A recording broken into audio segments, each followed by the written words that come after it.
Time and the Gods by Lord Dunsany. Preface. These tales are of the things that befell gods and men in Yarnith, Averon, and Zarkon-Du, and in the other countries of my dreams. Time and the Gods. Once, when the gods were young, and only their swarthy servant Time was without age, the gods lay sleeping by a broad river upon earth. There in a valley that from all the earth the gods had set apart for their repose, the gods dreamed marble dreams. And with domes and pinnacles the dreams arose and stood up proudly between the river and the sky, all shimmering white to the morning. In the city's midst, the gleaming marble of 1,000 steps climbed to the citadel, where arose 4 pinnacles beckoning to heaven, and midmost between the pinnacles there stood the dome, vast as the gods had dreamed it. All around, terrace by terrace, there went marble lawns, well guarded by onyx lions, and carved with effigies of all the gods striding amid the symbols of the worlds. With a sound like tinkling bells, far off in the land of shepherds, hidden by some hill, the waters of many fountains turned again home. Then the gods awoke, and there stood Sardathrion. Not to common men have the gods given to walk Sardathrion's streets, and not to common eyes to see her fountains. Only to those to whom in lonely passes in the night the gods have spoken, leaning through the stars, to those that have heard the voices of the gods above the morning, or seen their faces bending above the sea. Only to those hath it been given to see Sardathrion, to stand where her pinnacles gather together in the night fresh from the dreams of gods. For round the valley a great desert lies, through which no common traveller may come. But those whom the gods have chosen feel suddenly a great longing at heart, and crossing the mountains that divide the desert from the world, set out across it, driven by the gods, till hidden in the desert's midst, they find the valley at last, and look with eyes upon Sardathrion. In the desert beyond the valley grow a myriad thorns, and all pointing towards Sardathrion. So may many that the gods have loved come to the marble city, but none can return, for other cities are no fitting home for men whose feet have touched Sardathrion's marble streets, where even the gods have not been ashamed to come in the guise of men with their cloaks wrapped about their faces. Therefore, no city shall ever hear the songs that are sung in the marble citadel by those in whose ears have rung the voices of the gods. No report shall ever come to other lands of the music of the fall of Sardathrion's fountains, when the waters which went heavenward return again into the lake where the gods cool their brows, sometimes in the guise of men. None may ever hear the speech of the poets of that city, to whom the gods have spoken. It stands a city aloof. There hath been no rumour of it. I alone have dreamed of it, and I may not be sure that my dreams are true. Above the twilight, the gods were seated in the after years, ruling the worlds. No longer now. They walked at evening in the marble city, hearing the fountains splash, or listening to the singing of the men they loved, because it was in the after years, and the work of the gods was to be done. But often as they rested a moment from doing the work of the gods, from hearing the prayers of men, or sending here the pestilence, or there mercy, they would speak a while with one another of the olden years, saying, Rememberest thou not Sardathrion? And another would answer, Ah, Sardathrion, and all Sardathrion's mist-draped marble lawns, whereon we walk not now. Then the gods turned to do the work of the gods, answering the prayers of men, or smiting them, and ever they sent their swarthy servant Time to heal or to overwhelm. And Time went forth into the worlds to obey the commands of the gods. Yet he cast furtive glances at his masters, and the gods distrusted Time, because he had known the worlds or ever the gods became. One day, when furtive Time had gone into the worlds to nimbly smite some city, whereof the gods were wary, the gods above the twilight, speaking to one another, said, Surely we are the lords of Time, and gods of the worlds besides. See how our city Sardathrion lifts over other cities. Others arise and perish, but Sardathrion standeth yet, the first and the last of cities. Rivers are lost in the sea, and streams forsake the hills, but ever Sardathrion's fountains arise in our dream city. As was Sardathrion when the gods were young, so are her streets today as a sign that we are the gods.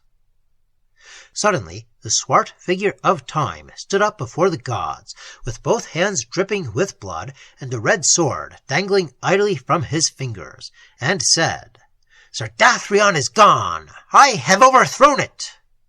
And the gods said, Sardathrion, Sardathrion the marble city, thou hast overthrown it, thou, the slave of the gods.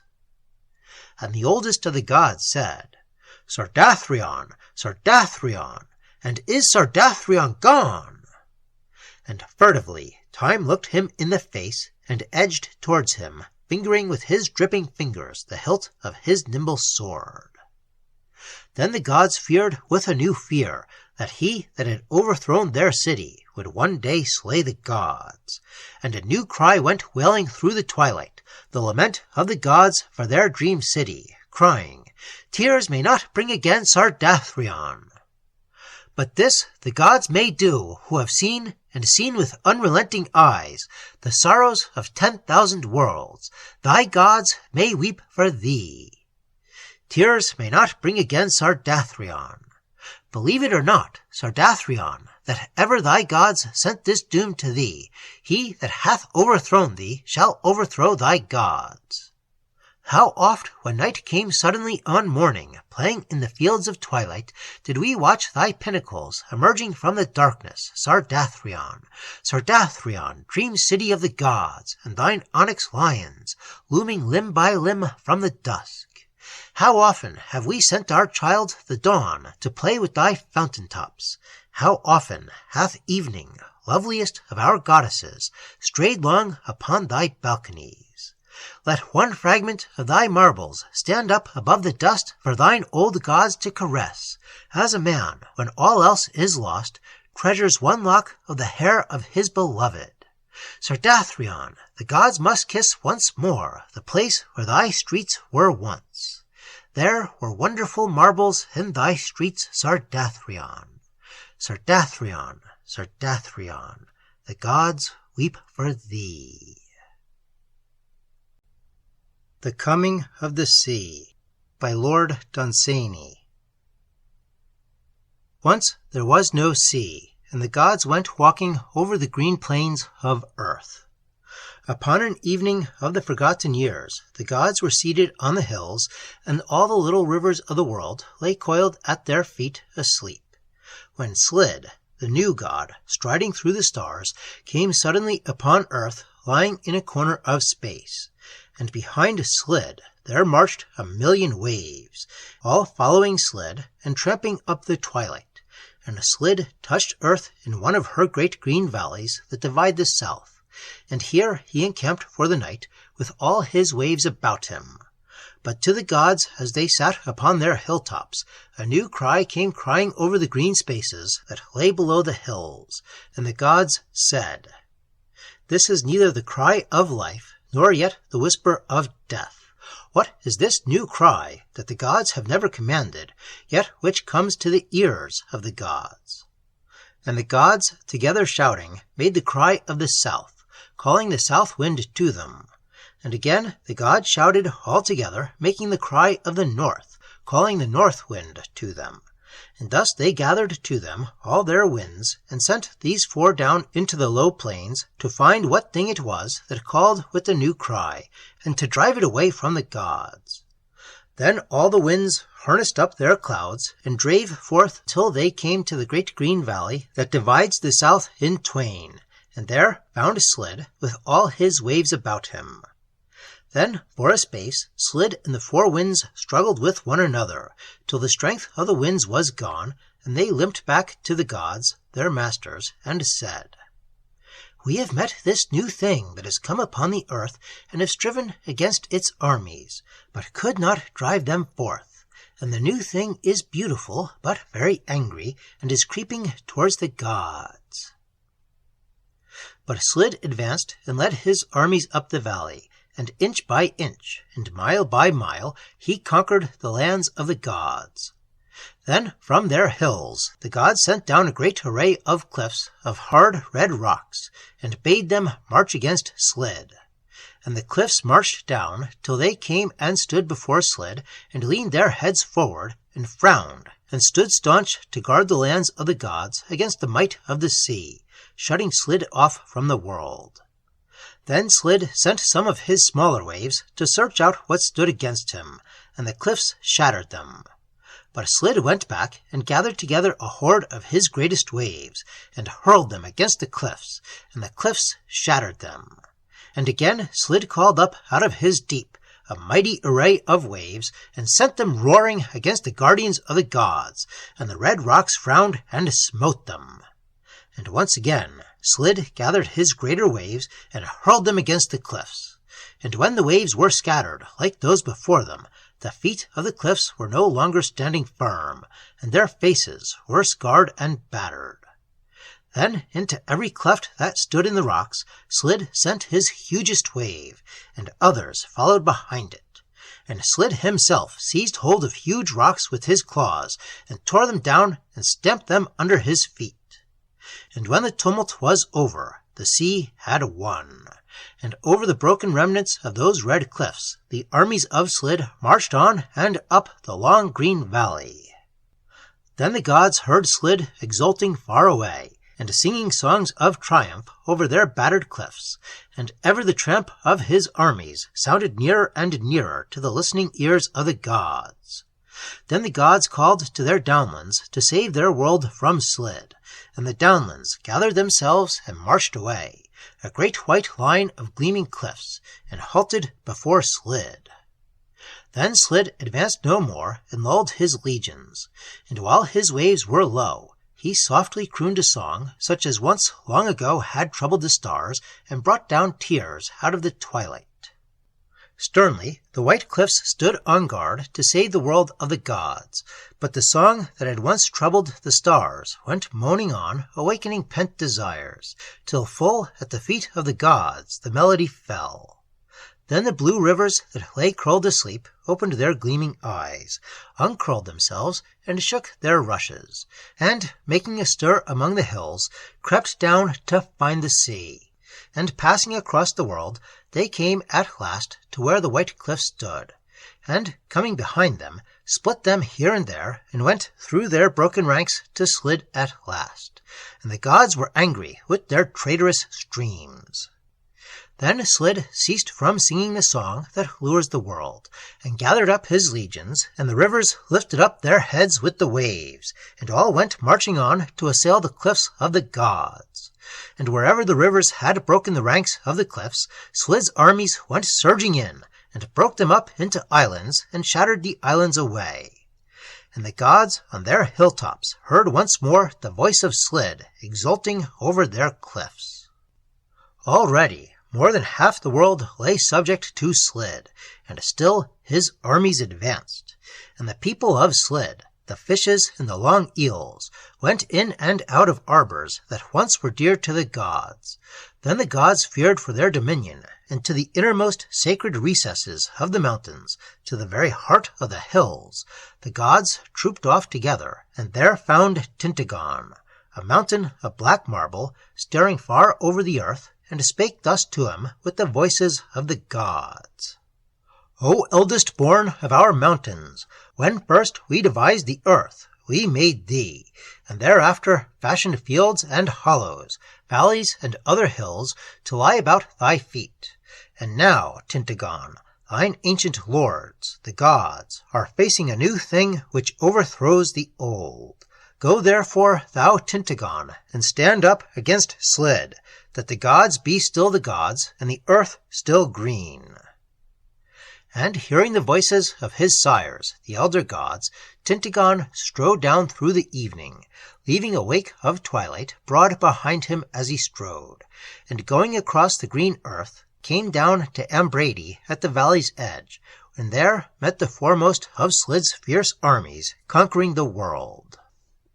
And against him Slid hurled the force of a whole bay, which lashed itself high over Tintaggon's knees, and streamed round his flanks, and then fell and was lost. Tintaggon still stood firm for the honor and dominion of his lords, the elder gods.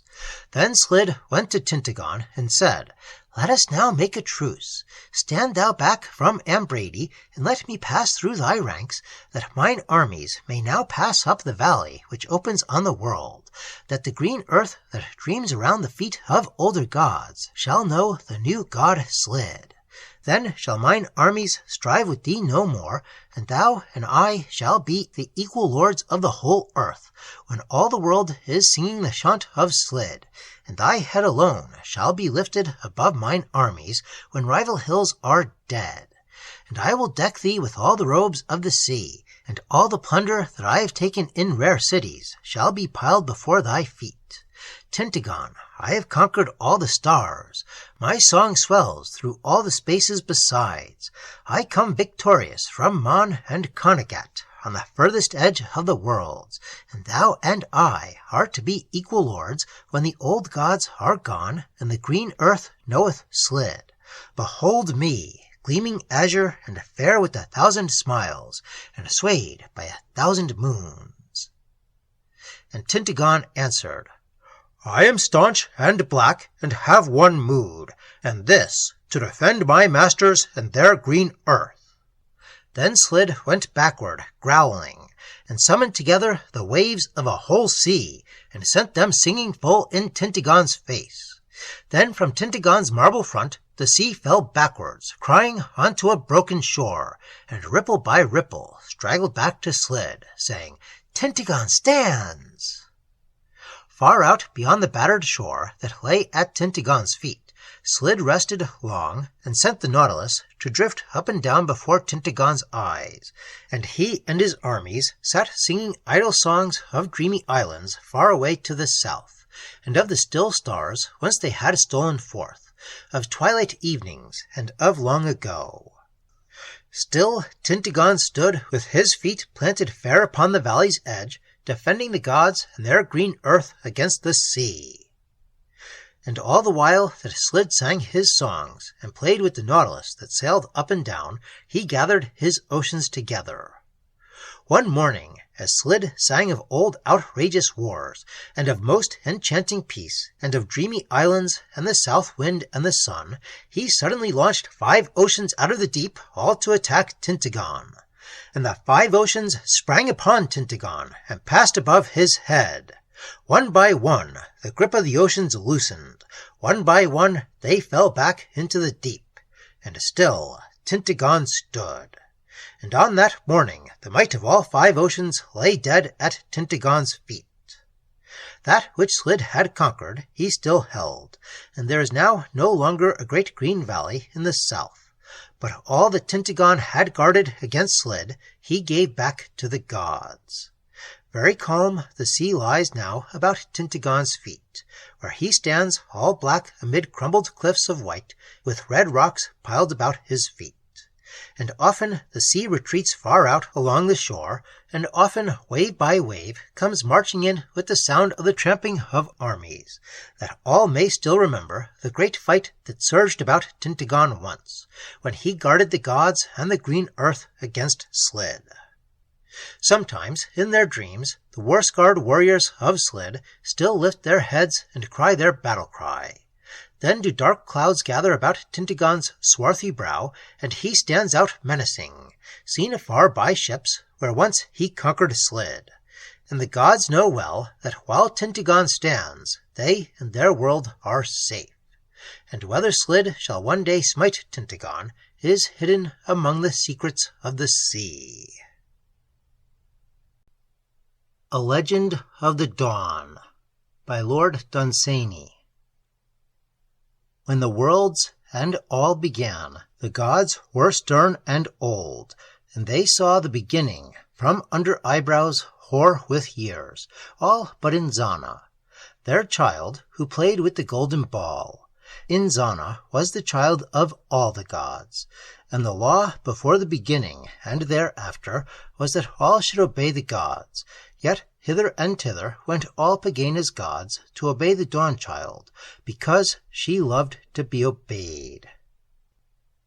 It was dark all over the world, and even in Pegāna, where dwell the gods, it was dark when the child Inzāna, the Dawn, first found her golden ball.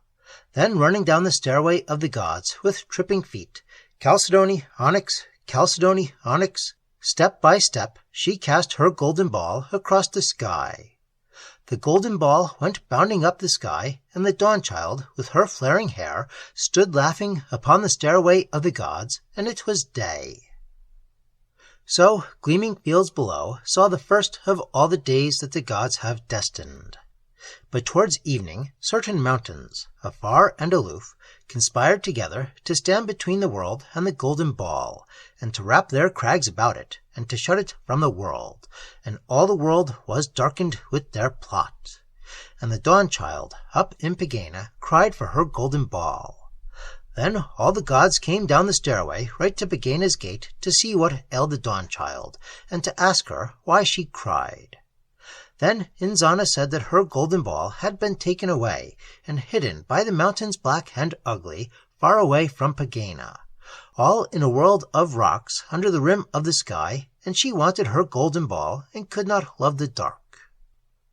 Thereat Umborodom, whose hound was the Thunder, took his hound in leash, and strode away across the sky after the golden ball, until he came to the mountains afar and aloof.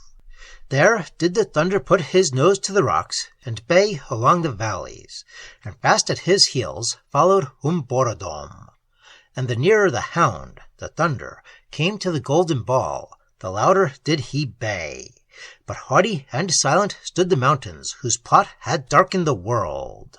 All in the dark, among the crags in a mighty cavern, guarded by two twin peaks, at last they found the golden ball, for which the Dawn-child wept. Then under the world went Umborodom, with his Thunder panting behind him, and came in the dark before the morning from underneath the world, and gave the Dawn-child back her golden ball. And Inzāna laughed and took it in her hands, and Umborodom went back into Pegāna, and at its threshold the Thunder went to sleep. Again the Dawn-child tossed the golden ball far up into the blue across the sky, and the second morning shone upon the world, on lakes and oceans, and on drops of dew. But as the ball went bounding on its way, the prowling mists and the rain conspired together, and took it and wrapped it in their tattered cloaks, and carried it away. And through the rents in their garments gleamed the golden ball, but they held it fast, and carried it right away and underneath the world. Then on the onyx step Inzāna sat down and wept, who could no more be happy without her golden ball. And again the gods were sorry, and the south wind came to tell her tales of most enchanted islands, to whom she listened not, nor yet to the tales of temples in lone lands that the east wind told her, who had stood beside her when she flung her golden ball. But from far away the west wind came with news of 3 grey travellers wrapped round with battered cloaks that carried away between them a golden ball. Then up leapt the north wind, he who guards the pole, and drew his sword of ice out of his scabbard of snow, and sped away along the road that leads across the blue. And in the darkness underneath the world he met the 3 grey travellers, and rushed upon them, and drove them far before him, smiting them with his sword, till their grey cloaks streamed with blood. And out of the midst of them, as they fled with flapping cloaks all red and grey and tattered, he leapt up with the golden ball, and gave it to the Dawn-child.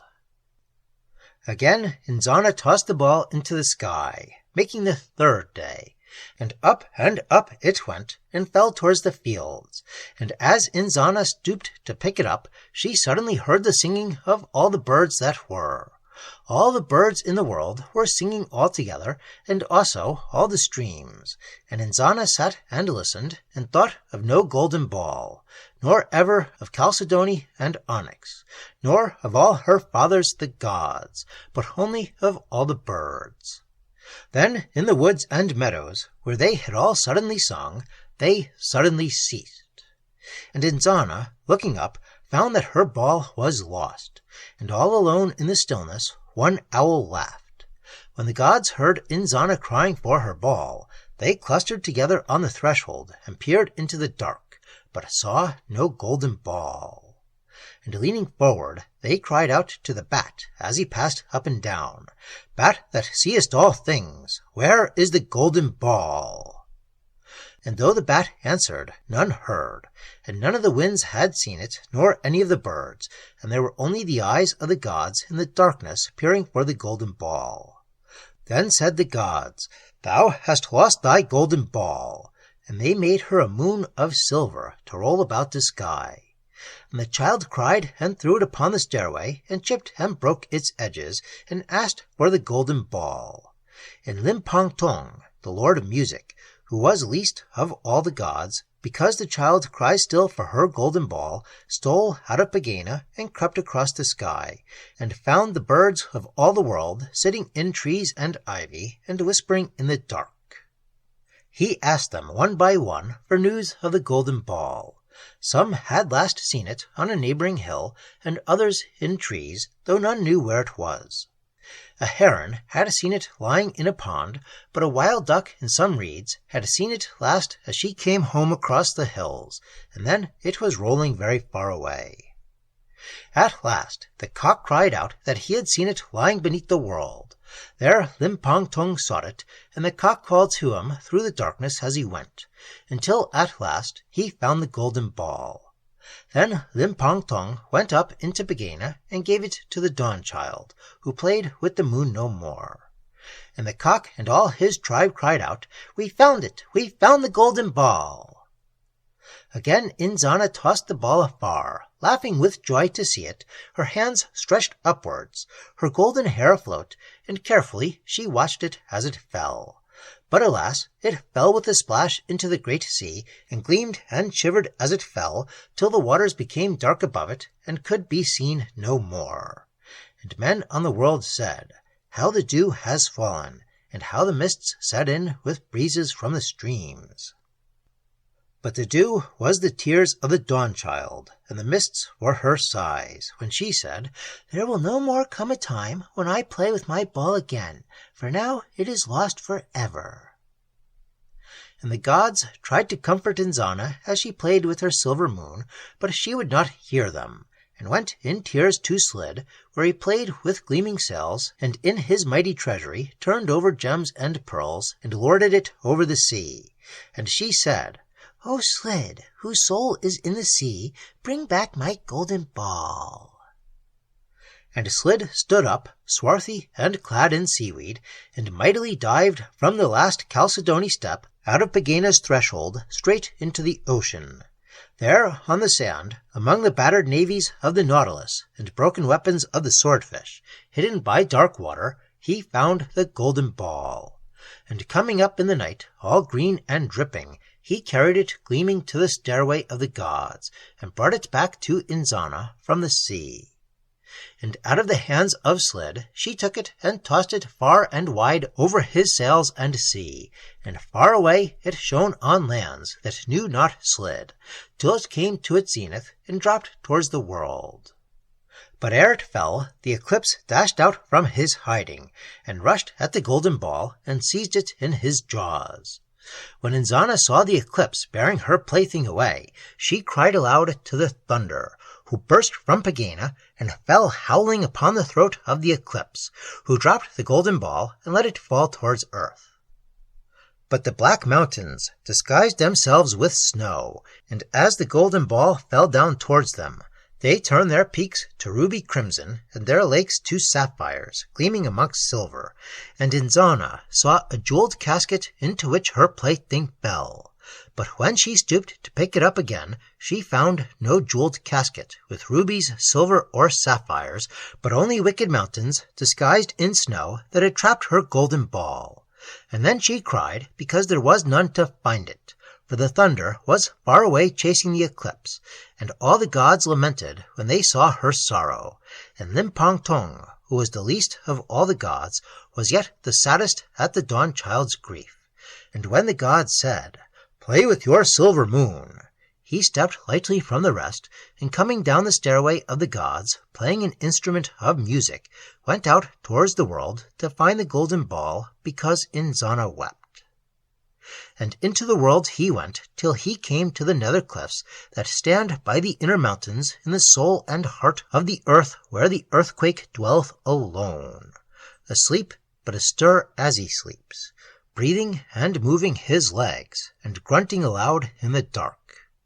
Then in the ear of the earthquake Limpang-Tong said a word that only the gods may say, and the earthquake started to his feet and flung the cave away, the cave wherein he slept between the cliffs, and shook himself, and went galloping abroad, and overturned the mountains that hid the golden ball, and bit the earth beneath them, and hurled their crags about, and covered himself with rocks and fallen hills, and went back to ravening and growling into the soul of the earth, and there lay down and slept again for 100 years. And the golden ball rolled free, passing under the shattered earth, and so rolled back to Pegāna. And Limpang-Tong came home to the onyx step, and took the Dawn-Child by the hand, and told not what he had done, but said it was the earthquake, and went away to sit at the feet of the gods. But Inzāna went and patted the earthquake on the head, for she said it was dark and lonely in the soul of the earth. Thereafter, returning step by step, Chalcedony Onyx, up the stairway of the gods, she cast again her golden ball from the threshold, afar into the blue, to gladden the world and the sky, and laughed to see it go. And far away, Trag'oul upon the utter rim turned a page that was numbered 6 in a cipher that none might read, and as the golden ball went through the sky to gleam on lands and cities, there came the fog towards it, stooping as he walked, with his dark brown cloak about him, and behind him slunk the night. And as the golden ball rolled past the fog, suddenly night snarled and sprang upon it, and carried it away. Hastily Inzāna gathered the gods, and said, "The night hath seized my golden ball, and no god alone can find it now, for none can say how far the night may roam, who prowls all round us, and out beyond the worlds." At the entreaty of their Dawn-Child, all the gods made themselves stars for torches, and far away through all the sky followed the tracks of night as far as he prowled abroad. And at one time Slid, with the Pleiades in his hand, came nigh to the golden ball, and at another Yarnith, holding Orion for a torch, but lastly Limpang-Tong, bearing the morning star, found the golden ball far away under the world, near to the lair of night. And all the gods together seized the ball, and night turning, smote out the torches of the gods, and thereafter slunk away. And all the gods in triumph marched up the gleaming stairway of the gods, all praising little Limpang-Tong, who through the chase had followed night so close in search of the golden ball. Then, far below on the world, a human child cried out to the Dawn-Child for the golden ball, and Inzāna ceased from her play that illumined world and sky, and cast the ball from the threshold of the gods to the little human child that played in the fields below, and would one day die. And the child played all day long with the golden ball down in the little fields where the humans lived, and went to bed at evening, and put it beneath his pillow, and went to sleep, and no one worked in all the world, because the child was playing. And the light of the golden ball streamed up from under the pillow, and out through the half-shut door, and shone in the western sky. And Yarnith in the night-time tiptoed into the room, and took the ball gently, for he was a god, away from under the pillow, and brought it back to the Dawn-Child to gleam on an onyx step. But some day night shall seize the golden ball, and carry it right away, and drag it down to his lair, and Slid shall dive from the threshold into the sea, to see if it be there, and coming up when the fishermen draw their nets, shall find it not, nor yet discover it among the sails. Limpang-Tong shall seek among the birds, and shall not find it when the cock is mute, And up the valleys shall go Umborodom to seek among the crags. And the hound, the thunder, shall chase the eclipse, and all the gods go seeking with their stars, but never find the ball. And men, no longer having light of the golden ball, shall pray to the gods no more, who, having no worship, shall be no more the gods. These things be hidden even from the gods. The Vengeance of Men by Lord Dunsany. Ere the beginning, the gods divided earth into waste and pasture. Pleasant pastures they made to be green over the face of the earth. Orchards they made in valleys, and heather upon hills. But Harza they doomed, predestined and foreordained to be a waste forever. When the world prayed at evening to the gods, and the gods answered prayers, they forgot the prayers of all the tribes of Aram. Therefore the men of Aram were assailed with wars, and driven from land to land, and yet would not be crushed. And the men of Aram made them gods for themselves, appointing men as gods, until the gods of Pegāna should remember them again. And their leaders, Yoth and Haneth, played the part of gods, and led their people on through every tribe that assailed them. At last they came to Harza, where no tribes were, and at last had rest from war. And Yoth and Haneth said, The work is done, and surely now Pegāna's gods will remember. And they built a city in Harza, and tilled the soil, and the green came over the waste, as the wind comes over the sea. And there were fruit and cattle in Harza, and the sounds of 1,000,000 sheep. There they rested from their flight from all the tribes, and builded fables out of all their sorrows, till all the men smiled in Harza, and children laughed. Then the god said, Earth is no place for laughter. Thereat they strode to Pegāna's outer gate, to where the pestilence lay curled asleep, and, waking him up, they pointed toward Harza, and the pestilence leapt forward howling across the sky. That night he came to the fields near Harza, and stalking through the grass, sat down and glared at the lights, and licked his paws and glared at the lights again. But the next night, unseen through laughing crowds, the pestilence crept into the city, and stealing into the houses one by one, peered into the people's eyes, looking even through their eyelids, so that when morning came, men stared before them, crying out that they saw the pestilence, whom others saw not, and thereafter died, because the green eyes of the pestilence had looked into their souls. Chill and damp was he, yet there came heat from his eyes that parched the souls of men. Then came the physicians, and the men learned in magic, and made the sign of the physicians, and the sign of the men of magic, and cast blue water upon herbs, and chanted spells. But still the pestilence crept from house to house, and still he looked into the souls of men. And the lives of the people streamed away from Harza, and whither they went is set in many books. But the pestilence fed on the light that shines in the eyes of men, which never appeased his hunger. Chiller and damper he grew, and the heat from his eyes increased, when, night by night, he galloped through the city, going by stealth no more. Then did men pray in Harza to the gods, saying, High gods, show clemency to Harza. And the gods listened to their prayers, but as they listened, they pointed with their fingers and cheered the pestilence on. And the pestilence grew bolder at his master's voices, and thrust his face close up before the eyes of men. He could be seen by none, saving those he smote. At first he slept by day, lying in misty hollows, but as his hunger increased, he sprang up even in sunlight, and clung to the chests of men, and looked down through their eyes into their souls that shriveled, until almost he could be dimly seen even by those he smote not. Adro, the physician, sat in his chamber with one light burning, making a mixture in a bowl that should drive the pestilence away, when through his door there blew a draught that set the light a-flickering. Then, because the draught was cold, the physician shivered and went and closed the door. But as he turned again, he saw the pestilence lapping at his mixture, who sprang and set one paw upon Adro's shoulder, and another upon his cloak, while with two he clung to his waist and looked him in the eyes. 2 men were walking in the street. One said to the other, "Upon the morrow I will sup with thee." And the pestilence grinned a grin that none beheld, baring his dripping teeth, and crept away to see whether, upon the morrow, those men should sup together. A traveller coming in said, "This is Harza, here will I rest."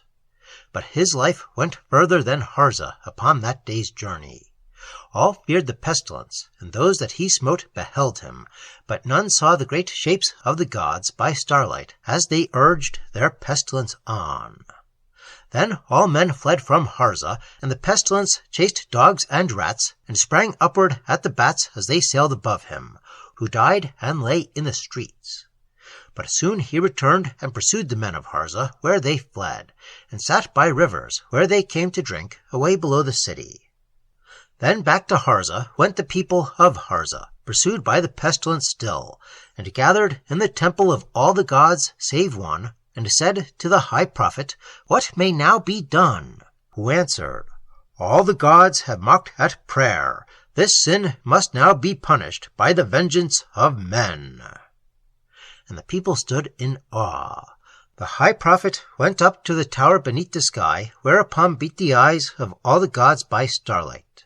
There, in the sight of the gods, he spake in the ear of the gods, saying, "High gods, ye have made mock of men. Know therefore that it is writ in ancient lore, and found by prophecy, that there is an end that waiteth for the gods, who shall go down from Pegāna in galleons of gold, all down the silent river and into the silent sea, and there their galleons shall go up in mist, and they shall be gods no more. And men shall gain harbour from the mocking of the gods at last, in the warm moist earth. But to the gods shall no ceasing ever come from being the things that were the gods. When time and worlds and death are gone away, naught shall then remain but worn regrets and things that were once gods. In the sight of the gods, in the ear of the gods." Then the gods shouted all together, and pointed with their hand at the high prophet's throat, and the pestilence sprang. Long since the high prophet is dead, and his words are forgotten by men, but the gods know not yet whether it be true that the end is waiting for the gods, and him who might have told them they have slain. And the gods of Pegāna are fearing the fear that hath fallen upon the gods because of the vengeance of men, for they know not when the end shall be, or whether it shall come. When the Gods Slept, by Lord Dunsany. All the gods were sitting in Pegāna, and their slave, Time, lay idle at Pegāna's gate with nothing to destroy, when they thought of worlds, worlds large and round and gleaming, and little silver moons. Then, who knoweth when, as the gods raised their hands, making the sign of the gods, the thoughts of the gods became worlds and silver moons, and the worlds swam by Pegāna's gate to take their places in the sky, to ride at anchor for ever, each where the gods had bidden. And because they were round and big and gleamed all over the sky, the gods laughed and shouted and all clapped their hands. Then upon earth the gods played out the game of the gods, the game of life and death, and on the other worlds they did a secret thing, playing a game that is hidden.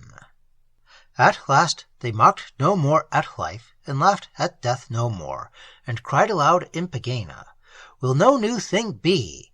Must those four march forever round the world, till our eyes are wearied with the treading of the feet of the seasons that will not cease, while night and day and life and death drearily rise and fall?" And as a child stares at the bare walls of a narrow hut, so the gods looked all listlessly upon the worlds, saying, "Will no new thing be?" And in their weariness the gods said, "Ah, to be young again! Ah, to be fresh once more from the brain of Mana-Yood-Sushai!" And they turned away their eyes in weariness from all the gleaming worlds, and laid them down upon Pegāna's floor. For they said, "It may be that the worlds shall pass, and we would fain forget them." Then the gods slept. Then did the comet break loose from his moorings, and the eclipse roamed about the sky, and down on the earth did Death's 3 children, Famine, Pestilence, and Drought, come out to feed. The eyes of the Famine were green, and the eyes of the Drought were red. But the Pestilence was blind, and smote about all round him with his claws among the cities. But as the gods slept, there came from beyond the rim, out of the dark and unknown, 3 Yozis, spirits of ill, that sailed up the river of silence in galleons with silver sails. Far away they had seen Yum and Gotham, the stars that stand sentinel over Pegāna's gate, blinking and falling asleep. And as they neared Pegāna, they found a hush wherein the gods slept heavily. Ya, Ha, and Snirg were these 3 Yozis, the lords of evil, madness, and of spite. When they crept from their galleons and stole over Pegāna's silent threshold, it boded ill for the gods.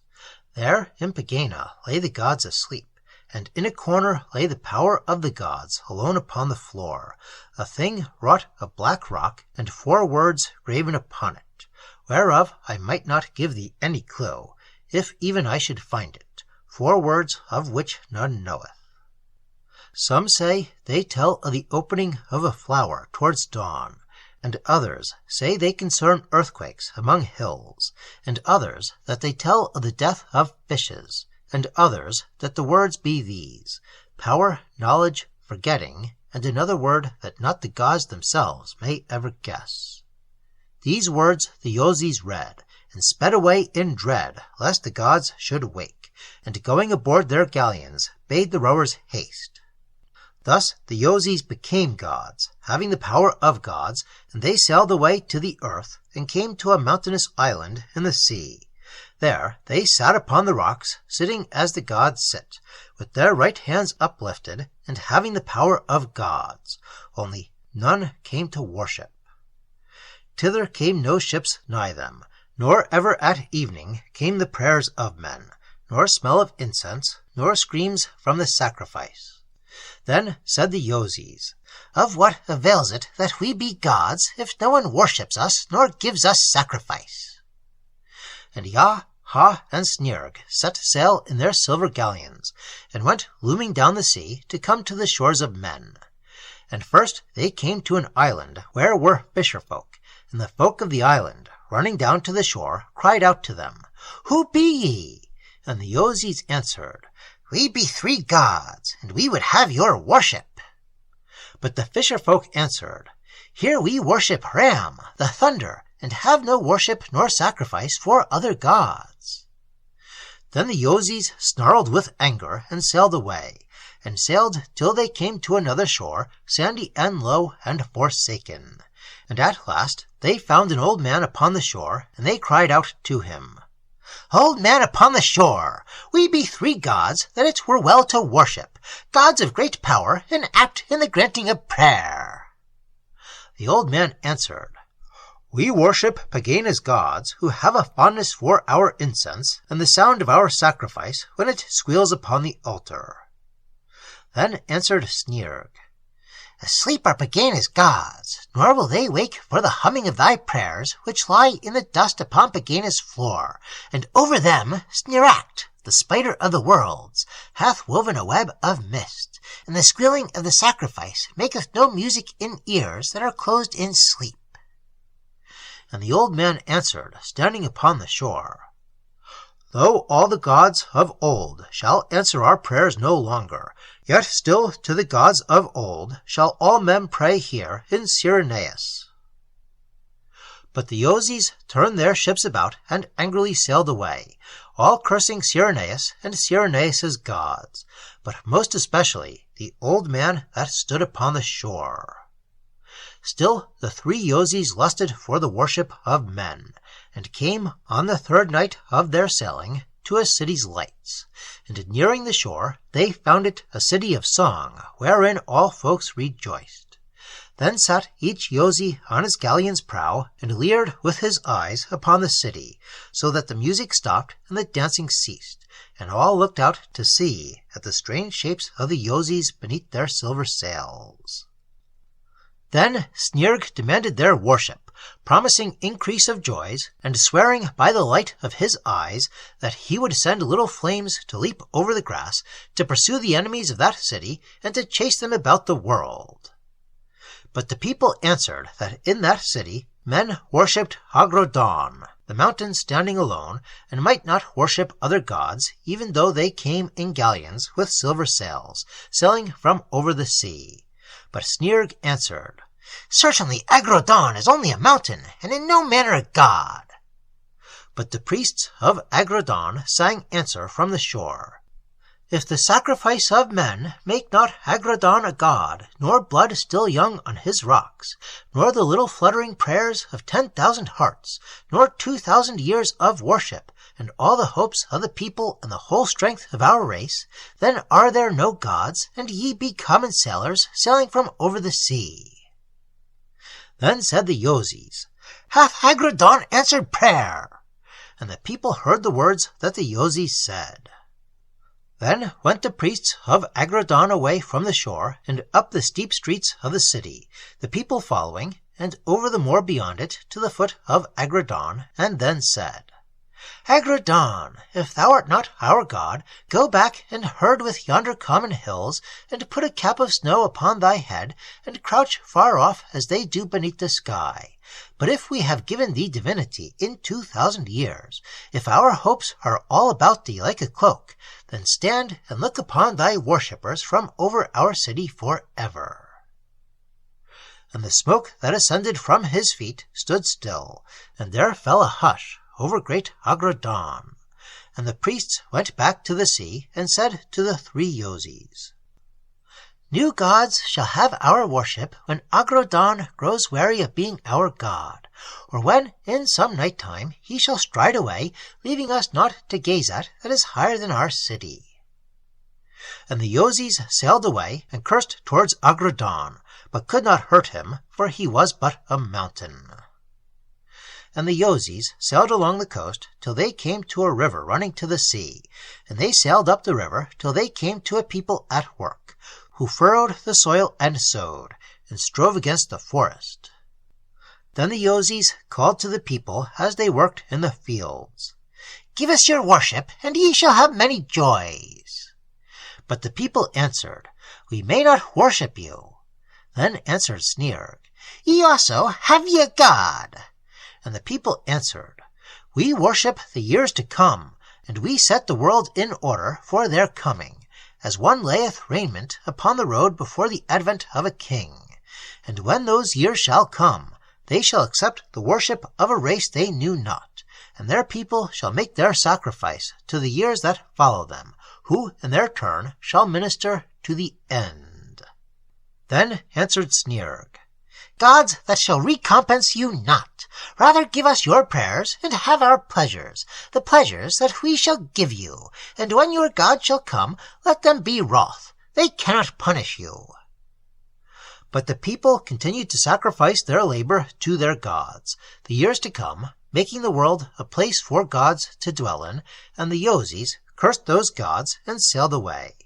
And Yah, the Lord of Malice, swore that when those years should come, they should see whether it were well for them to have snatched away the worship from three Yozis. And still the Yozis sailed, for they said, "It were better to be birds and have no air to fly in, than to be gods, having neither prayers nor worship." But where sky met with ocean, the Yozis saw land again, and thither sailed, and there the Yozis saw men in strange old garments, performing ancient rites in a land of many temples. And the Yozis called to the men as they performed their ancient rites, and said, "We be three gods, well versed in the needs of men, to worship whom were to obtain instant joy." But the men said, "We have already gods." And Snyrg replied, "Ye too." The men answered, "For we worship the things that have been, and all the years that were. Divinely have they helped us. Therefore we give them worship that is their due." And the Yozis answered the people, "We be gods of the present, and return good things for worship." But the people answered, saying from the shore, "Our gods have given us already the good things, and we return them the worship that is their due." And the Yozis set their faces to landward, and cursed all things that had been, and all the years that were, and sailed in their galleons away. A rocky shore in an inhuman land stood up against the sea. Thither the Yozis came, and found no man. But out of the dark from inland towards evening came a herd of great baboons, and chattered greatly when they saw the ships. Then spake Snyrg to them, "Have ye too a god?" And the baboons spat. Then said the Yozis, "We be seductive gods, having a particular remembrance for little prayers." But the baboons leered fiercely at the Yozis, and would have none of them for gods. One said that prayers hindered the eating of nuts, but Snyrg leaned forward and whispered, and the baboons went down upon their knees, and clasped their hands as men clasp, and chattered prayer, and said to one another that these were the gods of old, and gave the Yozis their worship, for Snyrg had whispered in their ears that if they would worship the Yozis, he would make them men. And the baboons arose from worshipping, smoother about the face and a little shorter in the arms, and went away and hid their bodies in clothing, and afterwards galloped away from the rocky shore, and went and herded with men. And men could not discern what they were, for their bodies were bodies of men, though their souls were still the souls of beasts, and their worship went to the Yozis, spirits of ill. And the lords of malice, hatred, and madness sailed back to their island in the sea, and sat upon the shore as gods sit, with right hand uplifted. And at evening foul prayer from the baboons gathered about them, and infested the rocks. But in Pegāna the gods awoke with a start. The King That Was Not, by Lord Dunsany. The land of Runazar hath no king, nor ever had one. And this is the law of the land of Runazar, that, seeing that it hath never had a king, it shall not have one for ever. Therefore in Runazar the priests hold sway, who tell people that never in Runazar hath there been a king. Althazar, king of Runazar, and lord of all lands nearby, commanded, for the closer knowledge of the gods, that their images should be carven in Runazar, and in all lands nearby. And when Althazar's command, wafted abroad by trumpets, came tinkling in the ear of all the gods, right glad were they at the sound of it. Therefore men quarried marble from the earth, and the sculptors busied themselves in Runazar to obey the edict of the king. But the gods stood by starlight on the hills where the sculptors might see them, and draped the clouds about them, and put upon them their divinest air, that sculptors might do justice to Pegāna's gods.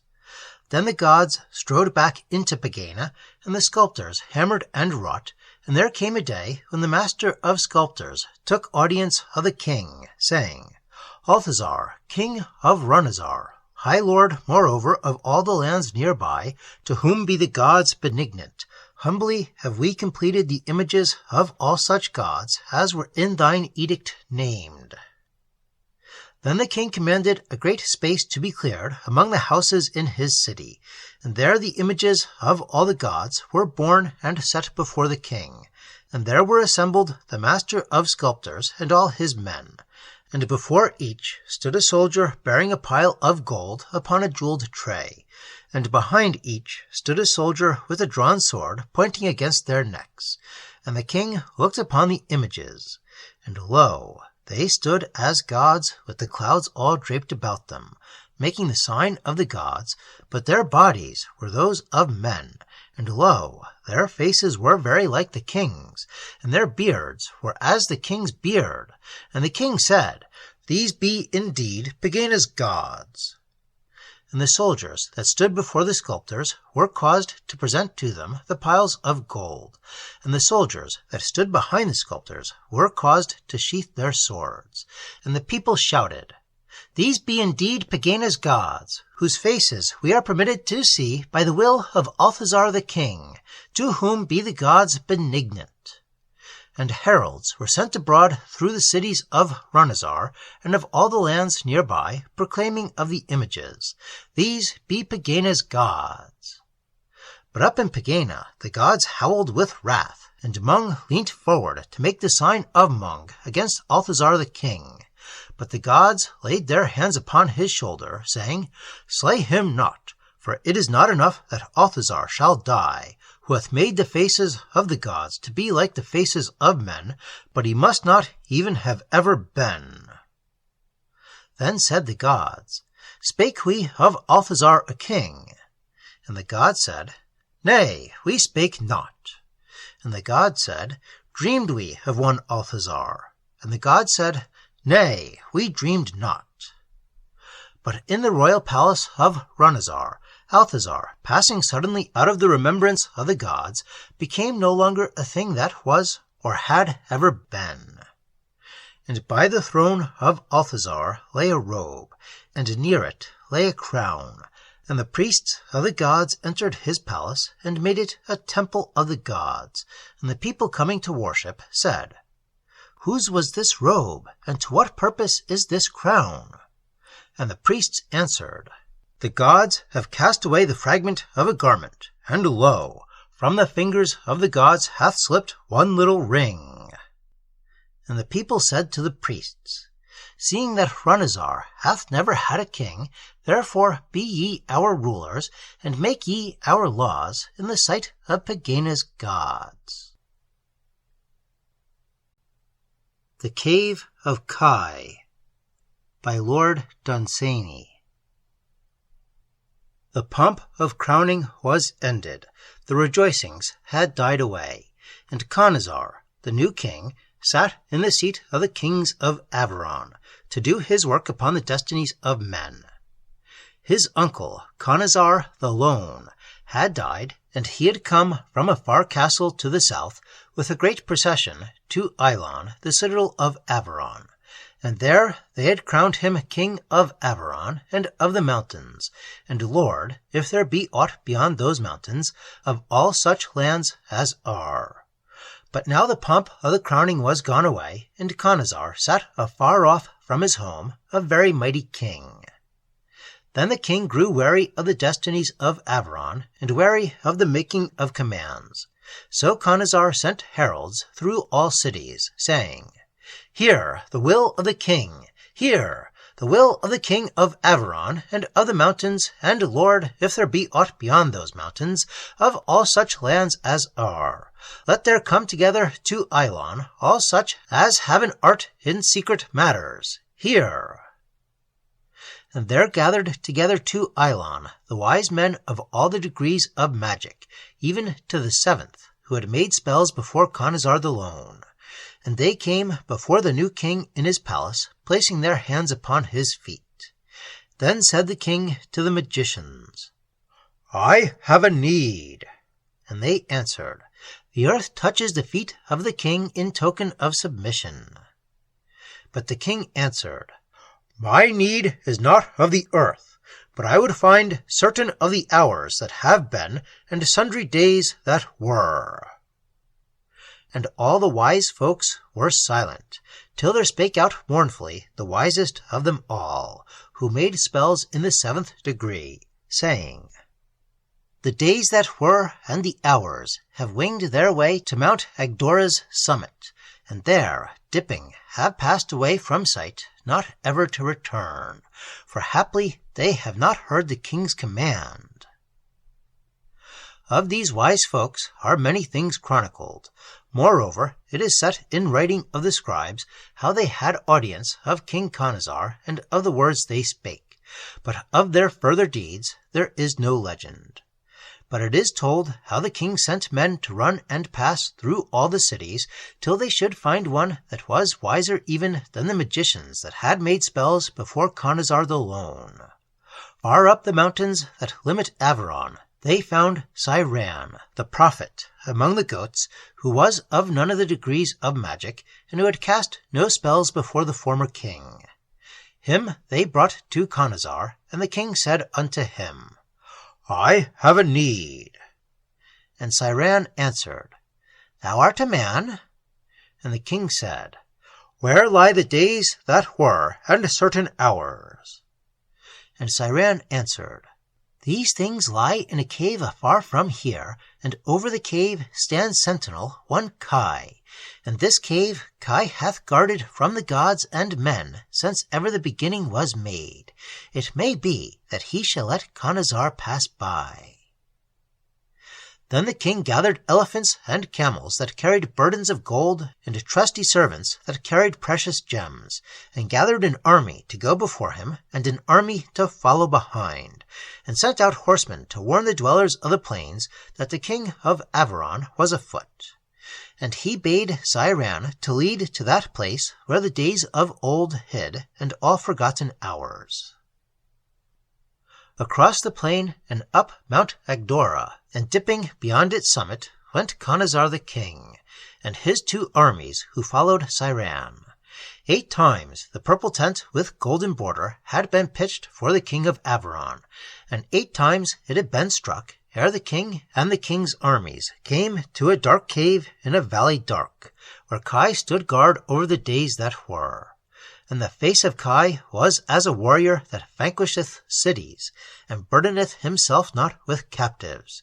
And his form was as the form of gods, but his eyes were the eyes of beasts, before whom came the king of Averon with elephants and camels bearing burdens of gold, and trusty servants carrying precious gems.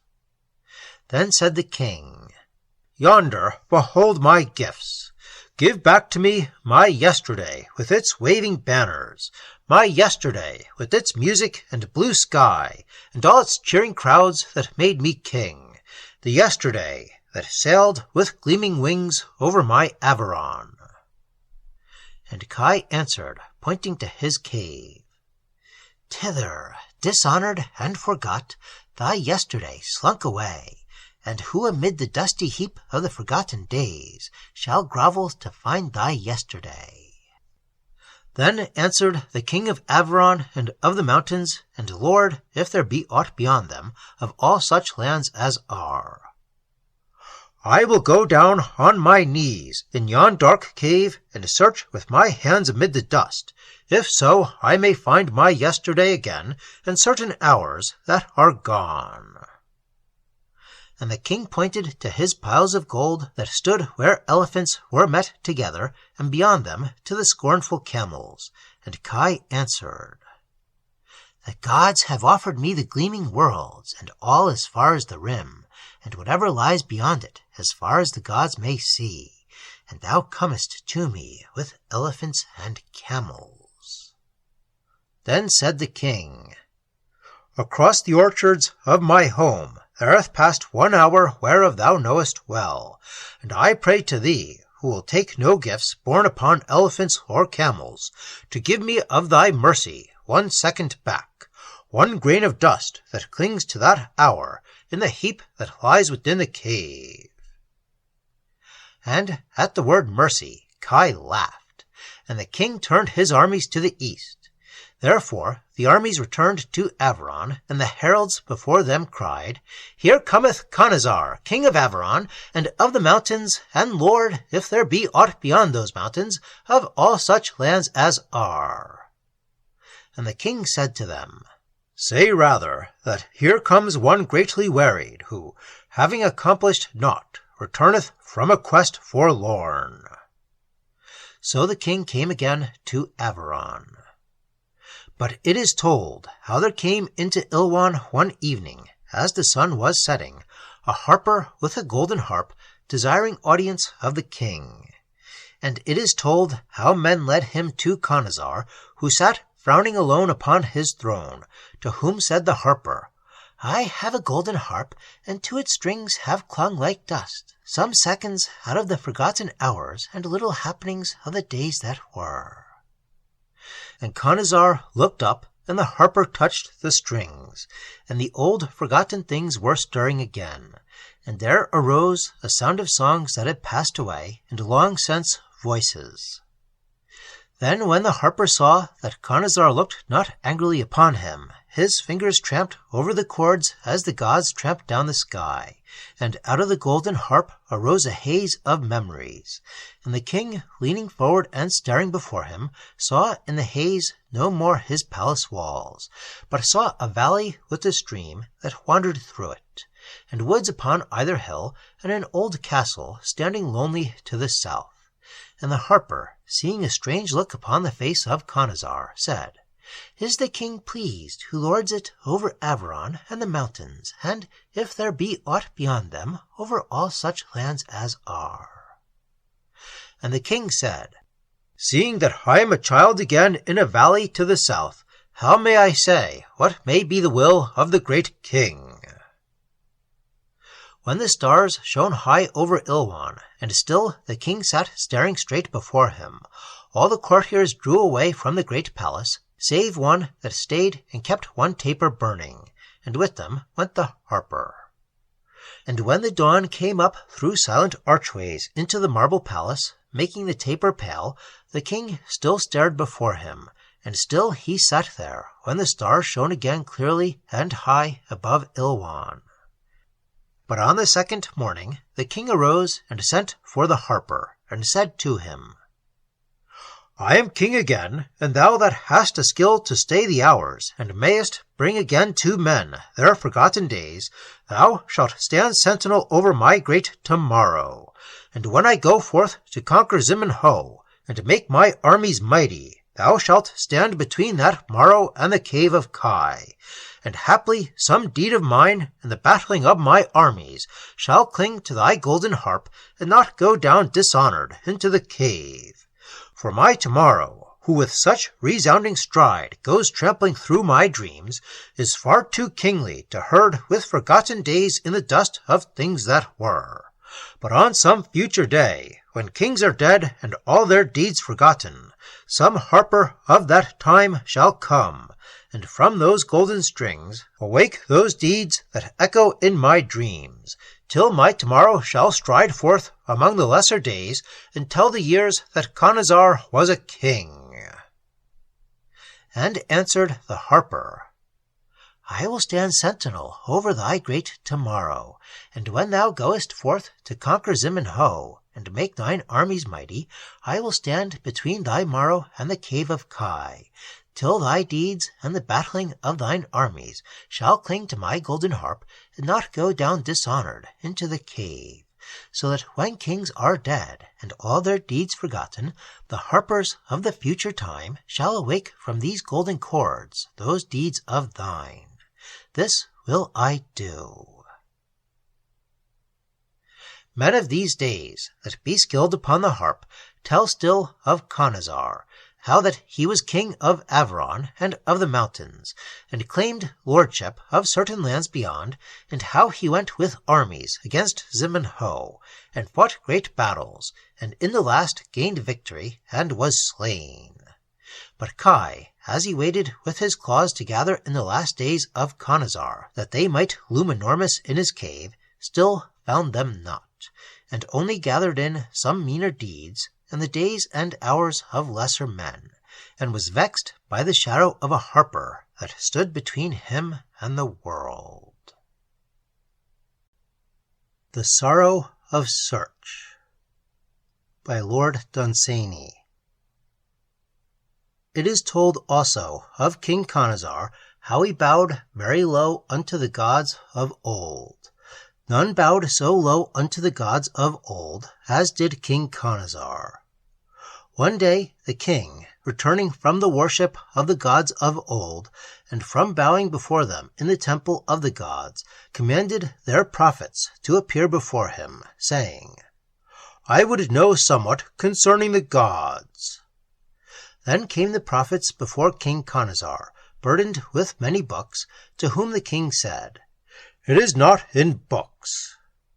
Thereat the prophets departed, bearing away with them 1,000 methods well devised in books, whereby men may gain wisdom of the gods. One alone remained, a master prophet, who had forgotten books, to whom the king said, "The gods of old are mighty." And answered the master prophet, "Very mighty are the gods of old." Then said the king, "There are no gods but the gods of old." And answered the prophet, "There are none other." And they two, being alone within the palace, the king said, "Tell me aught concerning gods or men, if aught of the truth be known." Then said the master prophet, "Far and wide and straight lieth the road to knowing, and down it in the heat and dust go all wise people of the earth. But in the fields before they come to it, the very wise lie down or pluck the flowers. By the side of the road to knowing, O king, it is hard and hot, stand many temples, and in the doorway of every temple stand many priests. And they cry to the travelers that weary of the road, crying to them, 'This is the end.' And in the temples are the sounds of music, and from each roof arises the savor of pleasant burning. And all that look at a cool temple, whichever temple they look at, or hear the hidden music, turn in to see whether it be indeed the end. And such as find that their temple is not indeed the end, set forth again upon the dusty road, stopping at each temple as they pass, for fear they miss the end, or striving onwards on the road, and see nothing in the dust, till they can walk no longer, and are taken worn and weary of their journey into some other temple by a kindly priest, who shall tell them that this also is the end. Neither on that road may a man gain any guiding from his fellows, for only one thing that they say is surely true, when they say, 'Friend, we can see nothing for the dust.' And of the dust that hides the way, much has been there since ever that road began, and some is stirred up by the feet of all that travel upon it, and more arises from the temple doors. And, O king, it were better for thee, traveling upon that road, to rest when thou hearest one calling, 'This is the end,' with the sounds of music behind him.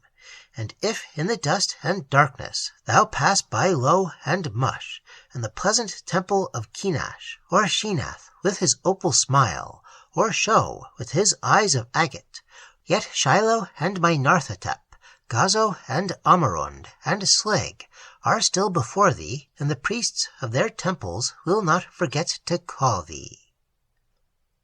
And, O king, it is told that only one discerned the end, and passed by 3,000 temples, and the priests of the last were like the priests of the first, and all said that their temple was at the end of the road, and the dark of the dust lay over them all, and all were very pleasant, and only the road was weary. And in some were many gods, and in a few only one, and in some the shrine was empty, and all had many priests, and in all the travelers were happy as they rested. And into some his fellow travelers tried to force him, and when he said, 'I will travel further,' many said, 'This man lies, for the road ends here.' And he that travelled to the end hath told that when the thunder was heard upon the road, there arose the sound of voices of all the priests as far as he could hear, crying, 'Hearken to Shiloh! Hear Mush! Lo Kenash! The voice of Show! Mynarthotep is angry! Hear the word of Slig!' And far away along the road one cried to the traveller that Sheenath stirred in his sleep. O king, this is very doleful. It is told that that traveller came at last to the utter end, and there was a mighty gulf, and in the darkness at the bottom of the gulf one small god crept, no bigger than a hare, whose voice came crying in the cold, 'I know not.' And beyond the gulf was naught, only the small god crying. And he that travelled to the end fled backwards for a great distance, till he came to temples again, and entering one where a priest cried, 'This is the end,' lay down and rested on a couch. There Yush sat silent, carved with an emerald tongue and 2 great eyes of sapphire, and there many rested and were happy. And an old priest, coming from comforting a child, came over to that traveller who had seen the end, and said to him, "This is Yush, and this is the end of wisdom." And the traveller answered, "Yush is very peaceful, and this indeed the end." "O king, wouldst thou hear more?" And the king said, "I would hear all." And the master prophet answered, "There was also another prophet, and his name was Shaun, who had such reverence for the gods of old that he became able to discern their forms by starlight as they strode, unseen by others, among men. Each night did Shaun discern the forms of the gods, and every day he taught concerning them, till men in Averon knew how the gods appeared all grey against the mountains, and how Rug was higher than Mount Skagadon, and how Skun was smaller, and how Asgul leaned forward as he strode, and how Tredoth peered about him with small eyes. But one night, as Shaun watched the gods of old by starlight, he faintly discerned some other gods that sat far up the slopes of the mountains in the stillness behind the gods of old. And the next day he hurled his robe away that he wore as Averon's prophet, and said to his people, "There be gods greater than the gods of old, 3 gods seen faintly on the hills by starlight looking on Averon." And Shaun set out and travelled many days, and many people followed him. And every night he saw more clearly the shapes of the 3 new gods who sat silent when the gods of old were striding among men. On the higher slopes of the mountain Shaun stopped with all his people, and there they built a city and worshipped the gods, whom only Shaun could see, seated above them on the mountain. And Shaun taught how the gods were like grey streaks of light seen before dawn, and how the god on the right pointed upward toward the sky, and how the god on the left pointed downward toward the ground, but the god in the middle slept. And in the city Shaun's followers built 3 temples. The one on the right was a temple for the young, and the one on the left a temple for the old, and the third was a temple with doors closed and barred. Therein none ever entered. One night, as Shaun watched before the 3 gods, sitting like pale light against the mountain, he saw on the mountain's summit 2 gods that spake together and pointed, mocking the gods of the hill, only he heard no sound. The next day Shaun set out, and a few followed him, to climb to the mountain's summit in the cold, to find the gods who were so great that they mocked at the silent 3. And near the 2 gods they halted, and built for themselves huts. Also they built a temple wherein the 2 were carved by the hand of Shaun, with their heads turned towards each other, with mockery on their faces, and their fingers pointing, and beneath them were carved the 3 gods of the hill, as actors making sport. None remembered now Asgul, Tredoth, Skun, and Rug, the gods of old. For many years Shaun and his few followers lived in their huts upon the mountain's summit, worshipping gods that mocked.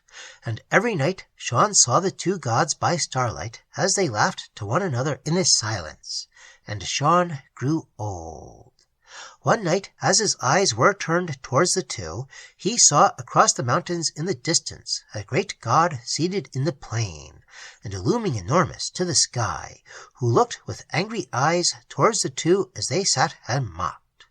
Then said Shaun to his people, the few that had followed him thither, "Alas, that we may not rest, but beyond us in the plain sitteth the one true God, and he is wroth with mocking. Let us therefore leave these 2 that sit and mock, and let us find the truth in the worship of that greater God, who even though he kill, shall yet not mock us." But the people answered, "Thou hast taken from us many gods, and taught us now to worship gods that mock.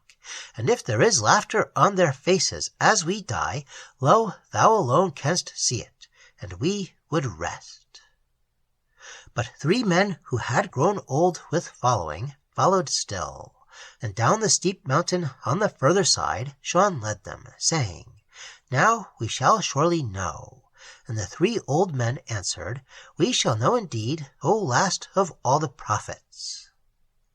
That night the 2 gods, mocking at their worshippers, mocked not at Sean nor his 3 followers, who, coming to the plain, still travelled on till they came at last to a place where the eyes of Sean at night could closely see the vast form of their god. And beyond them, as far as the sky, there lay a marsh. There they rested, building such shelters as they could, and said to one another, "This is the end. For Sean discerneth that there are no more gods, and before us lieth the marsh, and old age hath come upon us."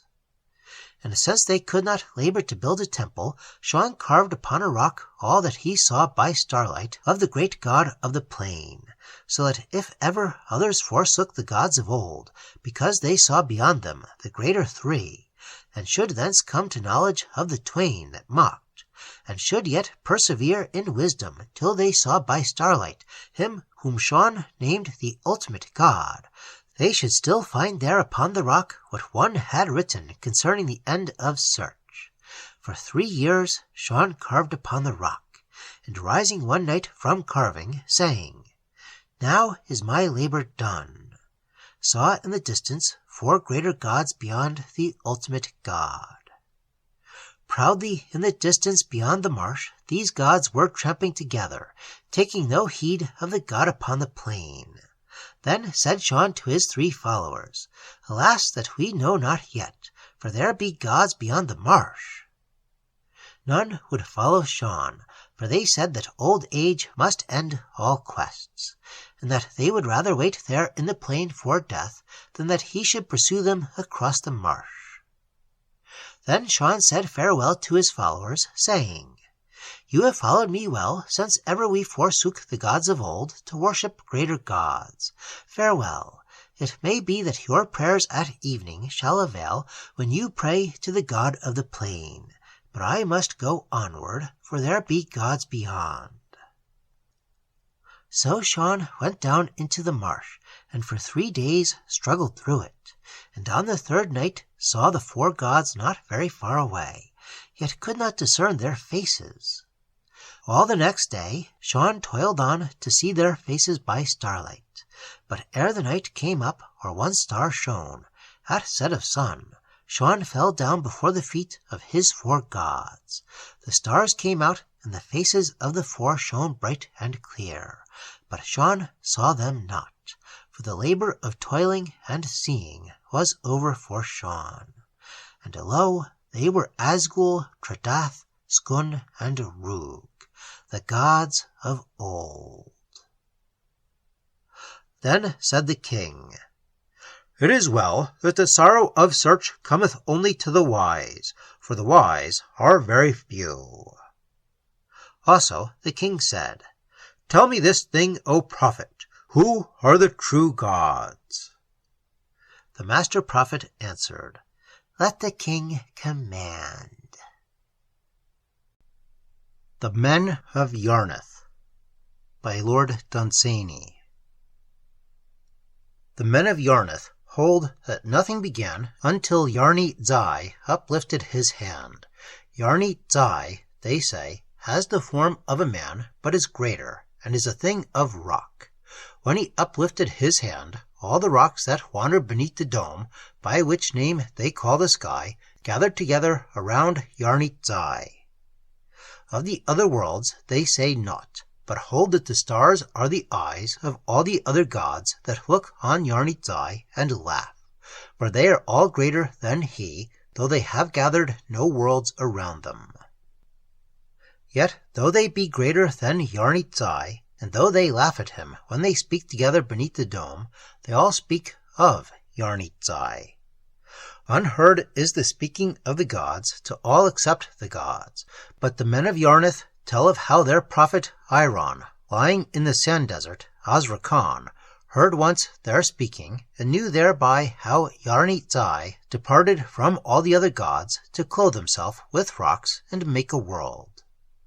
Certain it is that every legend tells that at the end of the valley of Yodeth, where it becomes lost among black cliffs, there sits a figure colossal against a mountain, whose form is the form of a man with the right hand uplifted, but vaster than the hills. And in the book of secret things, which the prophets keep in the temple that stands in Yarnith, is writ the story of the gathering of the world, as Iron heard it when the gods spake together, up in the stillness above Osricon. And all that read this may learn how Yarnith drew the mountains about him like a cloak, and piled the world below him. It is not set in writing for how many years Yarnith sat clothed with rocks at the end of the valley of Yodeth, while there was not in all the world save rocks and Yarnith. But one day there came another god running over the rocks across the world, and he ran as the clouds run upon days of storm. And as he sped towards Yodeth, Yarnith, sitting against his mountain with right hand uplifted, cried out, "What dost thou, running across my world, and whither art thou going?" And the new god answered never a word, but sped onwards, and as he went to left of him and to right of him, there sprang up green things all over the rocks of the world of Yarnith. So the new god ran round the world and made it green, saying in the valley where Yarnith sat, monstrous against his mountain, and certain lands wherein Credoa, the drought, browsed horribly at night. Further, the writing in the book tells of how there came yet another god running speedily out of the east, as swiftly as the first, with his face set westward, and not to stay his running, and how he stretched both arms outward beside him, and to the left of him and to the right of him, as he ran, the whole world whitened. And Yarnith called out, "What dost thou, running across my world?" And the new god answered, "I bring the snow for all the world, whiteness and resting and stillness." And he stilled the running of streams, and laid his hand even upon the head of Yarnith, and muffled the noises of the world, till there was no sound in all lands, but the running of the new god that brought the snow, as he sped across the plains. But the two new gods chased each other for ever round the world, and every year they passed again, running down the valleys, and up the hills, and away across the plains, before Yarnith, whose hand uplifted had gathered the world about him. And furthermore, the very devout may read how all the animals came up the valley of Yodeth to the mountain whereon rested Yarnith, saying, "Give us leave to live, to be lions, rhinoceroses, and rabbits, and to go about the world." And Yarnith gave leave to the animals to be lions, rhinoceroses, and rabbits, and all the other kinds of beasts, and to go about the world. But when they had all gone, he gave leave to the bird to be a bird, and to go about the sky. And further, there came a man into that valley, who said, "Yarnith, thou hast made animals into thy world. O Yarnith, ordain that there be men." So Yarnith made men. Then was there in the world Yarnith, the two strange gods that brought the greenness and the growing, and the whiteness and the stillness, and animals and men. And the god of the greenness pursued the god of the whiteness, and the god of the whiteness pursued the god of the greenness, and men pursued animals, and animals pursued men. But Yarnith sat still against his mountain, with his right hand uplifted. But the men of Yarnith say that when the arm of Yarnith shall cease to be uplifted, the world shall be flung behind him, as a man's cloak is flung away. And Yarnith, no longer clad with the world, shall go back into the emptiness beneath the dome among the stars, as a diver seeking pearls goes down from the islands. It is writ in Yarnith's histories by scribes of old that there passed a year over the valley of Yarnith that bore not with it any rain, and the famine from the wastes beyond, finding that it was dry and pleasant in Yarnith, crept over the mountains and down their slopes, and sunned himself at the edge of Yarnith's fields. And men of Yarnith, laboring in the fields, found the famine as he nibbled at the corn and chased the cattle, and hastily they drew water from deep wells, and cast it over the famine's dry grey fur, and drove him back to the mountains. But the next day, when his fur was dry again, the famine returned and nibbled more of the corn and chased the cattle further, and again men drove him back. But again the famine returned, and there came a time when there was no more water in the wells to frighten the famine with, and he nibbled the corn till all of it was gone, and the cattle he chased grew very lean.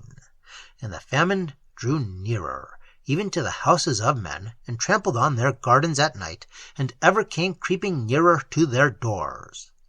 At last the cattle were able to run no more, and one by one the famine took them by their throats and dragged them down.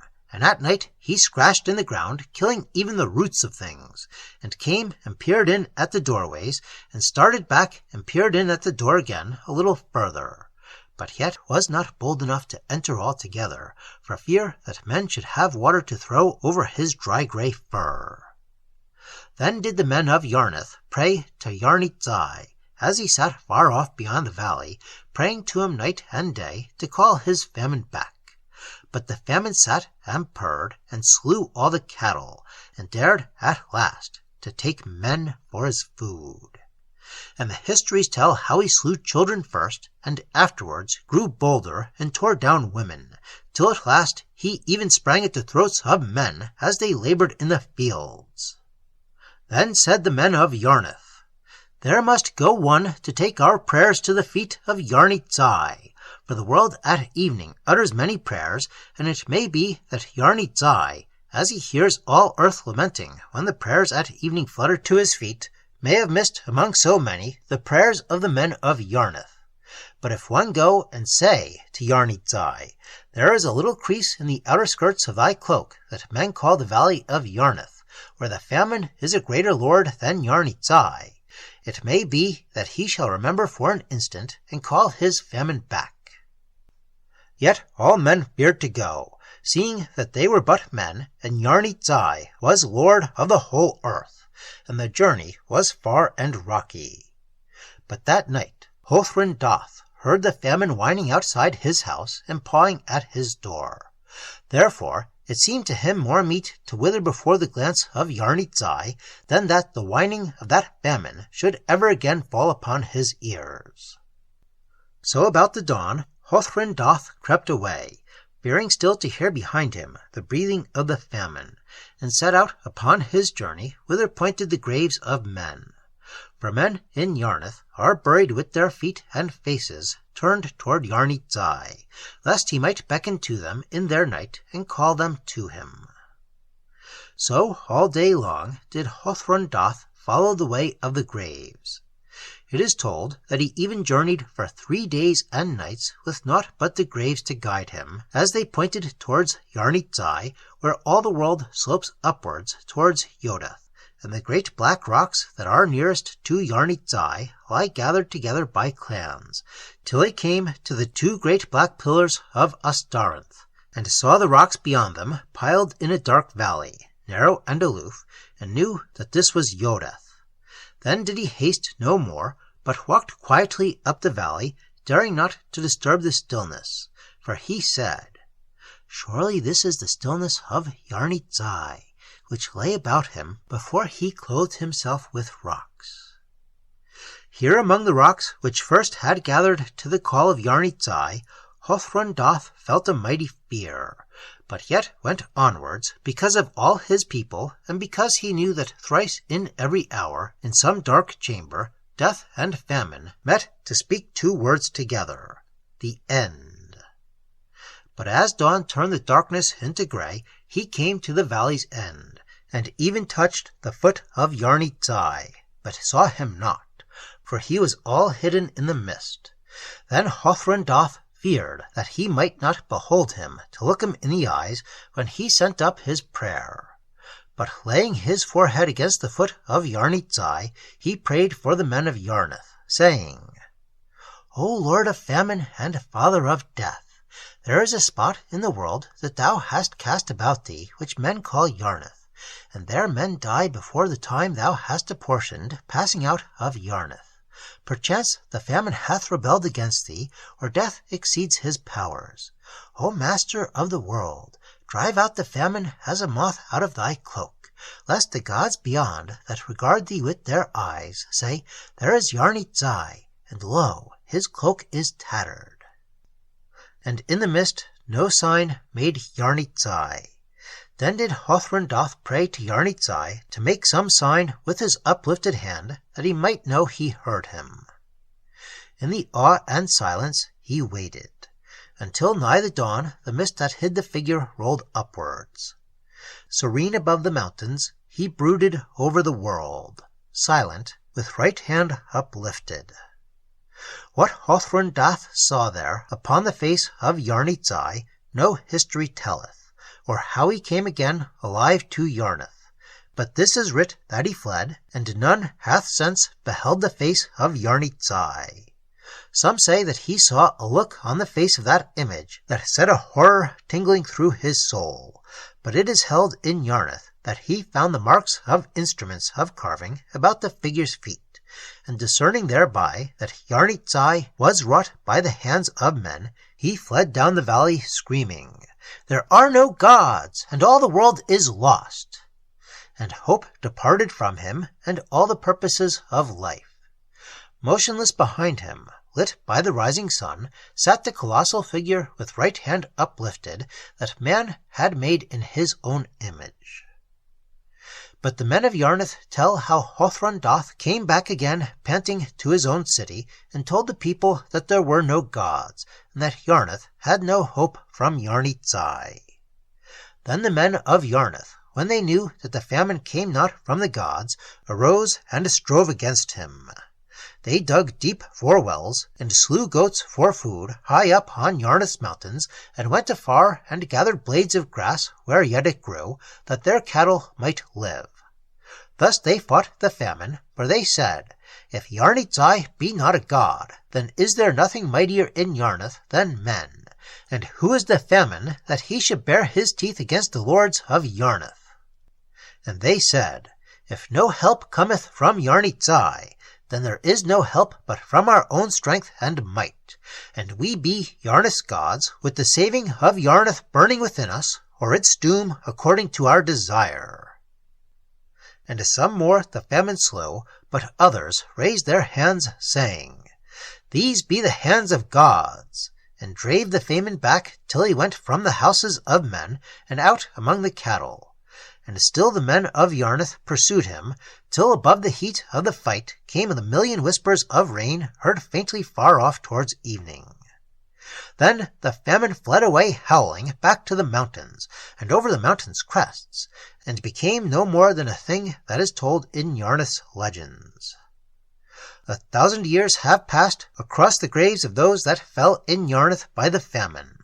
But the men of Yarnith still pray to Yarnith, carved by men's hands in the likeness of a man, for they say, It may be that the prayers we offer to Yarnith may roll upwards from his image as do the mists at dawn, and somewhere find at last the other gods, or that God who sits behind the others, of whom our prophets know not. For the Honor of the Gods, by Lord Dunsany. Of the great wars of the 3 islands are many histories writ, and of how the heroes of the olden time one by one were slain. But naught is told of the days before the olden time, or ever the people of the isles went forth to war, when each in his own land tended cattle or sheep, and listless peace obscured those isles in the days before the olden time. For then the people of the islands played like children about the feet of chance, and had no gods, and went not forth to war. But sailors, cast by strange winds upon those shores, which they named the Prosperous Isles, and finding a happy people which had no gods, told how they should be happier still, and know the gods, and fight for the honor of the gods, and leave their names writ large in histories, and at the last die proclaiming the names of the gods.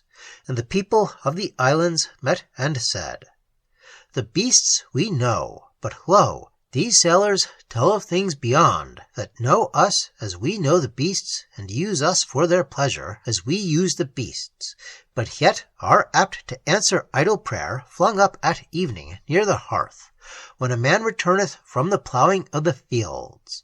Shall we now seek these gods? And some said, We are lords of the 3 islands, and have none to trouble us. And while we live, we find prosperity. And when we die, our bones have ease in the quiet. Let us not, therefore, seek those who may loom greater than we do in the islands 3, or haply harry our bones when we be dead. But others said, The prayers that a man mutters, when a drought hath come, and all the cattle die, go up unheeded to the heedless clouds.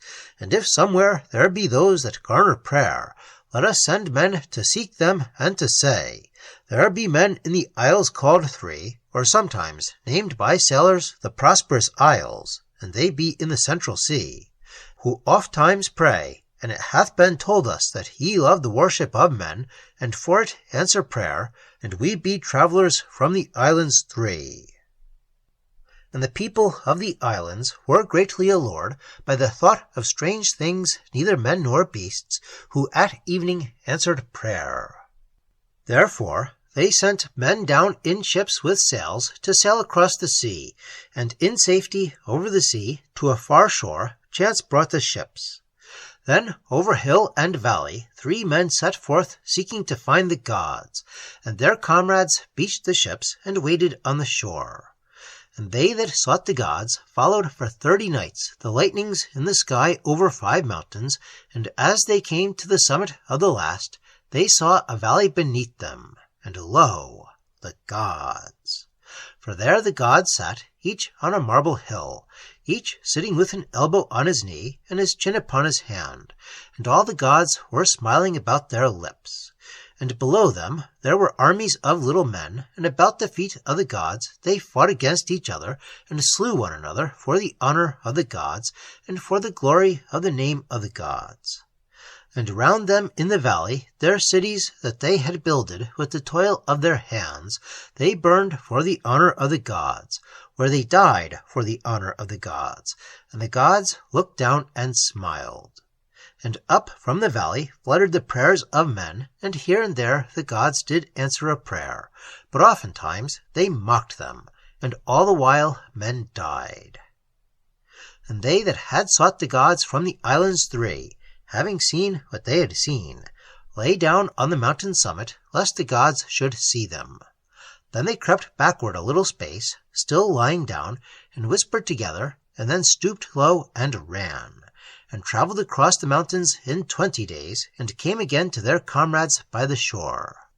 But their comrades asked them if their quest had failed, and the 3 men only answered, We have seen the gods.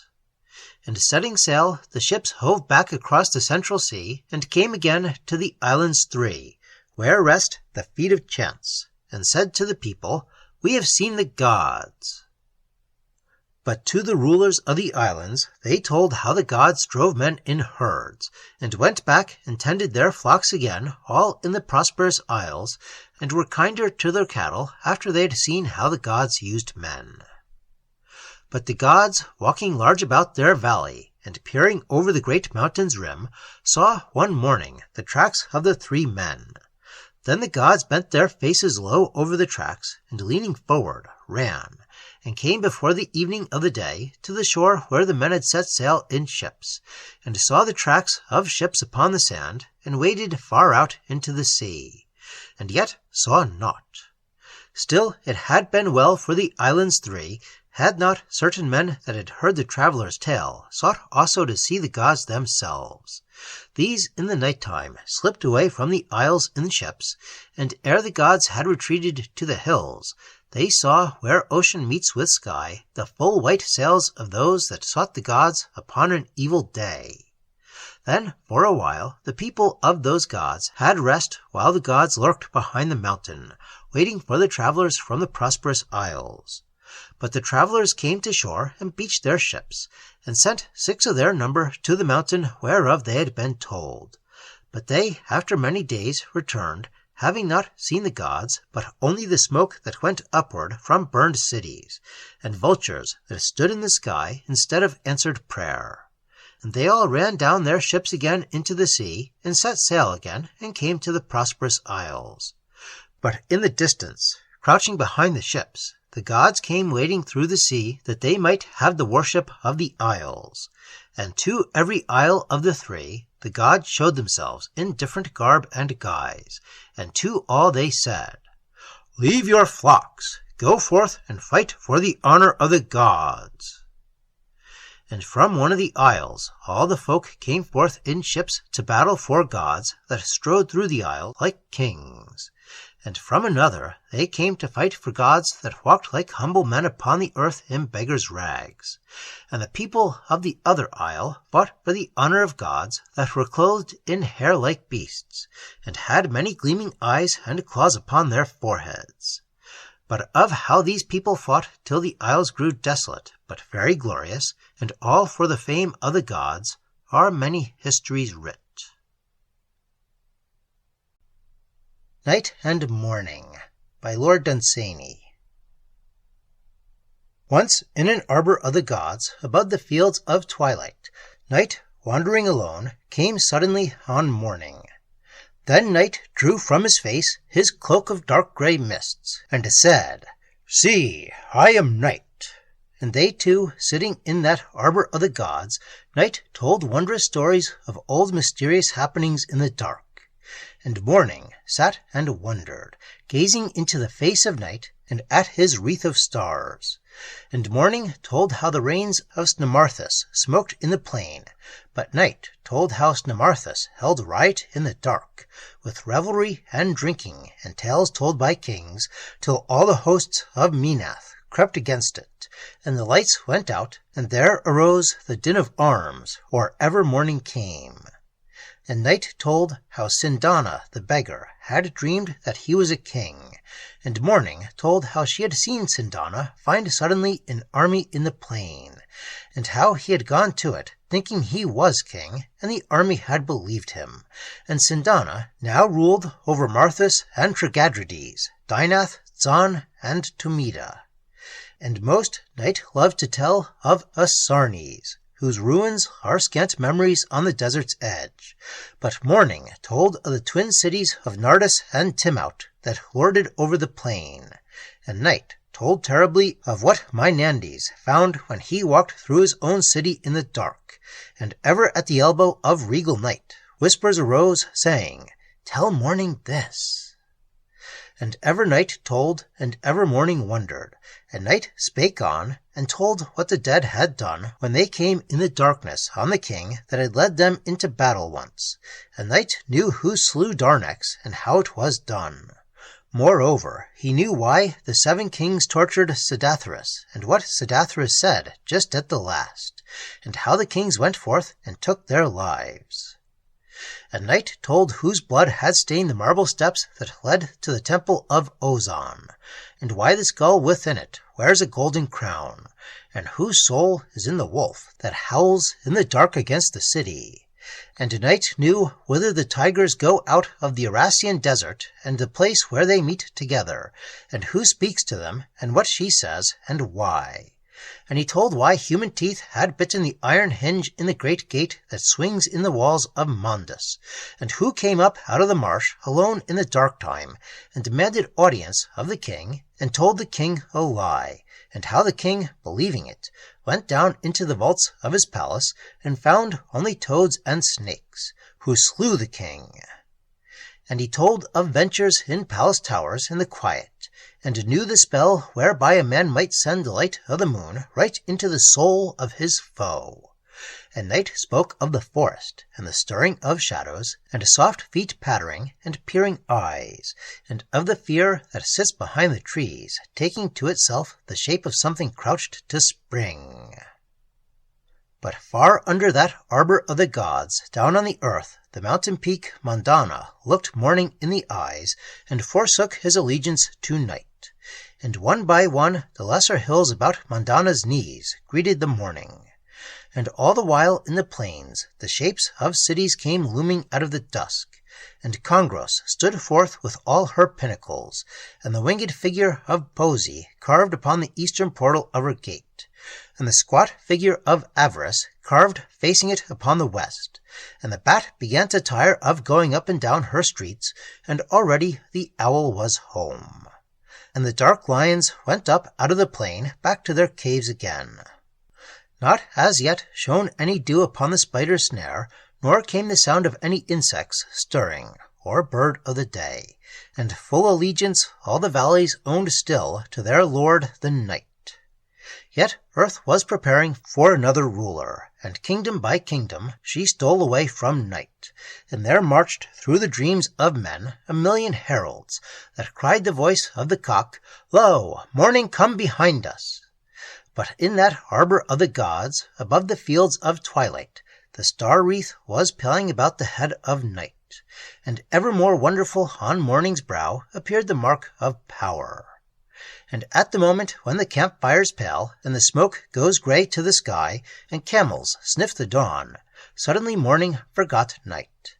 And out of that arbor of the gods, and away to the haunts of the dark, night with his swart cloak slunk away. And morning placed her hand upon the mists, and drew them upward, and revealed the earth, and it drove the shadows before her, and they followed night. And suddenly the mystery quitted haunting shapes, and an old glamour was gone, and far and wide over the fields of the earth a new splendor arose. Usury by Lord Dunsany. The men of Zonu held that Yarn is God, who sits as a usurer behind a heap of little lustrous gems, and ever clutches at them with both arms. Scarce larger than a drop of water are the gleaming jewels that lie under the grasping talons of Yarn, and every jewel is a life. Men tell in Zonu that the earth was empty when Yarn devised his plan, and on it no life stirred. Then Yarn lured to him shadows whose home was beyond the rim, who knew little of joys and not of any sorrow, whose place was beyond the rim before the birth of time. These Yarn lured to him, and showed them his heap of gems, and in the jewels there was light, and green fields glistened in them, and there were glimpses of blue sky and little streams, and very faintly little gardens showed that flowered in orchard lands.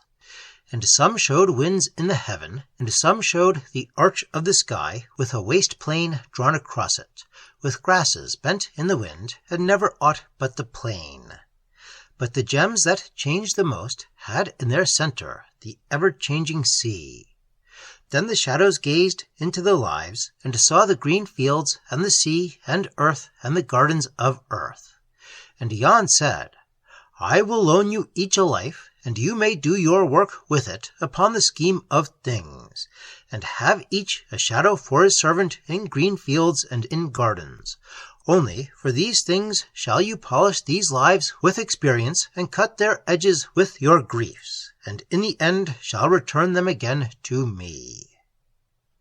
And thereto the shadows consented, that they might have gleaming lives, and have shadows for their servants, and this thing became the law. But the shadows, each with his life, departed, and came to Zonu and to other lands, and there, with experience, they polished the lives of Yarn, and cut them with human griefs, until they gleamed anew. And ever they found new scenes to gleam within these lives, and cities, and sails, and men shone in them, where there had been before only green fields and sea. And ever Yarn the usurer cried out to remind them of their bargain. When men added to their lives scenes that were pleasant to Yarn, then was Yarn silent. But when they added scenes that pleased not the eyes of Yarn, then did he take a toll of sorrow from them, because it was the law. But men forgot the usurer, and there arose some claiming to be wise in the law, who said that after their labor, which they wrought upon their lives, was done, those lives should be theirs to possess. So men took comfort from their toil and labor, and the grinding and cutting of their griefs. But as their lives began to shine with experience of many things, the thumb and forefinger of Yarn would suddenly close upon a life, and the man became a shadow. But away beyond the rim the shadows say, "We have greatly labored for Yarn, and have gathered griefs in the world, and caused his lives to shine, and Yarn doeth not for us. Far better had we stayed where no cares are, floating beyond the rim." And there the shadows fear lest ever again they be lured by specious promises to suffer usury at the hands of Yarn, who is overskilled in law. Only Yarn sits and smiles, watching his hoard increase in preciousness, and hath no pity for the poor shadows whom he hath lured from their quiet to toil in the form of men. And ever Yarn lures more shadows, and sends them to brighten his lives, sending the old lives out again to make them brighter still. And sometimes he gives to a shadow a life that was once a king's, and sendeth him with it down to the earth to play the part of a beggar. Or sometimes he sendeth a beggar's life to play the part of a king. What careth Yarn? The men of Zonu have been promised by those that claim to be wise in the law that their lives which they have toiled at shall be theirs to possess for ever. Yet the men of Zonu fear that Yarn is greater and overskilled in the law. Moreover, it hath been said that time will bring the hour when the wealth of Yarn shall be such as his dreams have lusted for. Then shall Yarn leave the earth at rest, and trouble the shadows no more, but sit and gloat with his unseemly face over his hoard of lives, for his soul is a usurer's soul. But others say, and they swear that this is true, that there are gods of old, who be far greater than Yarn, who made the law wherein Yarn is overskilled, and who will one day drive a bargain with him that shall be too hard for Yarn. Then Yarn shall wander away, a mean, forgotten god, and perchance in some forsaken land shall haggle with the rain for a drop of water to drink, for his soul is a usurer's soul, and the lives, who knoweth the gods of old, or what their will shall be? Mlideen by Lord Dunsany. Upon an evening of the forgotten years, the gods were seated upon Mana-Yood-Sushai, above Mlideen, holding the avalanche in leash. All in the middle city stood the temples of the city's priests, and hither came all the people of Mlideen to bring them gifts, and there it was the wont of the city's priests to carve them gods for Mlideen. For in a room apart in the temple of Eld, in the midst of the temples that stood in the middle city of Mlideen, there lay a book called the Book of Beautiful Devices, writ in a language that no man may read, and writ long ago, telling how a man may make for himself gods that shall neither rage nor seek revenge against a little people. And ever the priests came forth from reading in the Book of Beautiful Devices, and ever they sought to make benignant gods, and all the gods that they made were different from each other, only their eyes turned all upon Mlideen. But upon Mana-Yood, for all of the forgotten years the gods had waited and forborne until the people of Mlideen should have carven 100 gods. Never came lightnings from Mana-Yood crashing upon Mlideen, nor blight on harvests, nor pestilence in the city. Only upon Mana-Yood the gods sat and smiled. The people of Mlideen had said, "Yoma is God," and the gods sat and smiled. And after the forgetting of Yoma and the passing of years, the people had said, "Zungari is God," and the gods sat and smiled.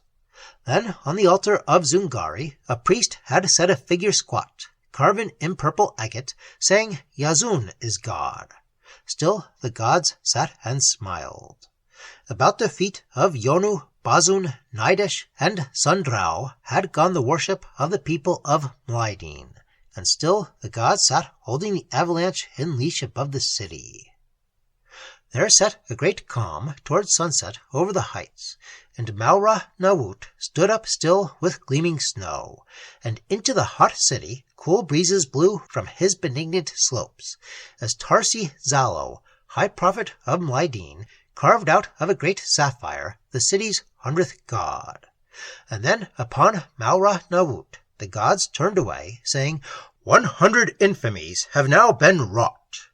And they looked no longer upon Mlideen, and held the avalanche no more in leash, and he leapt forward howling. Over the middle city of Mlideen now lies a mass of rocks, and on the rocks a new city is builded, wherein people dwell who know not old Mlideen, and the gods are seated on Mana-Yood still. And in the new city men worship carven gods, and the number of the gods that they have carven is 99. And I, the prophet, have found a curious stone, and go to carve it into the likeness of a god for all Mlideen to worship. The Secret of the Gods by Lord Dunsany. Zinimo, the small snake, saw the cool river gleaming before him afar off, and set out over the burning sand to reach it. Uldun, the prophet, came out of the desert and followed up the bank of the river towards his old home. 30 years since Uldun had left the city where he was born to live his life in a silent place where he might search for the secret of the gods.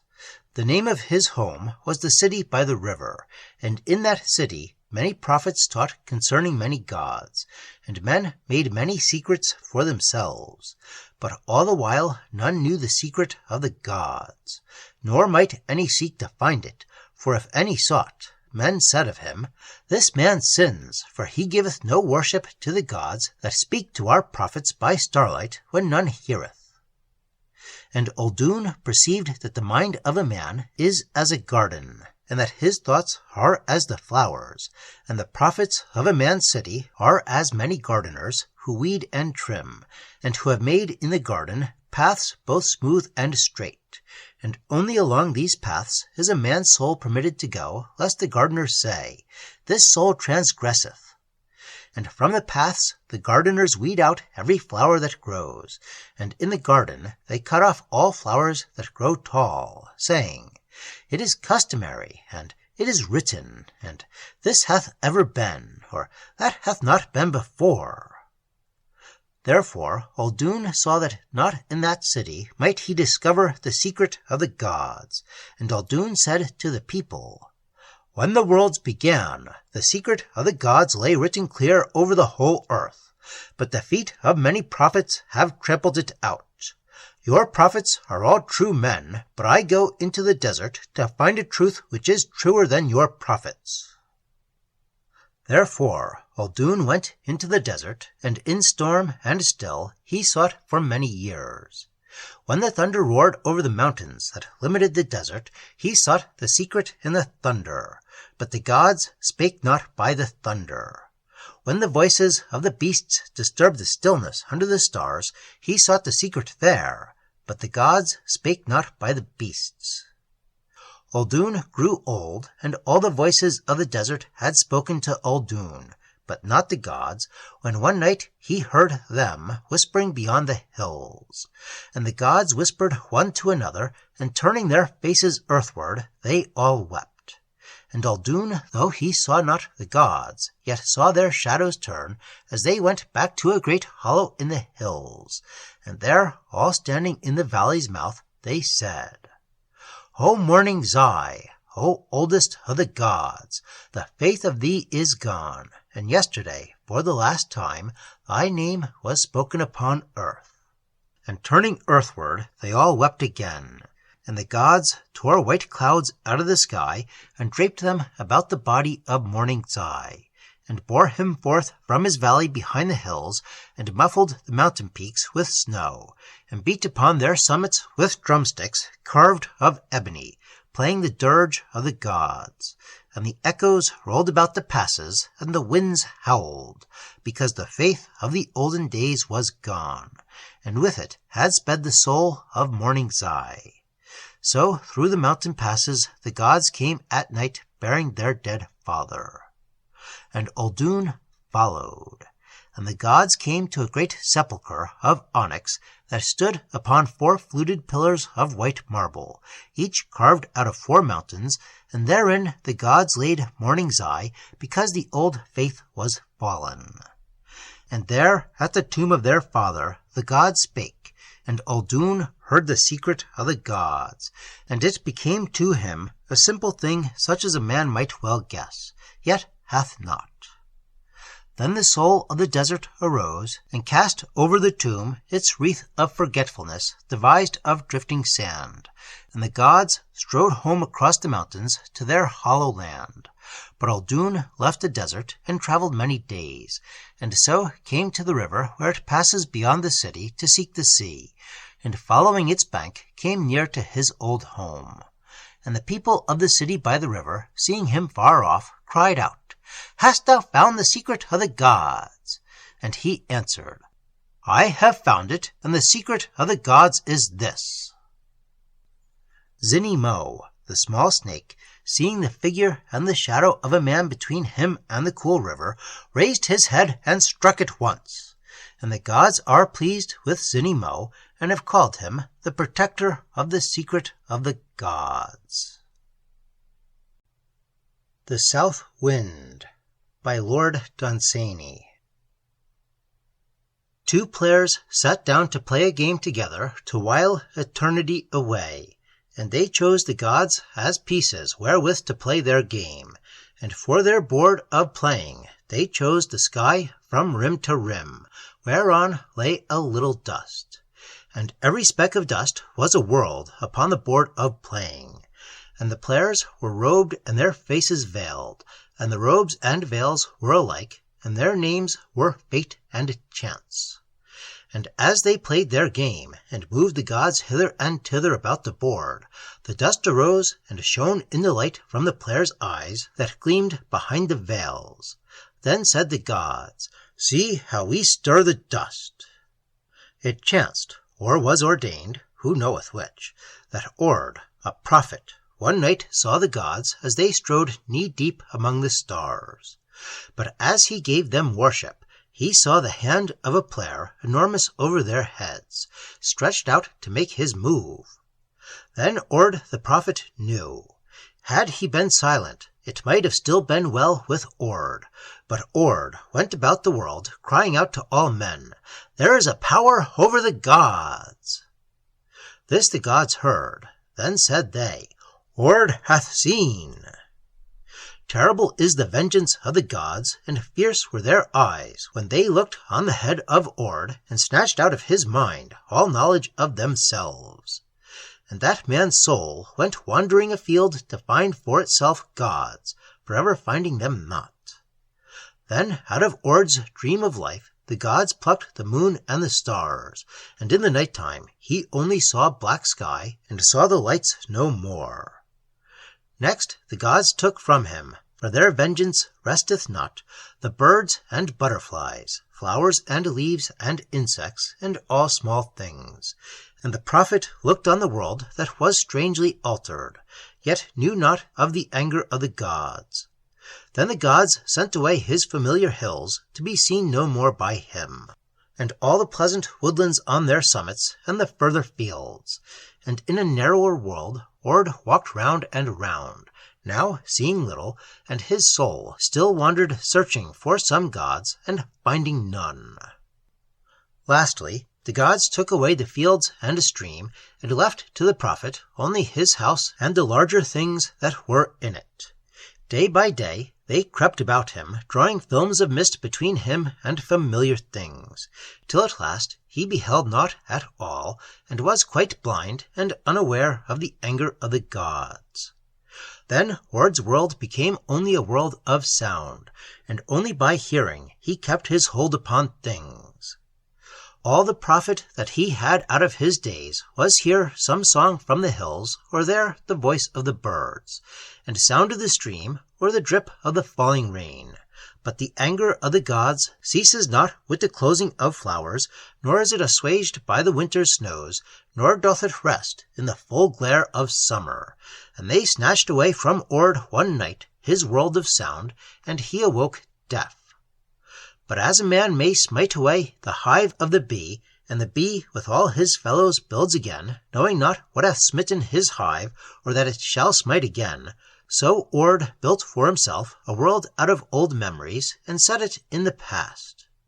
There he builded himself cities out of former joys, and therein built palaces of mighty things achieved, and with his memory as a key, he opened golden locks, and had still a world to live in, though the gods had taken from him the world of sound, and all the world of sight.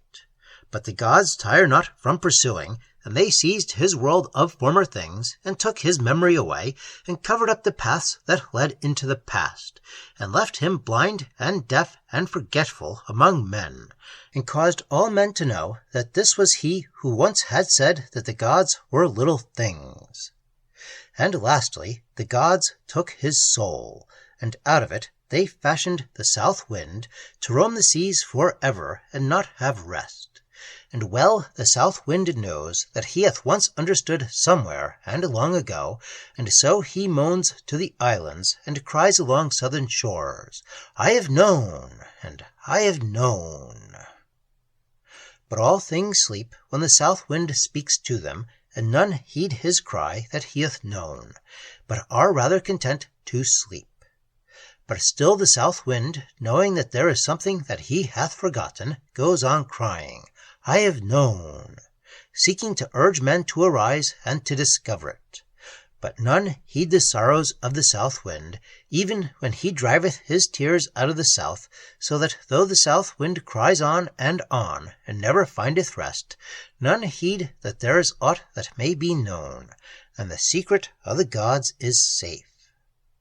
But the business of the south wind is with the north, and it is said that the time will one day come when he shall overcome the bergs, and sink the seas of ice, and come where the secret of the gods is graven upon the pole.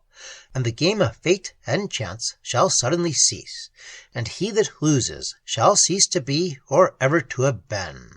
And from the board of playing, fate or chance, who knoweth which shall win, shall sweep the gods away. In the Land of Time by Lord Dunsany. Thus Karnith, king of Alata, spake to his eldest son, I bequeath to thee my city of Zun, with its golden eaves, whereunder hum the bees. And I bequeath to thee also the land of Alata, and all such other lands as thou art worthy to possess. For my 3 strong armies, which I leave thee, may well take Zindara, and overrun Istan, and drive back Onin from his frontier, and leaguer the walls of Yan, and beyond that spread conquest over the lesser lands of Hebeth, Ebnon, and Karida. Only lead not thine armies against Zinar, nor ever cross the Idis. Thereat, in the city of Zun, in the land of Alata, under his golden eaves, died King Karnith, and his soul went whither had gone the souls of his sires, the elder kings, and the souls of their slaves. Then Karnith Zo, the new king, took the iron crown of Alata, and afterwards went down to the plains that encircle Zun, and found his 3 strong armies clamoring to be led against Zinar over the river Idis.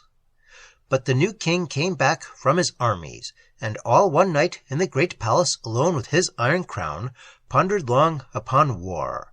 And a little before dawn he saw dimly through his palace window, facing east over the city of Zun, and across the fields of Alata, to far off where a valley opened on Istan. There, as he pondered, he saw the smoke arising tall and straight over small houses in the plain and the fields where the sheep fed.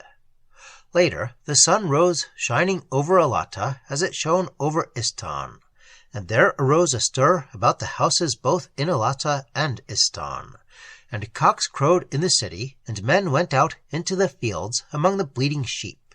And the king wondered if men did otherwise in Istan. And men and women met as they went out to work, and the sound of laughter arose from streets and fields.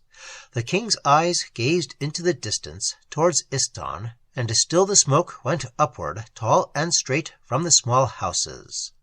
And the sun rose higher, that shone upon Elatta and Istan, causing the flowers to open wide in each, and the birds to sing, and the voices of men and women to arise. And in the marketplace of Zun, caravans were astir that set out to carry merchandise to Istan, and afterwards passed camels coming to Elatta with many tinkling bells. All this the king saw as he pondered much, who had not pondered before. Westward the Agnid mountains frowned in the distance, guarding the river Idis. Behind them the fierce people of Xenar lived in a bleak land. Later the king, going abroad through his new kingdom, came on the temple of the gods of old. There he found the roof shattered, and the marble columns broken, and tall weeds met together in the inner shrine, and the gods of old, bereft of worship or sacrifice, neglected and forgotten. And the king asked of his counselors who it was that had overturned this temple of the gods, or caused the gods themselves to be thus forsaken. And they answered him, "Time has done this." Next the king came upon a man bent and crippled, whose face was furrowed and worn. And the king, having seen no such sight within the court of his father, said to the man, "Who hath done this thing to you?" And the old man answered, "Time hath ruthlessly done it." But the king and his counselors went on, and next they came upon a body of men carrying among them a hearse. And the king asked his counselors closely concerning death, for these things had not before been expounded to the king.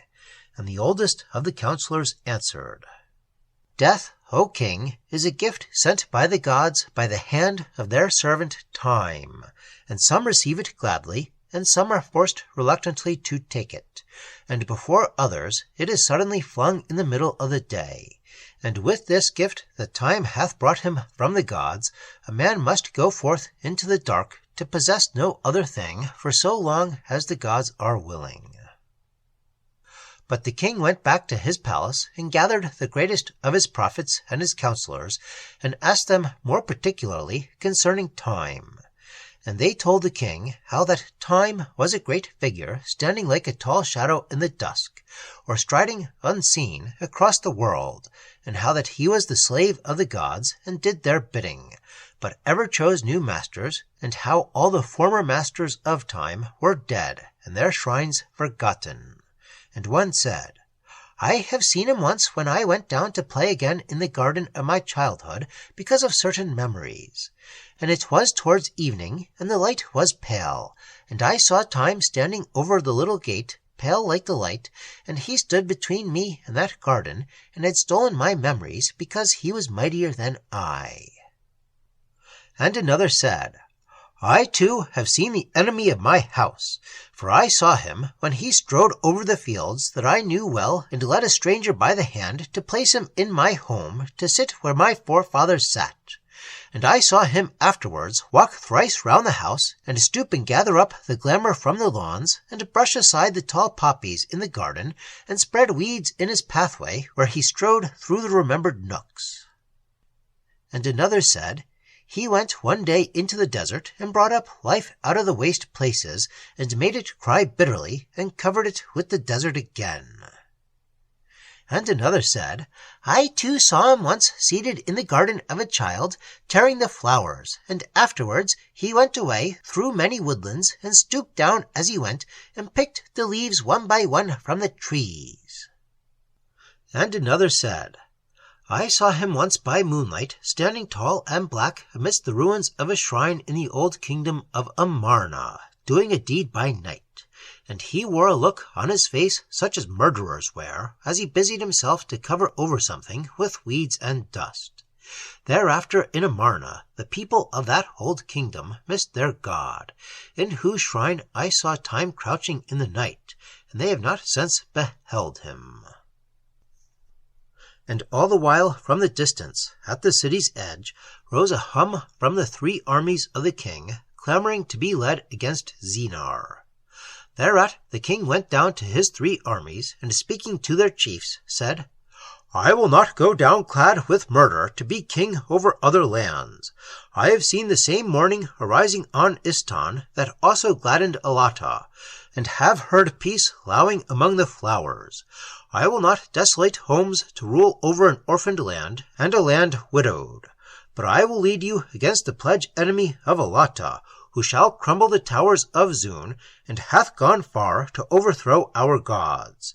He is the foe of Zindara and Istan, and many citadeled Yan. Hebeth and Ebnon may not overcome him, nor Karida be safe against him among her bleakest mountains. He is a foe mightier than Zeenar, with frontiers stronger than Idis. He leers at all the peoples of the earth, and mocks their gods, and covets their builded cities. Therefore we will go forth and conquer Time, and save the gods of Alata from his clutch, and coming back victorious, shall find that death is gone, and age and illness departed. And here we shall live forever by the golden eaves of Zun, while the bees hum among unrusted gables and never-crumbling towers. There shall be neither fading nor forgetting, nor ever dying nor sorrow, when we shall have freed the people and pleasant fields of the earth from inexorable Time. And the army swore that they would follow the king to save the world and the gods. So the next day the king set forth with his 3 armies, and crossed many rivers, and marched through many lands, and wherever they went they asked for news of Time. And the first day they met a woman with her face furrowed and lined, who told them that she had been beautiful, and that Time had smitten her in the face with his 5 claws.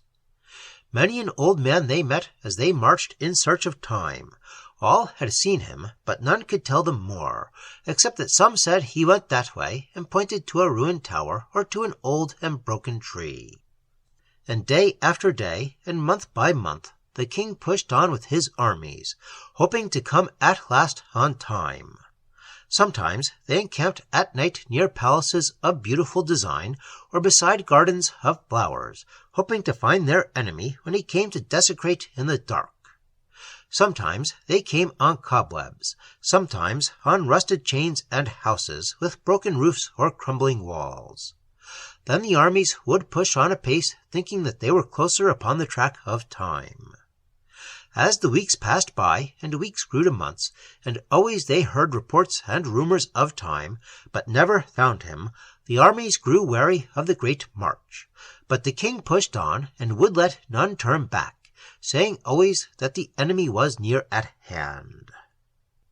Month in, month out, the king led on his now unwilling armies, till at last they had marched for close upon a year, and came to the village of Astarma, very far to the north.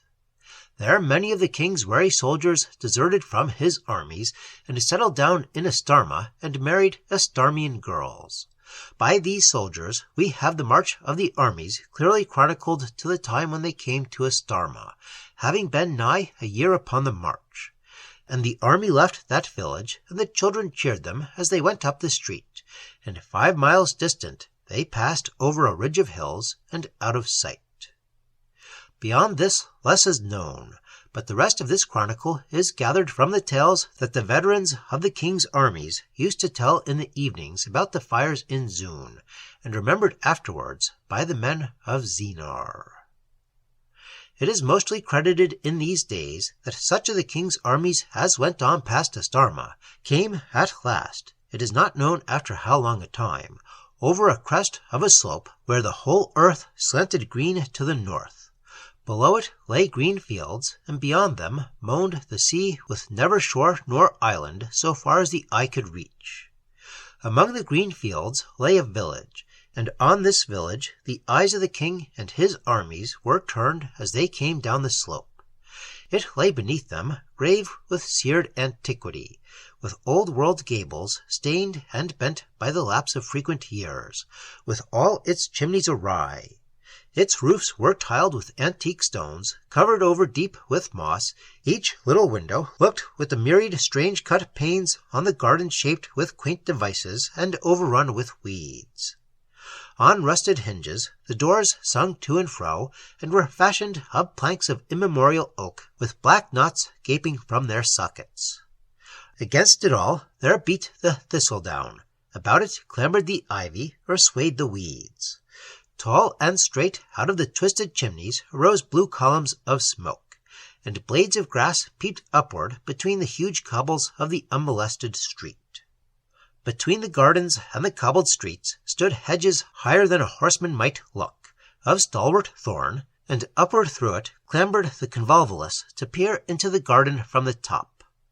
Before each house there was cut a gap in the hedge, and in it swung a wicket gate of timber, soft with the rain and years, and green like the moss.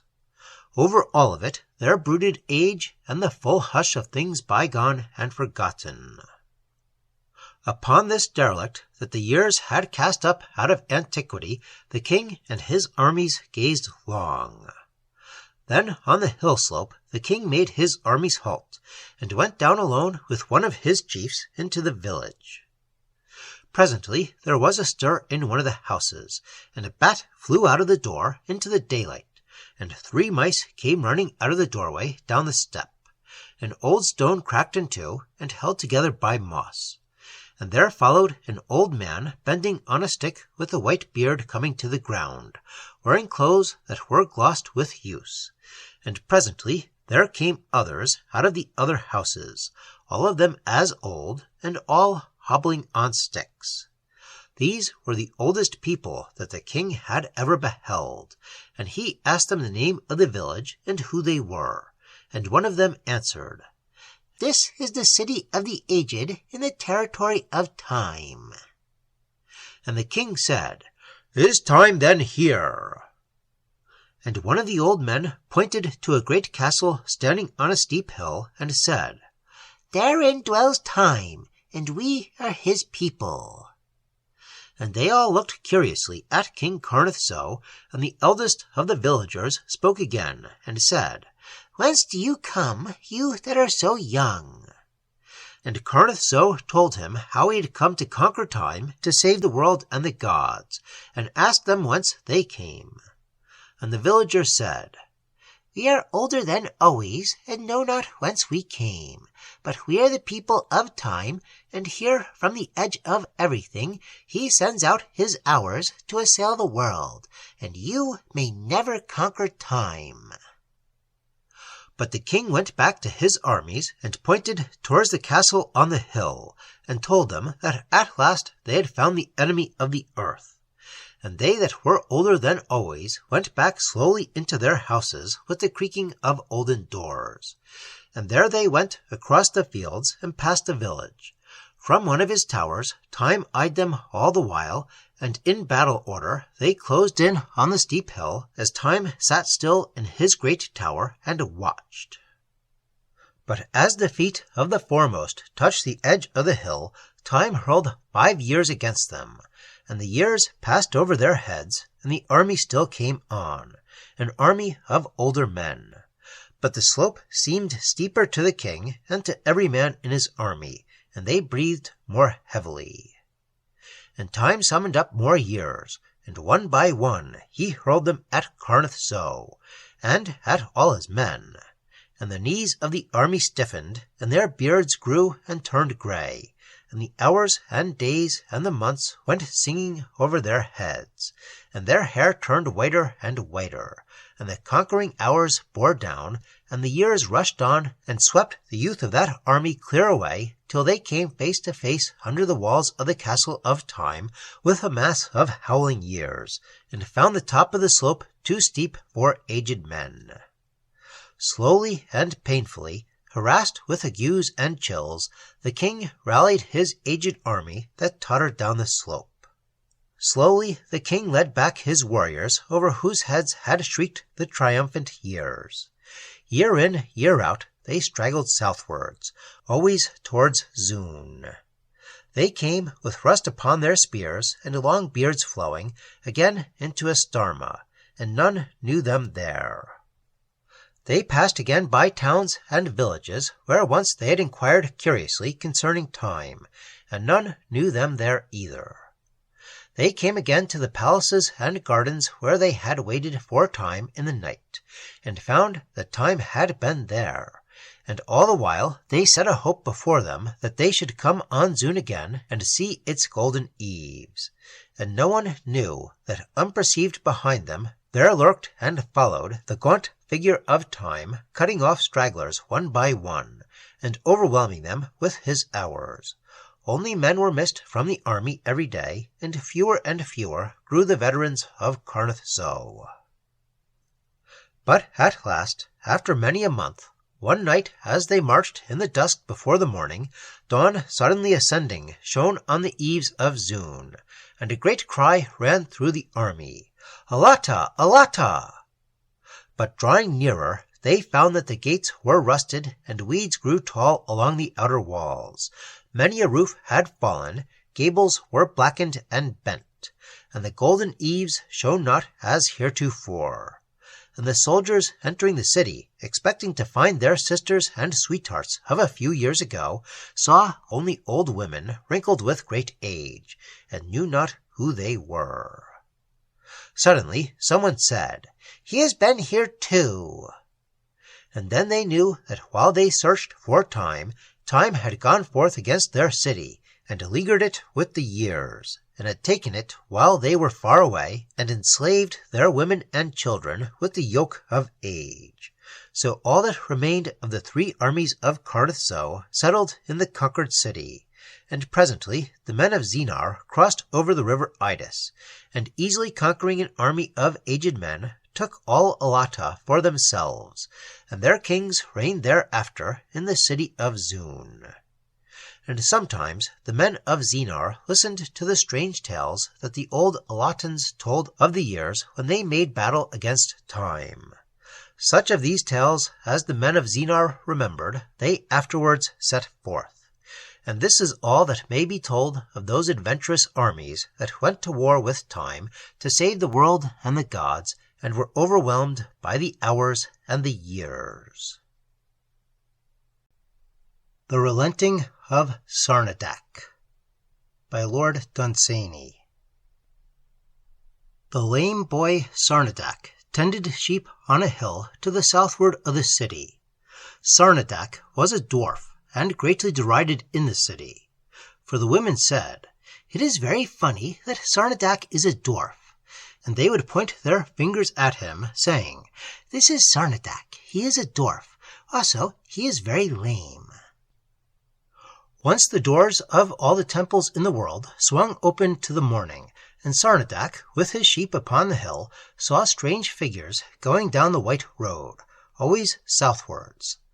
All the morning he saw the dust rising above the strange figures, and always they went southwards, right as far as the rim of the Mlideen hills, where the white road could be seen no more.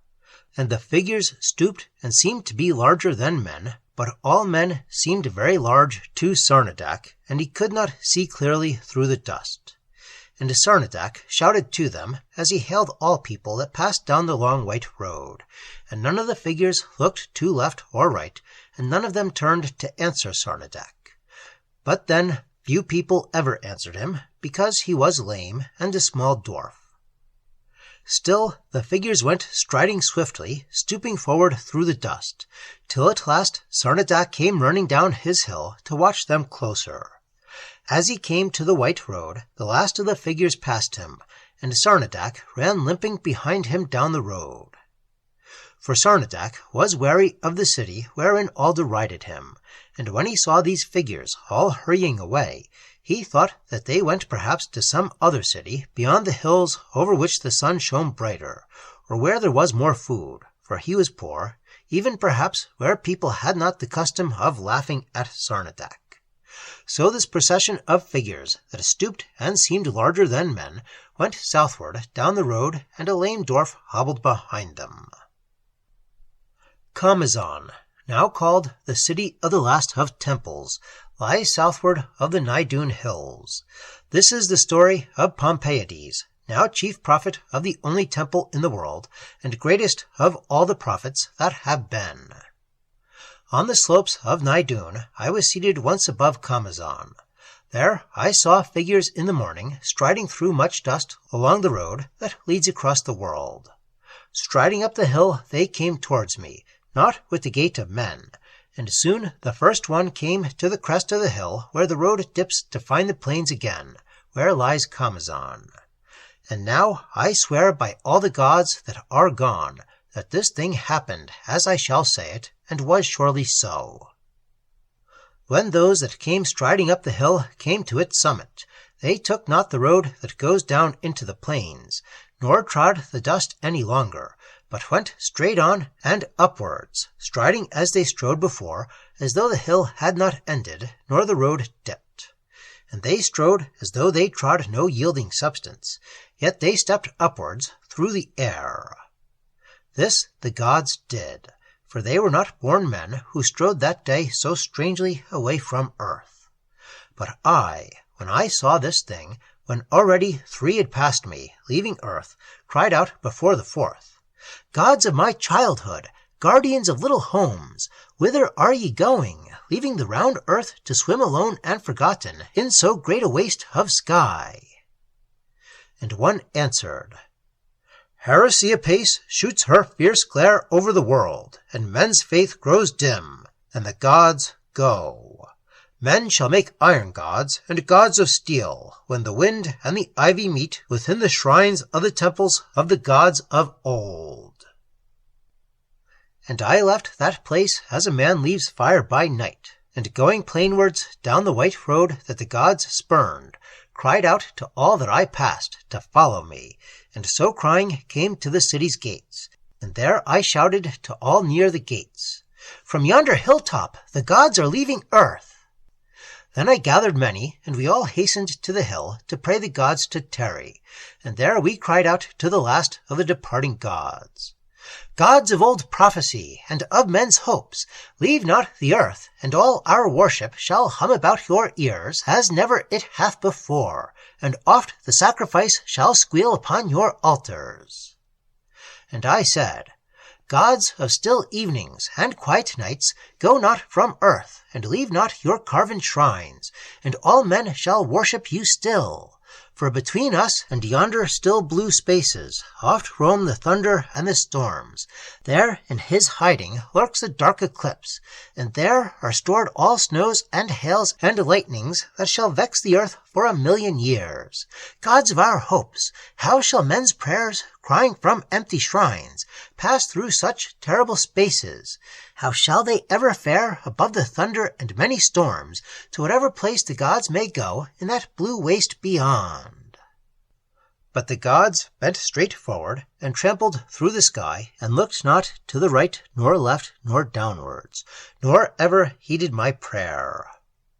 And one cried out, hoping yet to stay the gods, though nearly all were gone, saying, "O gods, rob not the earth of the dim hush that hangs round all your temples.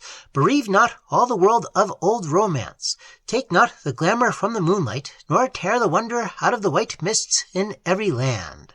For, O ye gods of the childhood of the world, when you have left the earth, you shall have taken the mystery from the sea, and all its glory from antiquity, and you shall have wrenched out hope from the dim future. There shall be no strange cries at night-time half understood, nor songs in the twilight, and the whole of the wonder shall have died with last year's flowers in little gardens or hill slopes leaning south. For with the gods must go the enchantment of the plains, and all the magic of dark woods, and something shall be lacking from the quiet of early dawn. For it would scarce befit the gods to leave the earth, and not take with them that which they had given it. Out beyond the still blue spaces you will need the holiness of sunset for yourselves, and a little sacred memories, and the thrill that is in stories told by firesides long ago. One strain of music, one song, one line of poetry, and one kiss, and a memory of one pool with rushes, and each one the best shall the gods take to whom the best belongs when the gods go. Sing a lamentation, people of Kamazan. Sing a lamentation for all the children of earth at the feet of the departing gods. Sing a lamentation for the children of earth who must now carry their prayers to empty shrines, and around empty shrines must rest at last. Then, when our prayers were ended and our tears shed, we beheld the last and smallest of the gods halted upon the hilltop. Twice he called to them with a cry somewhat like the cry wherewith our shepherds hail their brethren, and long gazed after them, and then deigned to look no longer, and to tarry upon earth, and turn his eyes on men. Then a great shout went up when we saw that our hopes were saved, and that there was still on earth a haven for our prayers. Smaller than men now seemed the figures that had loomed so big, as one behind the other far over our heads. They still strode upwards, but the small god that had pitied the world came with us down the hill, still deigning to tread the road, though strangely, not as men tread, and into Kamazan. There we housed him in the palace of the king, for that was before the building of the temple of gold, and the king made sacrifice before him with his own hands, and he that had pitied the world did eat the flesh of the sacrifice.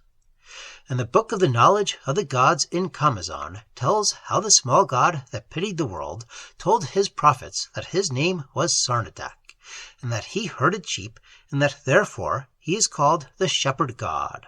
And the sheep are sacrificed upon his altars thrice a day, and the north, east, west, and the south are the 4 hurdles of Sarnidac, and the white clouds are his sheep. And the book of the knowledge of the gods tells further how the day on which Pompeiades found the gods shall be kept forever as a fast until the evening, and called the fast of the departing.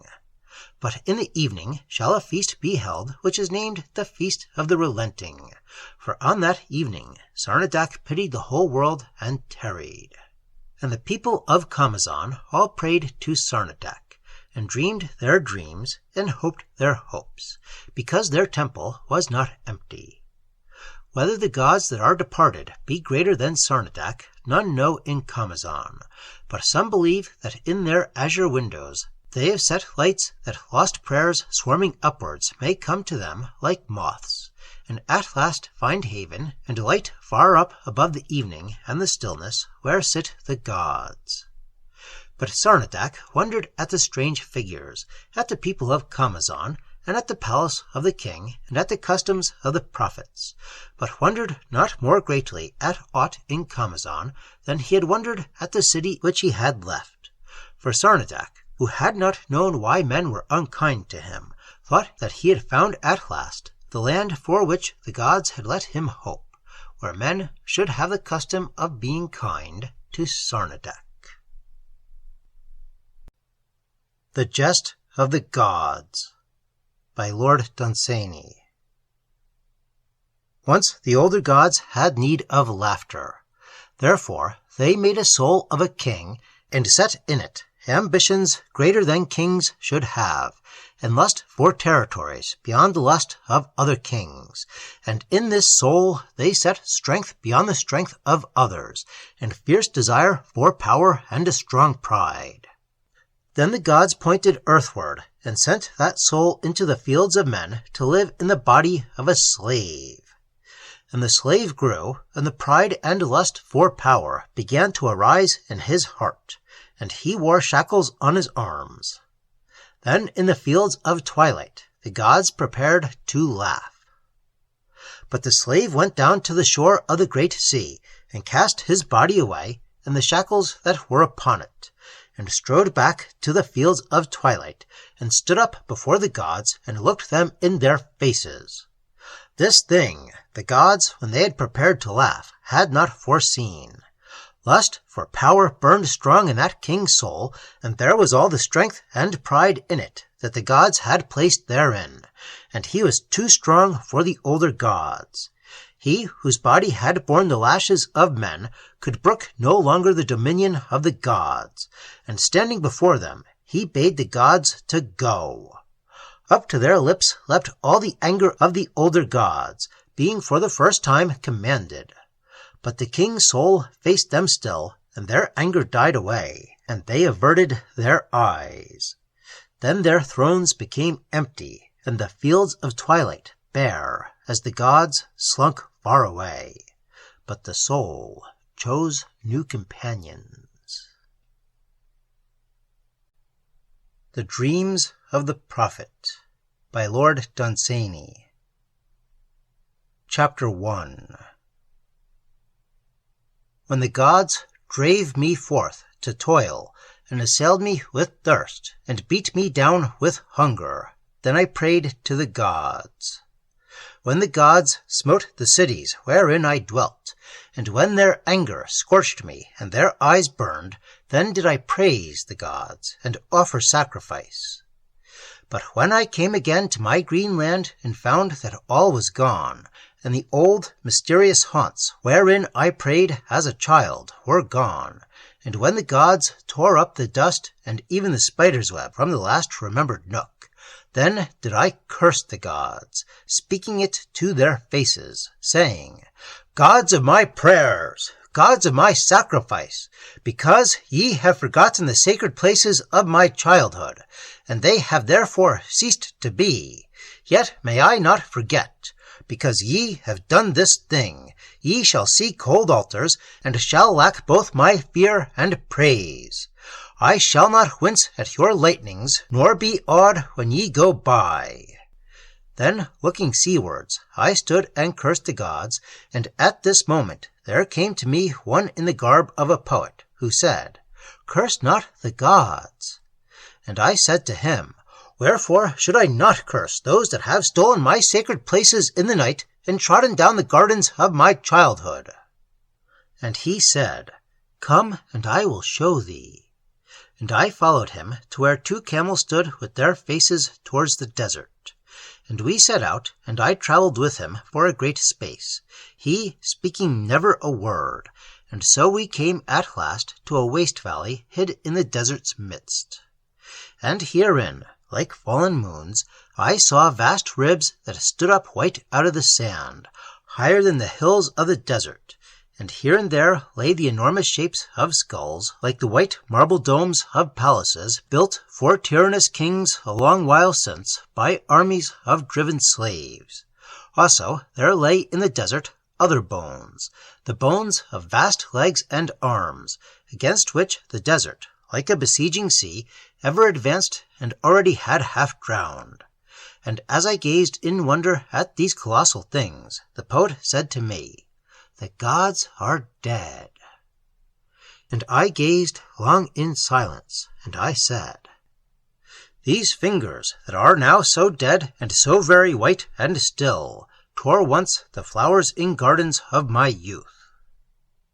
But my companion said to me, I have brought thee here to ask of thee thy forgiveness of the gods, for I, being a poet, knew the gods, and would fain drive off the curses that hover above their bones, and bring them men's forgiveness as an offering at the last, that the weeds and the ivy may cover their bones from the sun.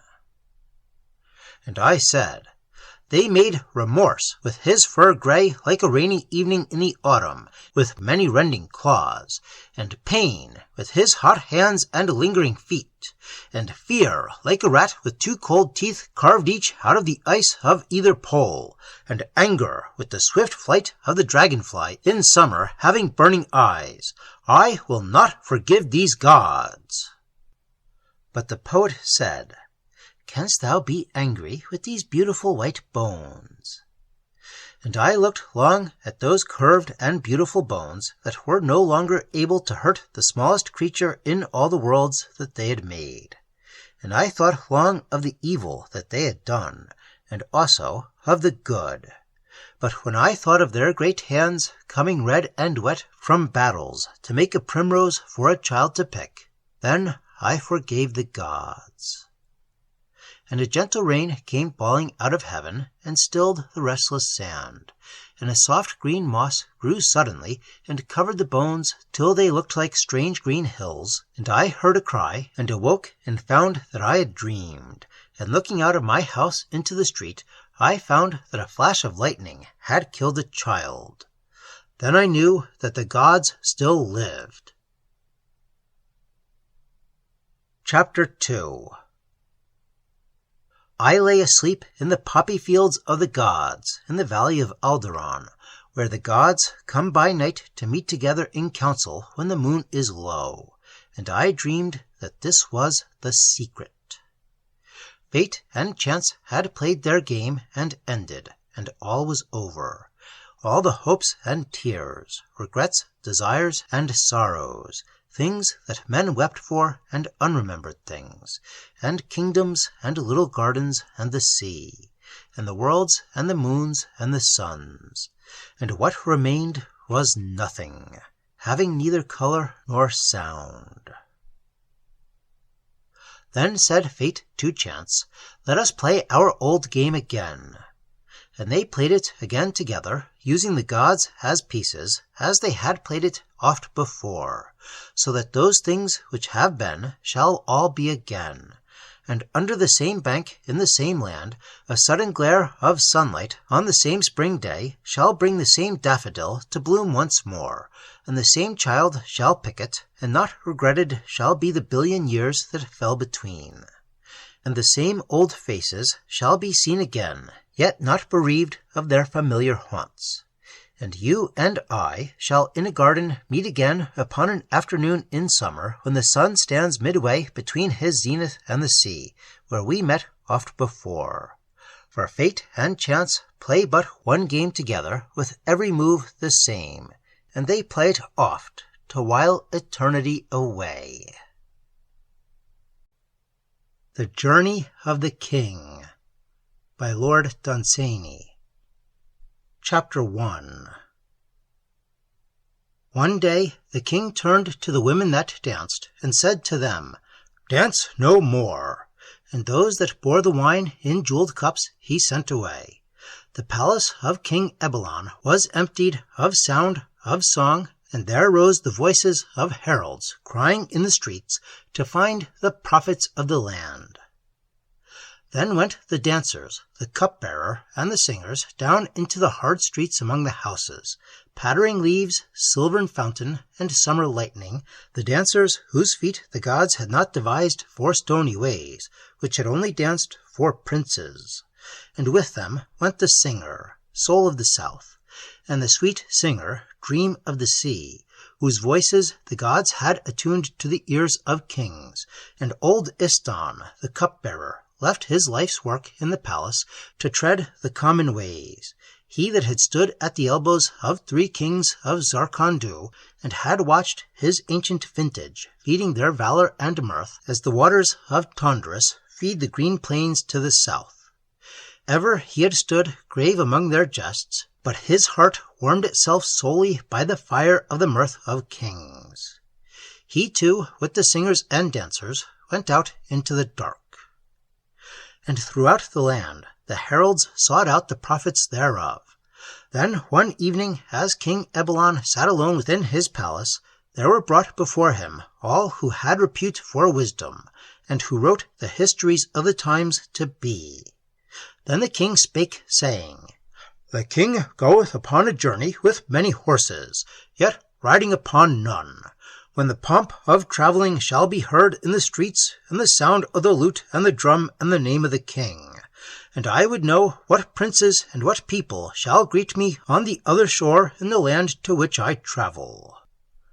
Then fell a hush upon the prophets, for they murmured, "All knowledge is with the king."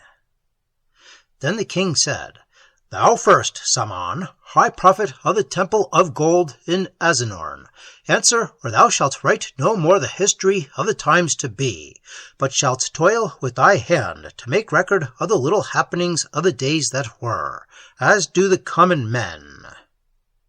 Then said Saman, "All knowledge is with the king, and when the pomp of travelling shall be heard in the streets, and the slow horses whereon the king rideth not go behind lute and drum, then, as the king well knoweth, thou shalt go down to the great white house of kings, and, entering the portals where none are worthy to follow, shalt make obeisance alone to all the elder kings of Zarkon-Du, whose bones are seated upon golden thrones, grasping their scepters still. Therein thou shalt go with robes and scepter through the marble porch, but thou shalt leave behind thee thy gleaming crown, that others may wear it, and as the times go by, come in to swell the number of the 30 kings that sit in the great white house on golden thrones. There is one doorway in the great white house, and it stands wide with marble portals yawning for kings. But when it shall receive thee, and thine obeisance hath been made, because of thine obligation to the 30 kings, thou shalt find at the back of the house an unknown door, through which the soul of a king may just pass, and leaving thy bones upon a golden throne, thou shalt go unseen out of the great white house to tread the velvet spaces that lie among the worlds. Then, O king, it were well to travel fast, and not to tarry about the houses of men, as do the souls of some who still bewail the sudden murder that sent them upon the journey before their time, and who, being yet loth to go, linger in dark chambers all the night. These, setting forth to travel in the dawn, and travelling all the day, see earth behind them gleaming when evening falls, and again are loth to leave its pleasant haunts, and come back again through dark woods and up into some old loved chamber, and ever tarry between home and flight, and find no rest. Thou wilt set forth at once, because the journey is far and lasts for many hours. But the hours on the velvet spaces are the hours of the gods, and we may not say what time such an hour may be if reckoned in mortal years. At last thou shalt come to a grey place filled with mist, with grey shapes standing before it, which are altars, and on the altars rise small red flames from dying fires that scarce illumine the mist. And in the mist it is dark and cold, because the fires are low. These are the altars of the people's faiths, and the flames are the worship of men, and through the mists the gods of old go groping in the dark and in the cold. There thou shalt hear a voice cry feebly, Inzāna, Inzāna, Lord of the Thunder, where art thou? For I cannot see. And a voice shall answer faintly in the cold, O Maker of many worlds, I am here. And in that place the gods of old are nearly deaf, for the prayers of men grow few. They are nigh blind, because the fires burn low upon the altars of men's faiths, and they are very cold. And all about the place of mist there lies a moaning sea, which is called the Sea of Souls. And behind the place of mist are the dim shapes of mountains, and on the peak of one there glows a silvern light that shines in the moaning sea. And ever as the flames on the altars die before the gods of old, the light on the mountain increases, and the light shines over the mist, but never through it, as the gods of old grow blind. It is said that the light on the mountain shall one day become a new god who is not of the gods of old. There, O king, thou shalt enter the Sea of Souls by the shore where the altars stand, which are covered in mist.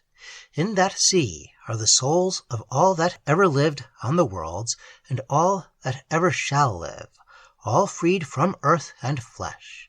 And all the souls in that sea are aware of one another, but more than with hearing or sight, or by taste or touch or smell. And they all speak to each other, yet not with lips, with voices which need no sound. And over the sea lies music as winds over an ocean on earth. And there, unfettered by language, great thoughts set outward through the souls, as on earth the currents go. Once did I dream that in a mist-built ship I sailed upon that sea, and heard the music that is not of instruments, and voices not from lips, and woke and found that I was upon the earth, and that the gods had lied to me in the night. Into this sea from fields of battle and cities come down the rivers of lives, and ever the gods have taken onyx cups, and far and wide into the worlds again have flung the souls out of the sea, that each soul may find a prison in the body of a man with 5 small windows closely barred, and each one shackled with forgetfulness. But all the while the light on the mountain grows, and none may say what work the god that shall be born of the silvern light shall work on the sea of souls, when the gods of old are dead and the sea is living still. And answer made the king, Thou that art a prophet of the gods of old, go back and see that those red flames burn more brightly on the altars in the mist. For the gods of old are easy and pleasant gods, and thou canst not say what toil shall vex our souls when the god of the light on the mountain shall stride along the shore where bleach the huge bones of the gods of old. And Sime answered, All knowledge is with the king. Chapter 2. Then the king called to Yarnith, bidding him speak concerning the journey of the king. Yarnith was the prophet that sat at the eastern gate of the temple of Gorandu. There Yarnith prayed his prayers to all the passers-by, lest ever the gods should go abroad, and one should pass him dressed in mortal guise. And men are pleased, as they walk by that eastern gate, that Yarnith should pray to them, for fear that they be gods. So men bring gifts to Yarnith in the eastern gate. And Yarnith said, All knowledge is with the king. When a strange ship comes to anchor in the air outside thy chamber window, thou shalt leave thy well-kept garden, and it shall become a prey to the nights and days, and be covered again with grass. But going aboard, thou shalt set sail over the sea of time, and well shall the ship steer through the many worlds, and still sail on. If other ships shall pass thee on the way, and hail thee, saying, From what port? Thou shalt answer them, From earth. And if they ask thee, Whither bound? Then thou shalt answer, The end. Or thou shalt hail them, saying, From what port? And they shall answer, From the end, called also the beginning, and bound to earth. And thou shalt sail away, till, like an old sorrow dimly felt by happy men, the worlds shall gleam in the distance like one star. And as the star pales, thou shalt come to the shore of space, where aeons, rolling shorewards from time's sea, shall lash up centuries to foam away in years. There lies the center garden of the gods, facing full seawards. All around lie songs that on earth were never sung, fair thoughts not heard among the worlds, dream pictures never seen that drifted over time without a home, till at last the aeons swept them on the shore of space. And in the center garden of the gods bloom many fancies. Therein once some souls were playing, where the gods walked up and down and to and fro, and a dream came in more beauteous than the rest on the crest of a wave of time, and one soul going downward to the shore clutched at the dream and caught it. Then over the dreams and stories and old songs that lay on the shore of space, the hours came sweeping back, and the centuries caught that soul and swirled him with his dream far out to the sea of time, and the aeons swept him earthwards and cast him into a palace with all the might of the sea, and left him there with his dream. The child grew to a king, and still clutched at his dream, till the people wondered and laughed. Then, O king, thou didst cast thy dream back into the sea, and time drowned it, and men laughed no more. But thou didst forget that a certain sea beat on a distant shore, and that there was a garden, and therein souls. But at the end of the journey that thou shalt take, when thou comest to the shore of space again, thou shalt go up the beach, and coming to a garden gate that stands in a garden wall, shalt remember these things again. For it stands where the hours assail not above the beating of time, far up the shore, and nothing altereth there. So thou shalt go through the garden gate, and hear again the whispering of the souls when they talk low, where sing the voices of the gods. There with kindred souls thou shalt speak as thou didst of yore, and tell them what befell thee beyond the tides of time, and how they took thee and made thee a king, so that thy soul found no rest. There in the center garden thou shalt sit at ease, and watch the gods, all rainbow-clad, go up and down and to and fro on the paths of dreams and songs, and shalt not venture down to the cheerless sea. For that which a man loves most is not on this side of time, and all which drifts on its aeons is a lure. All knowledge is with the king. Then said the king, Aye, there was a dream once, but time hath swept it away. Chapter 3. Then spake Monith, prophet of the temple of Azure, that stands on the snow peak of Amun, and said, All knowledge is with the king. Once thou didst set out upon a 1 day's journey riding thy horse, and before thee had gone a beggar down the road, and his name was Yeb. Him thou didst overtake, and when he heeded not thy coming, thou didst ride over him. Upon the journey that thou shalt 1 day take, riding upon no horse, this beggar has set out before thee, and is laboring up the crystal steps towards the moon, as a man goeth up the steps of a high tower in the dark. On the moon's edge, beneath the shadow of Mount Angases, he shall rest a while, and then shall climb the crystal steps again. Then a great journey lies before him, before he may rest again, till he come to that star that is called the left eye of Gundo. Then a journey of many crystal steps lieth before him again, with naught to guide him but the light of Amrazu. On the edge of Amrazu shall Yeb tarry long, for the most dreadful part of his journey lieth before him. Up the crystal steps that lie beyond Amrazu he must go, and any that follow, though the howling of all the meteors that ride the sky, for in that part of the crystal space may go many meteors up and down, all squealing in the dark, which greatly perplex all travelers. And if he may see through the gleaming of the meteors, and in spite of their uproar come safely through, he shall come to the star Amrund at the edge of the track of stars.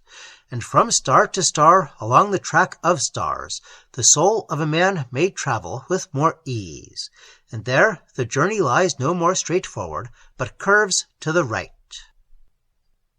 Then said King Ebelon, Of this beggar whom my horse smote down, thou hast spoken much, but I sought to know by what road a king should go when he taketh his last royal journey, and what princes and what people should meet him upon another shore. Then answered Monith, All knowledge is with the king.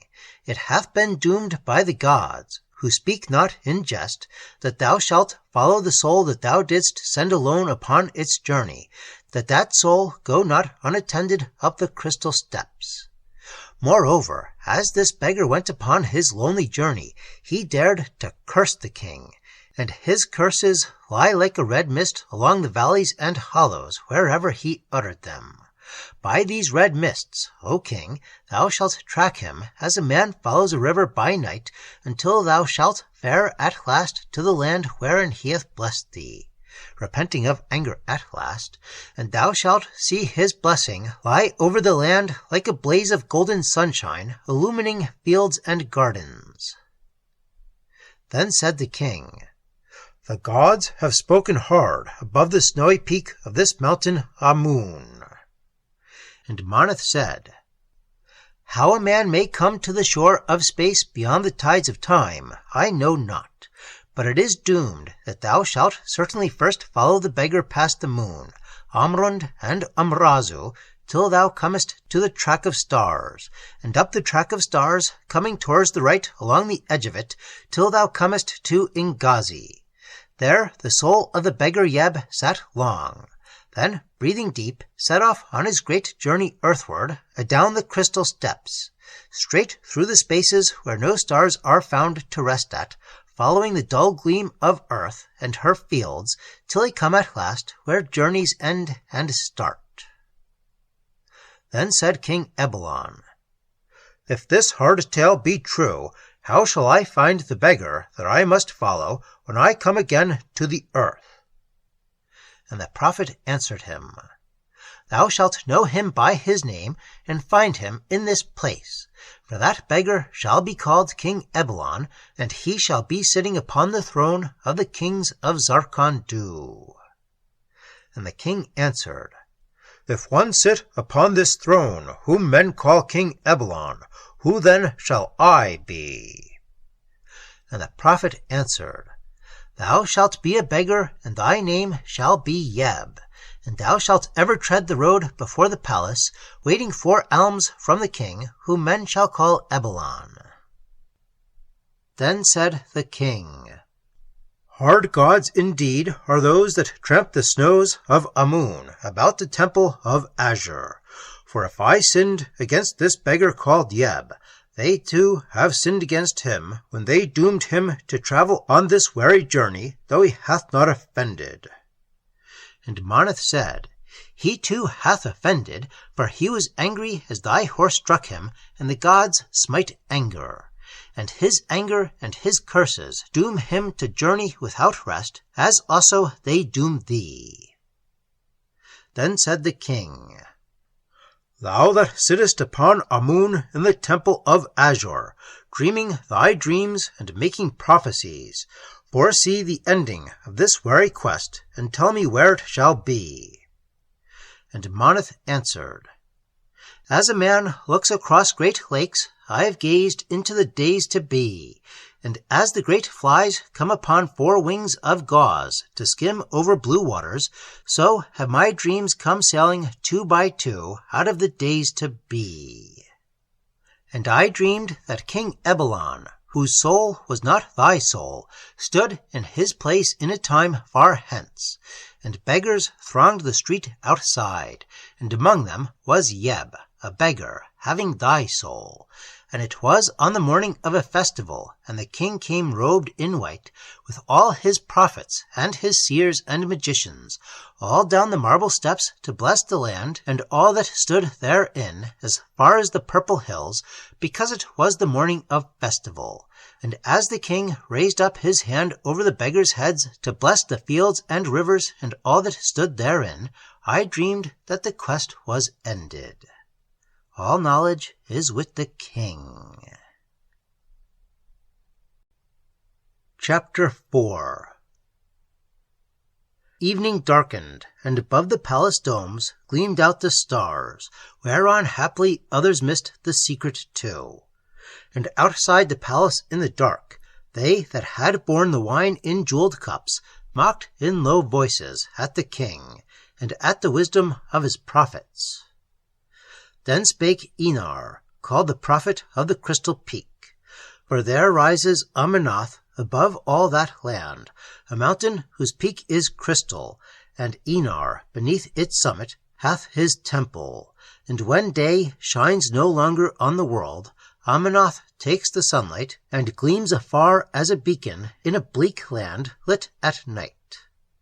And at the hour when all faces are turned on Amanath, Enar comes forth beneath the crystal peak to weave strange spells and to make signs that people say are surely for the gods. Therefore it is said in all those lands that Enar speaks at evening to the gods when all the world is still. And Enar said, "All knowledge is with the king, and without doubt it hath come to the king's ears how certain speech is held at evening on the peak of Amanath. They that speak to me at evening on the peak are they that live in a city through whose streets death walketh not, and I have heard it from their elders that the king shall take no journey. Only from thee the hills shall slip away, the dark woods, the sky, and all the gleaming worlds that fill the night. And the green fields shall go on untrodden by thy feet, and the blue sky ungazed at by thine eyes, and still the rivers shall all run seaward, but making no music in thine ears. And all the old laments shall still be spoken, troubling thee not. and to the earth shall fall the tears of the children of earth, and never grieving thee. Pestilence, heat and cold, ignorance, famine and anger, these things shall grip their claws upon all men as heretofore in fields and roads and cities, but shall not hold thee. But from thy soul, sitting in the old worn track of the worlds, when all is gone away, shall fall off the shackles of circumstance, and thou shalt dream thy dreams alone. And thou shalt find that dreams are real, where there is naught as far as the rim, but only thy dreams and thee.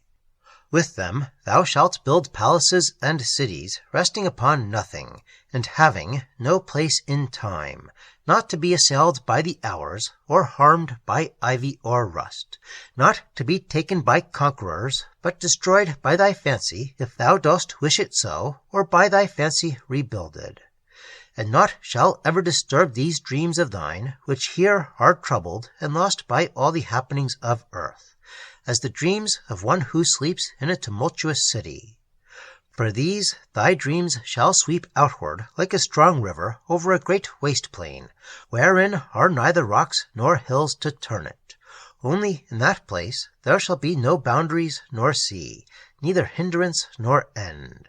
And it were well for thee that thou shouldst take few regrets into thy waste dominions from the world wherein thou livest, for such regrets, or any memory of deeds ill done, must sit beside thy soul for ever in that waste, singing one song always of forlorn remorse, and they too shall be only dreams, but very real.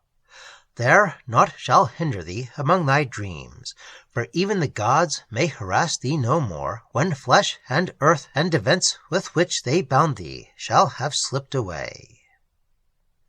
Then said the king, I like not this grey doom, for dreams are empty. I would see action roaring through the world, and men and deeds. Then answered the prophet, Victory, jewels, and dancing but please thy fancy.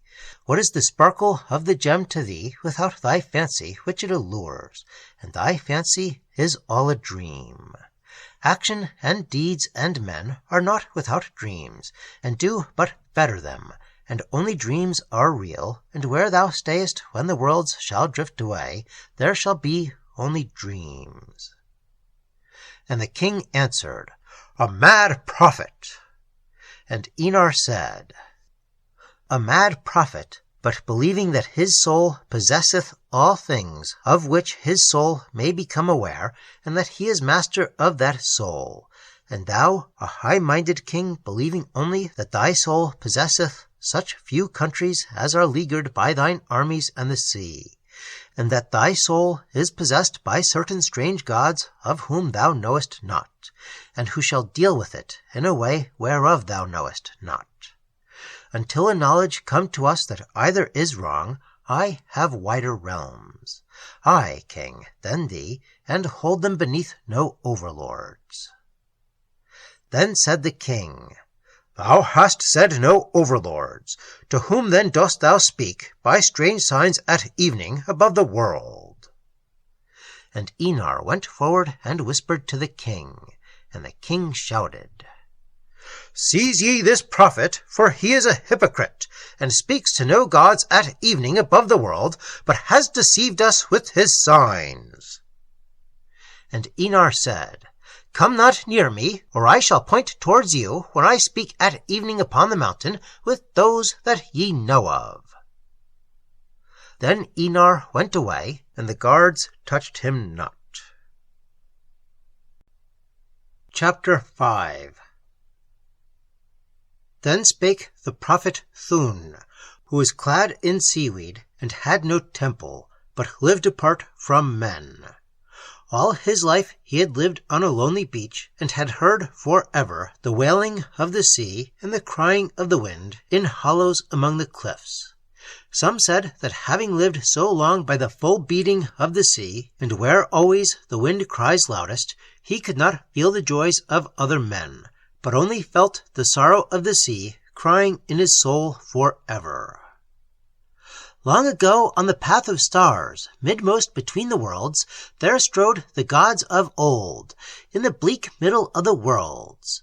They sat, and the worlds went round and round, like dead leaves in the wind at autumn's end, with never a life on one, while the gods went sighing for the things that might not be, and the centuries went over the gods to go where the centuries go, toward the end of things.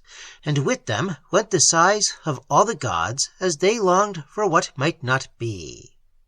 One by one, in the midst of the worlds, fell dead the gods of old, still sighing for the things that might not be, all slain by their own regrets.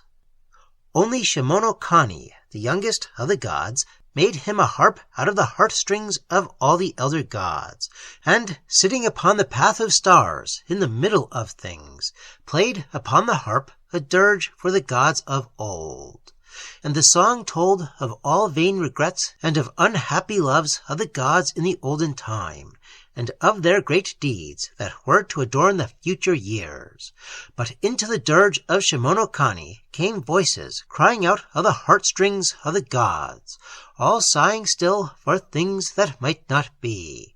And the dirge and the voices crying go drifting away from the path of stars, away from the midst of things, till they come twittering among the worlds, like a great host of birds that are lost by night.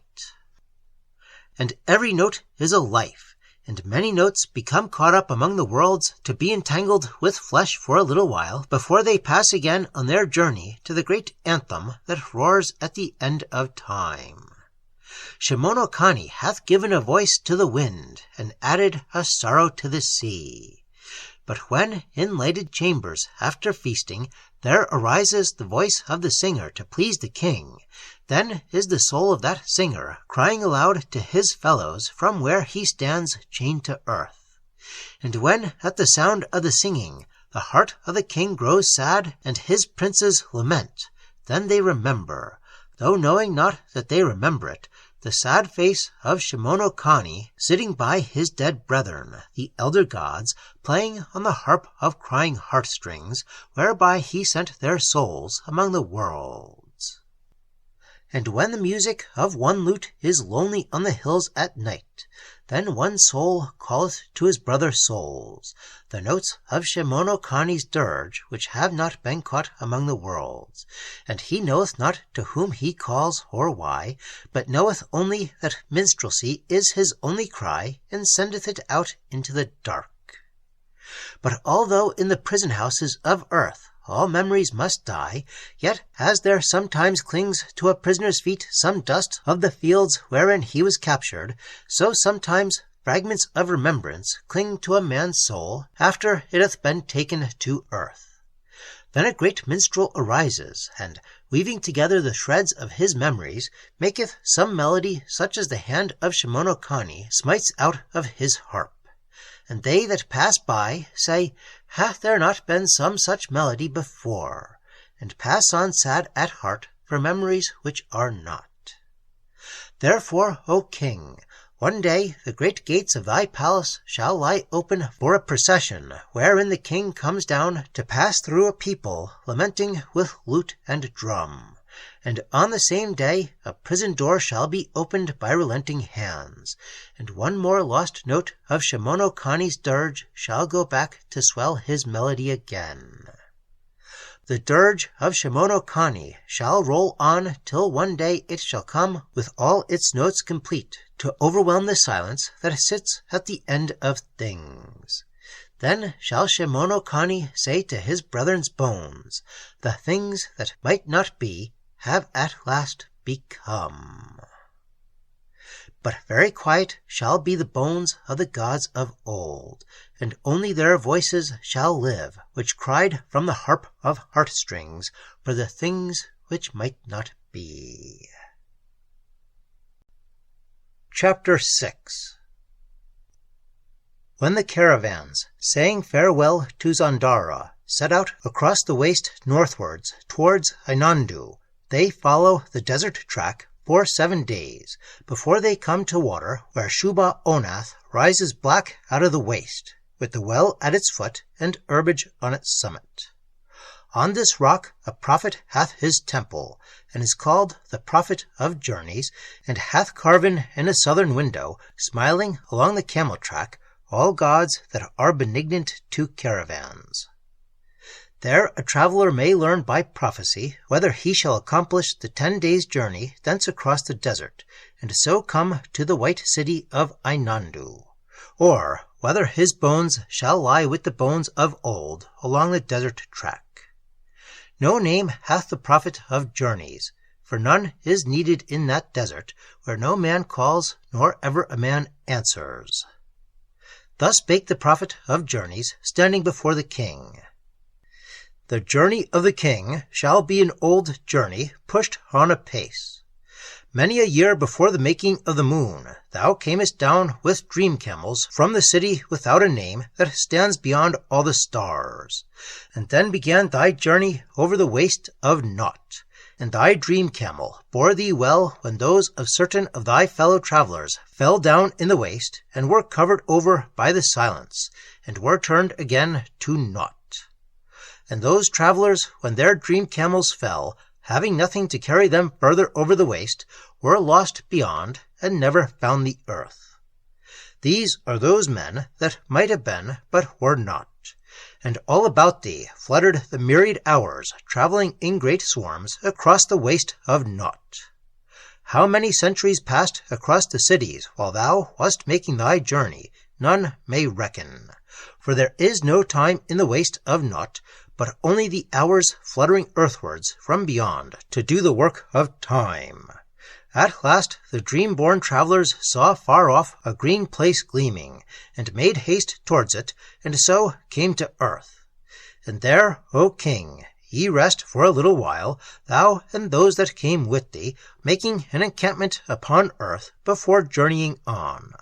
There the swarming hours alight, settling on every blade of grass and tree, and spreading over your tents, and devouring all things, and at last bending your very tent poles with their weight, and wearying you. Behind the encampment, in the shadow of the tents, lurks a dark figure with a nimble sword, having the name of Time. This is he that hath called the hours from beyond, and he it is that is their master, and it is his work that the hours do, as they devour all green things upon the earth, and tatter the tents, and weary all the travellers. As each of the hours does the work of Time, Time smites him with his nimble sword as soon as his work is done, and the hour falls severed to the dust, with his bright wings scattered, as a locust cut asunder by the scimitar of a skilful swordsman. One by one, O king, with the stir in the camp, and the folding up of the tents one by one, the travellers shall push on again on the journey, begun so long before, out of the city without a name, to the place where dream camels go, striding free through the waste. So into the waste, O king, thou shalt set forth ere long, perhaps to renew friendships begun during thy short encampment upon earth. Other green places thou shalt meet in the waste, and thereon shalt encamp again, until driven thence by the hours. What prophet shall relate how many journeys thou shalt make, or how many encampments? But at last thou shalt come to the place of the resting of camels, and there shall gleaming cliffs that are named the ending of journeys lift up out of the waste of naught, naught at their feet, naught laying wide before them, with only the glint of worlds far off to illumine the waste. One by one, on tired dream camels, the travellers shall come in, and going up the pathway through the cliff in that land of the resting of camels, shall come on the city of ceasing. There the dream-wrought pinnacles and the spires that are builded of men's hopes shall rise up real before thee, seen only hitherto as a mirage in the waste. So far the swarming hours may not come, and far away among the tents shall stand the dark figure with the nimble sword, but in the scintillant streets, under the song-built abodes of the last of cities, thy journey, O king, shall end. Chapter 7. In the valley beyond Sidono there lies a garden of poppies, And where the poppies' heads are all a-swing with summer breezes that go up the valley, there lies a path well strewn with ocean shells. Over Sodno's summit the birds come streaming to the lake that lies in the valley of the garden, and behind them rises the sun, sending Sodno's shadow as far as the edge of the lake. And down the path of many ocean shells, when they begin to gleam in the sun, every morning walks an aged man clad in a silken robe with strange devices woven. A little temple where the old man lives stands at the edge of the path. None worship there, for Zarnadu, the old prophet, hath forsaken men to walk among his poppies.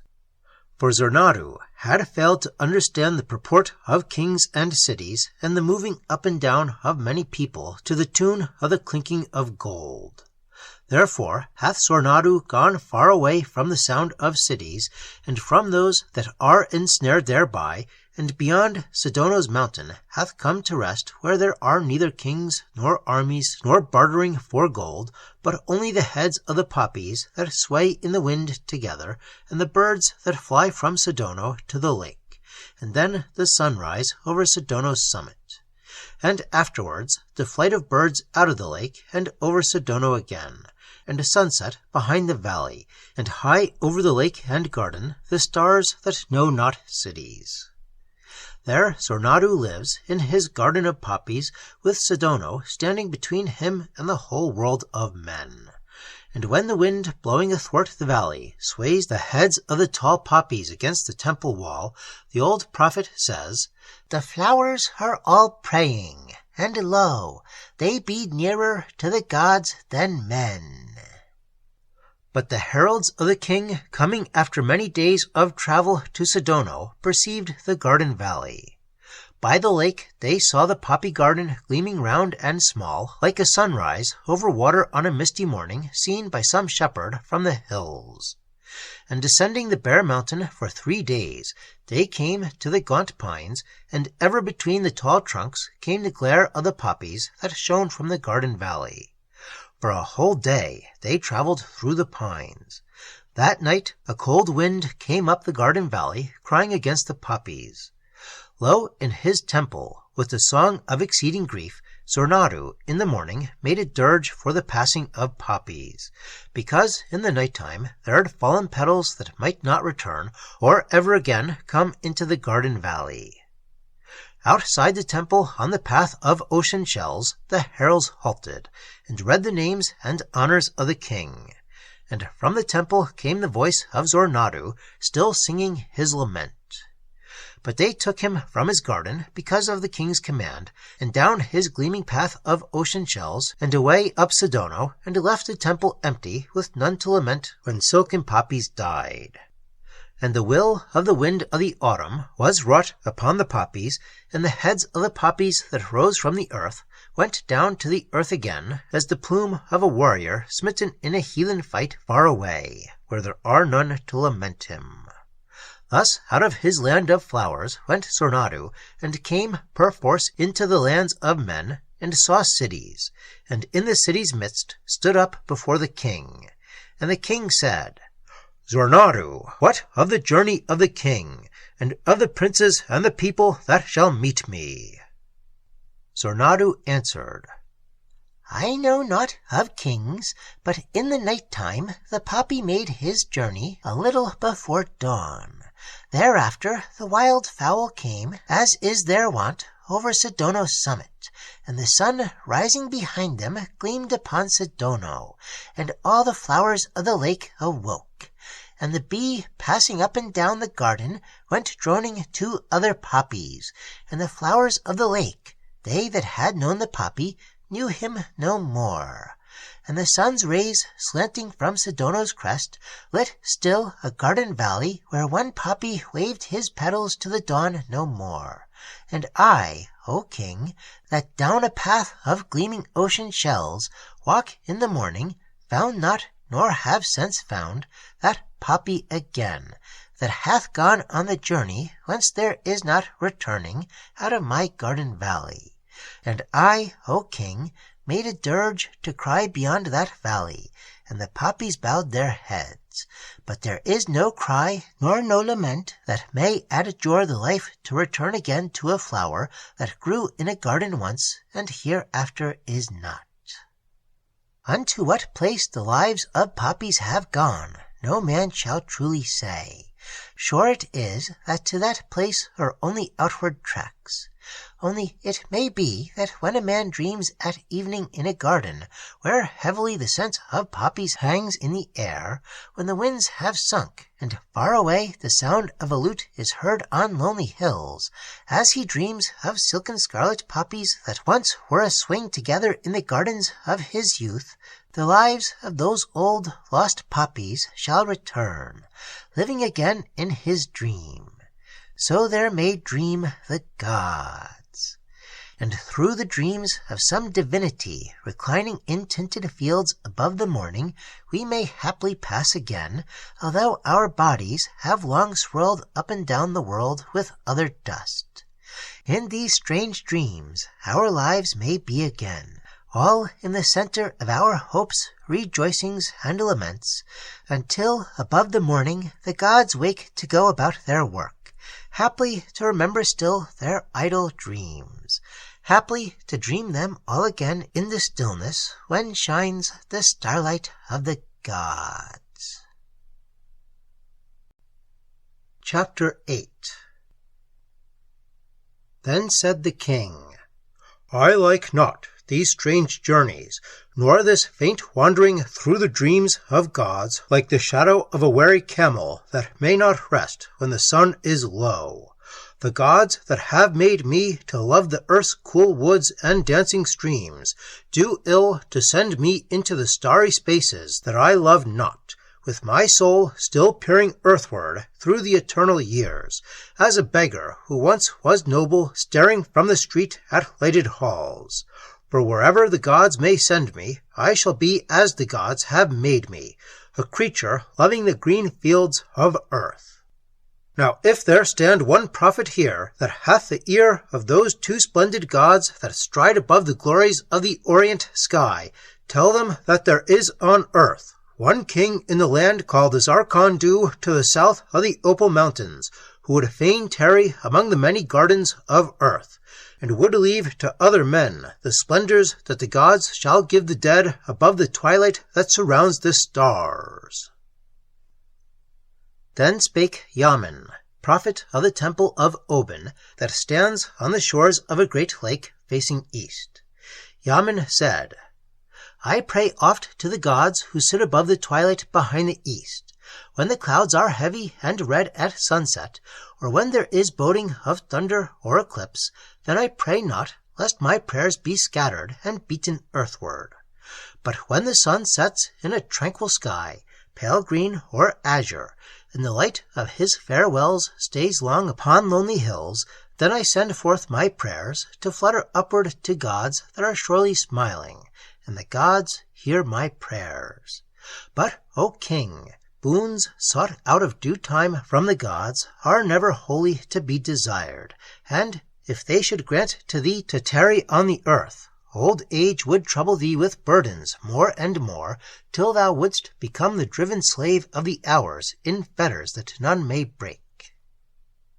The king said, They that have devised this burden of age may surely stay it.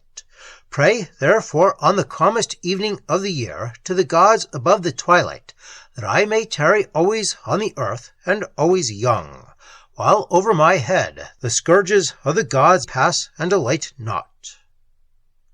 Then answered Yaman, The king hath commanded, yet among the blessings of the gods there always cries a curse. The great princes that make merry with the king, who tell of the great deeds that the king wrought in the former time, shall one by one grow old. And thou, O king, seated at the feast, crying, Make merry, and extolling the former time, shall find about thee white heads nodding in sleep, and men that are forgetting the former time. Then, one by one, the names of those that sported with thee, once called by the gods, one by one the names of the singers that sing the songs thou lovest, called by the gods. Lastly, of those that chased the grey boar by night and took him in Orgum river, only the king. Then a new people that have not known the old deeds of the king, nor fought and chased with him, who dare not make merry with the king as did his long-dead princes. And all the while those princes that are dead grow dearer and greater in thy memory, and all the while the men that served thee then growing more small to thee, and all the old things fading and new things arising, which are not as the old things were, the world changing yearly before thine eyes, and the gardens of thy childhood overgrown. Because thy childhood was in the olden years, thou shalt love the olden years, but ever the new years shall overthrow them and their customs, and not the will of a king may stay the changes that the gods have planned for all the customs of old. Ever thou shalt say, This was not so, and ever the new custom shall prevail even against a king. When thou hast made merry 1,000 times, thou shalt grow tired of making merry. At last thou shalt become weary of the chase, and still old age shall not come near to thee to stifle desires that have been too oft fulfilled. Then, O king, thou shalt be a hunter yearning for the chase, but with naught to pursue that hath not been oft overcome. Old age shall come not to bury thine ambitions in a time when there is naught for thee to aspire to any more. Experience of many centuries shall make thee wise, but hard and very sad, and thou shalt be a mind apart from thy fellows, and curse them all for fools, and they shall not perceive thy wisdom, because thy thoughts are not their thoughts, and the gods that they have made are not the gods of the olden time. No solace shall thy wisdom bring thee, but only an increasing knowledge that thou knowest not. And thou shalt feel as a wise man in a world of fools, or else as a fool in a world of wise men, when all men feel so sure, and ever thy doubts increase. When all that spake with thee of thine old deeds are dead, those that saw them not shall speak of them again to thee, till one speaking to thee of thy deeds of valor had more than even a man should when speaking to a king, and thou shalt suddenly doubt whether these great deeds were. And there shall be none to tell thee, only the echoes of the voices of the gods still singing in thine ears, when long ago they called the princes that were thy friends. And thou shalt hear the knowledge of the olden time most wrongly told, and afterwards forgotten. Then many prophets shall arise, claiming discovery of that old knowledge. Then thou shalt find that seeking knowledge is vain, as the chase is vain, as making merry is vain, as all things are vain. One day thou shalt find that it is vain to be a king. Greatly then will the acclamations of the people weary thee, till the time when people grow a-weary of kings. Then thou shalt know that thou hast been uprooted from thine olden time, and set to live in uncongenial years, and jests, all new to royal ears, shall smite thee on the head like hailstones, when thou hast lost thy crown, when those to whose grandsires thou hadst granted to bring them as children to kiss the feet of the king shall mock at thee, because thou hast not learnt to barter with gold. Not all marvels of the future time shall atone to thee for those old memories that glow warmer and brighter every year as they recede into the ages that the gods have gathered. And always dreaming of thy long-dead princes, and of the great kings of other kingdoms in the olden time, thou shalt fail to see the grandeur to which a hurrying, jesting people shall attain in that kingless age. Lastly, O king, thou shalt perceive men changing in a way that thou shalt not comprehend, knowing what thou canst not know, till thou shalt discover that these are men no more, and a new race holds dominion over the earth, whose forefathers were men. These shall speak to thee no more, as they hurry upon a quest that thou shalt never understand, and thou shalt know that thou canst no longer take thy part in shaping destinies, but in a world of cities, only pine for air, and the waving grass again, and the sound of a wind in trees. Then even this shall end with the shapes of the gods, in the darkness gathering all lives but thine, when the hills shall fling up earth's long-stored heat back to the heavens again, when earth shall be old and cold, with nothing alive upon it but one king. Then said the king, Pray to those hard gods still, for those that have loved the earth, with all its gardens and woods and singing streams, will love earth still when it is old and cold, and with all its gardens gone, and all the purport of its being failed, and naught but memories. Chapter 9. Then spake Paharn, a prophet of the land of Hurn. And Paharn said, There was one man that knew, but he stands not here. And the king said, Is he further than my heralds might travel in the night, if they went upon fleet horses? And the prophet answered, He is no further than thy heralds may well travel in the night, but further than they may return from in all the years. Out of this city there goes a valley wandering through all the world, and opens out at last on the green land of Hurn.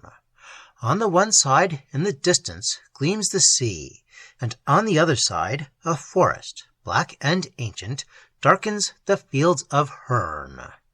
Beyond the forest and the sea there is no more, saving the twilight, and beyond that the gods. In the mouth of the valley sleeps the village of Hriston.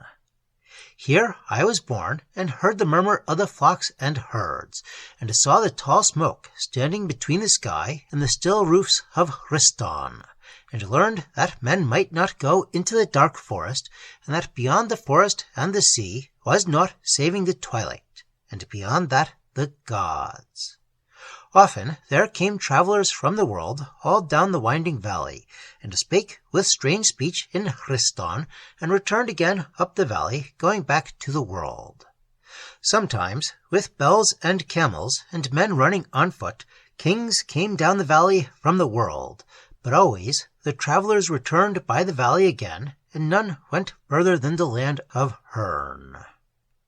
And Kithneb also was born in the land of Hurn, and tended the flocks with me, but Kithneb would not care to listen to the murmur of the flocks and herds, and to see the tall smoke standing between the roofs and the sky, but needed to know how far from Hurn it was that the world met the twilight, and how far across the twilight sat the gods.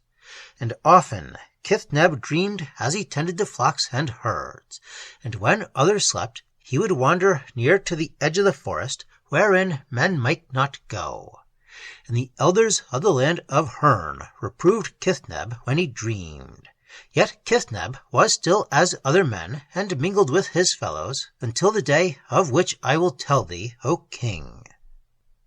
For Kithneb was aged about 100 of years, and he and I were sitting near the flocks, and he gazed long at the point where the dark forest met the sea at the end of the land of Hurn.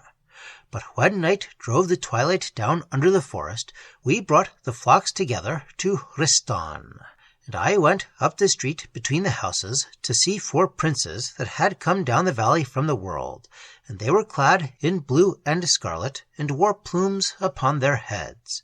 And they gave us in exchange for our sheep some gleaming stones, which they told us were of great value on the word of princes.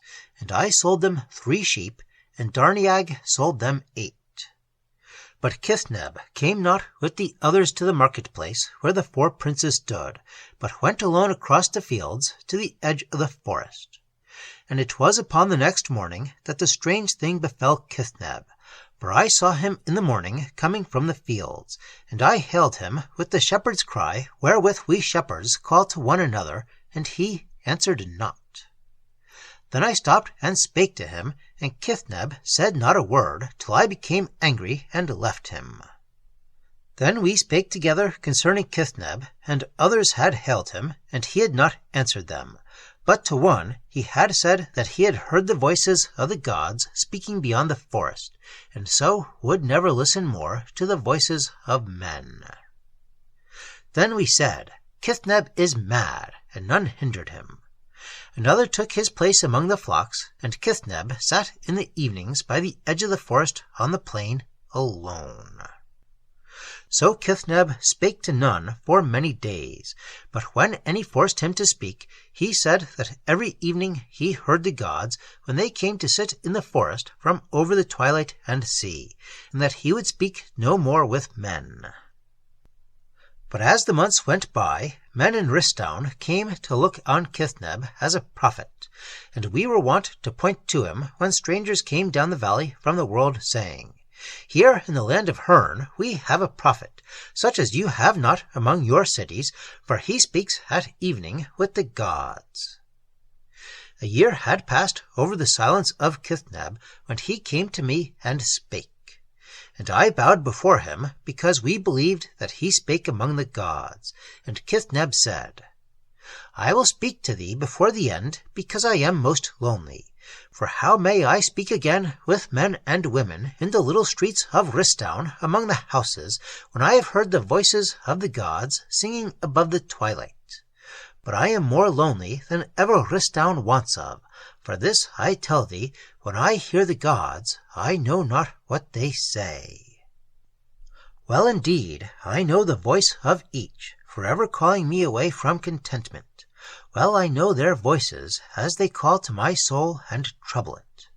I know by their tone when they rejoice, and I know when they are sad, for even the gods feel sadness. I know when over fallen cities of the past and the curved white bones of heroes they sing the dirges of the gods' lament. But alas, their words I know not, and the wonderful strains of the melody of their speech beat on my soul and pass away unknown. Therefore I travelled from the land of Hurn till I came to the house of the prophet Arnan-Yo, and told him that I sought to find the meaning of the gods. And Arnan-Yo told me to ask the shepherds concerning all the gods, for what the shepherds knew, it was meet for a man to know, and beyond that, knowledge turned into trouble.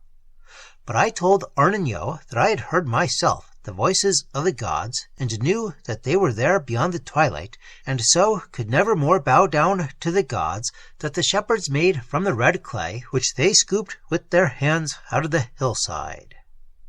Then said Arnan-Yo to me, Natheless forget that thou hast heard the gods, and bow down again to the gods of the red clay that the shepherds make, and find thereby the ease that the shepherds find, and at last die, remembering devoutly the gods of the red clay that the shepherds scooped with their hands out of the hill.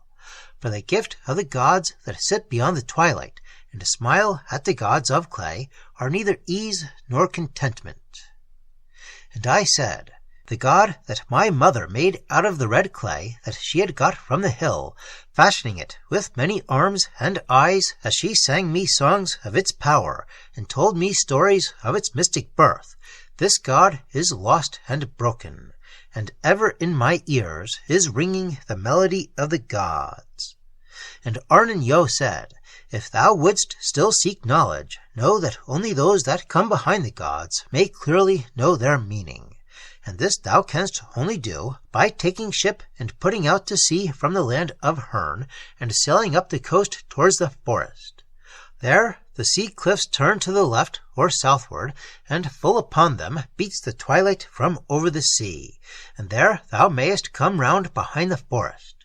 Here, where the world's edge mingles with the twilight, the gods come in the evening, and if thou canst come behind them, thou shalt hear their voices clear, beating full seaward, and filling all the twilight with sound of song, and thou shalt know the meaning of the gods.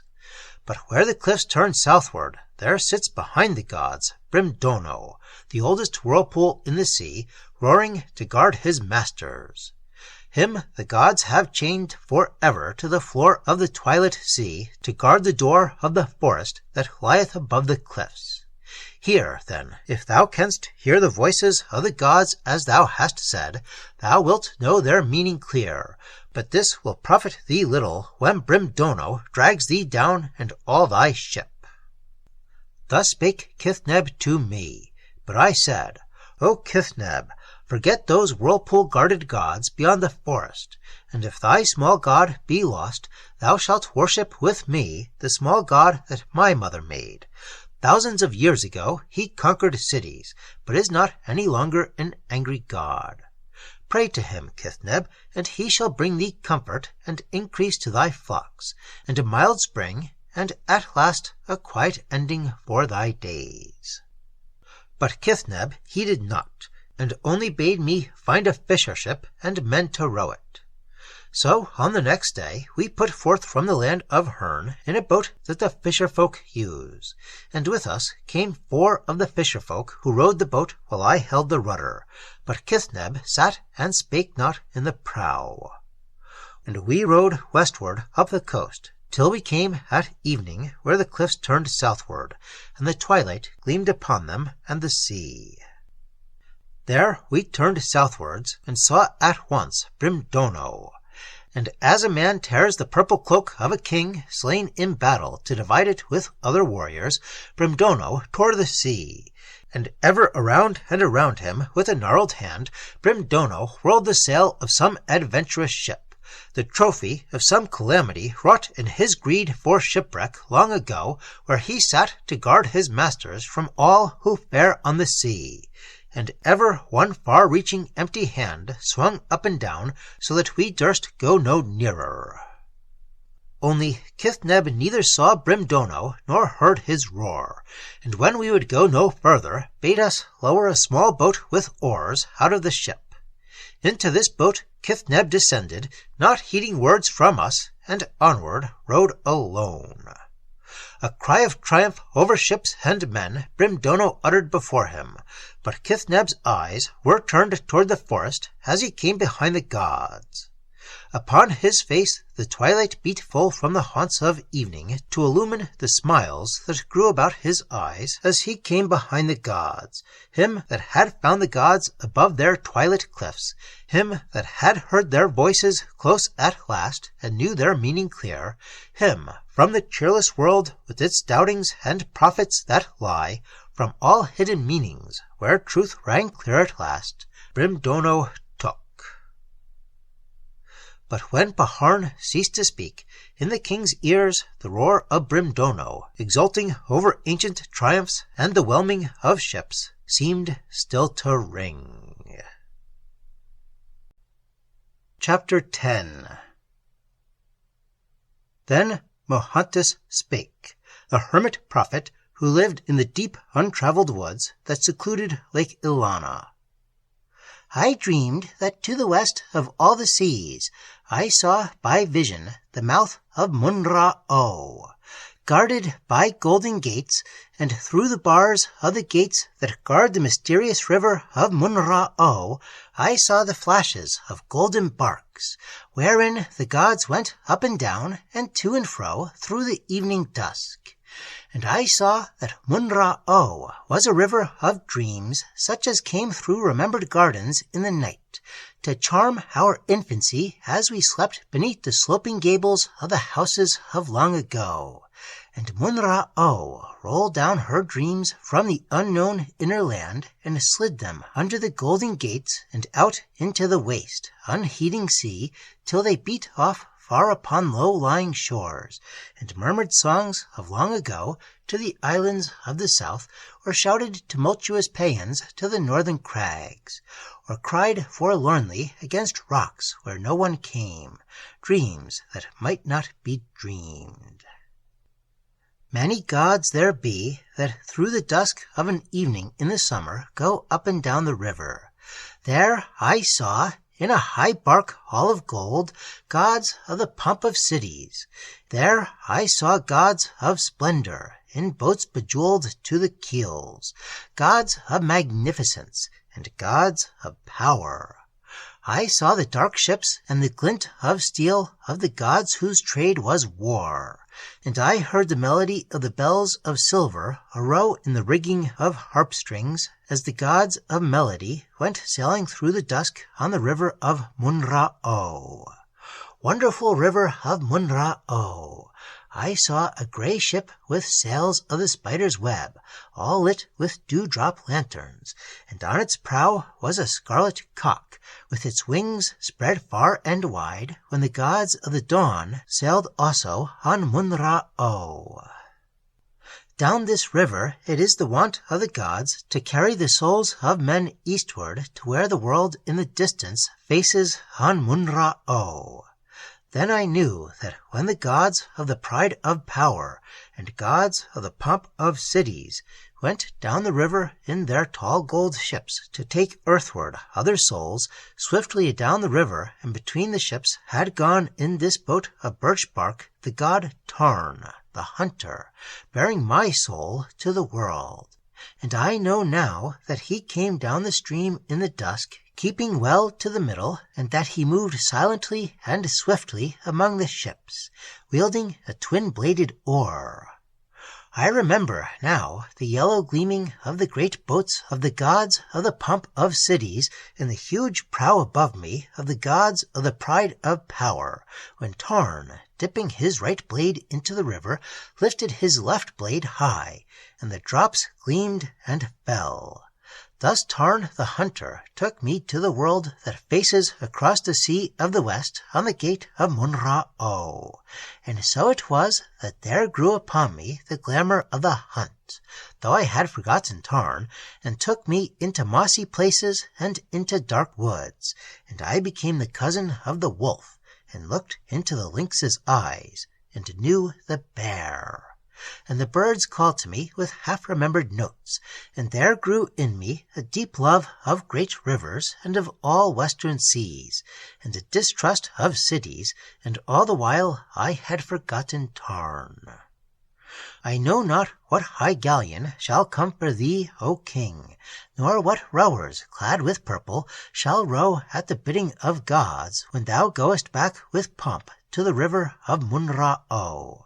But for me, Tarn waits where the seas of the west break over the edge of the world, and as the years pass over me, and the love of the chase sinks low, and as the glamour of the dark woods and mossy places dies down in my soul, ever louder and louder lap the ripples against the canoe of birch bark, where, holding his twin-bladed oar, Tarn waits. But when my soul hath no more knowledge of the woods, nor kindred any longer with the creatures of the dark, and when all that Tarn hath given it shall be lost, then Tarn shall take me back over the western seas, where all the remembered years lie floating idly a-swing with the ebb and flow, to bring me again to the river of Munra-O. Far up that river we shall haply chase those creatures whose eyes are peering in the night as they prowl around the world, for Tarn was ever a hunter.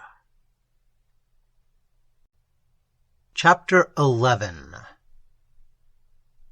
Then Ulf spake, the prophet who in Sistromaiades lives in a temple anciently dedicated to the gods. Rumor hath guessed that there the gods walked once sometime towards evening. But Time, whose hand is against the temples of the gods, hath dealt harshly with it, and overturned its pillars, and set upon its ruins his sign and seal. Now Ulf dwells there alone, and Ulf said, There sets, O king, a river outward from earth, which meets with the mighty sea, whose waters roll through space and fling their billows on the shores of every star. These are the river and sea of the tears of men. And the king said, Men have not written of this sea. And the prophet answered, Have not tears enough burst in the night-time out of sleeping cities? Have not the sorrows of 10,000 homes sent streams into this river when twilight fell, and it was still, and there was none to hear? Have there not been hopes, and were they all fulfilled? Have there not been conquests and bitter defeats?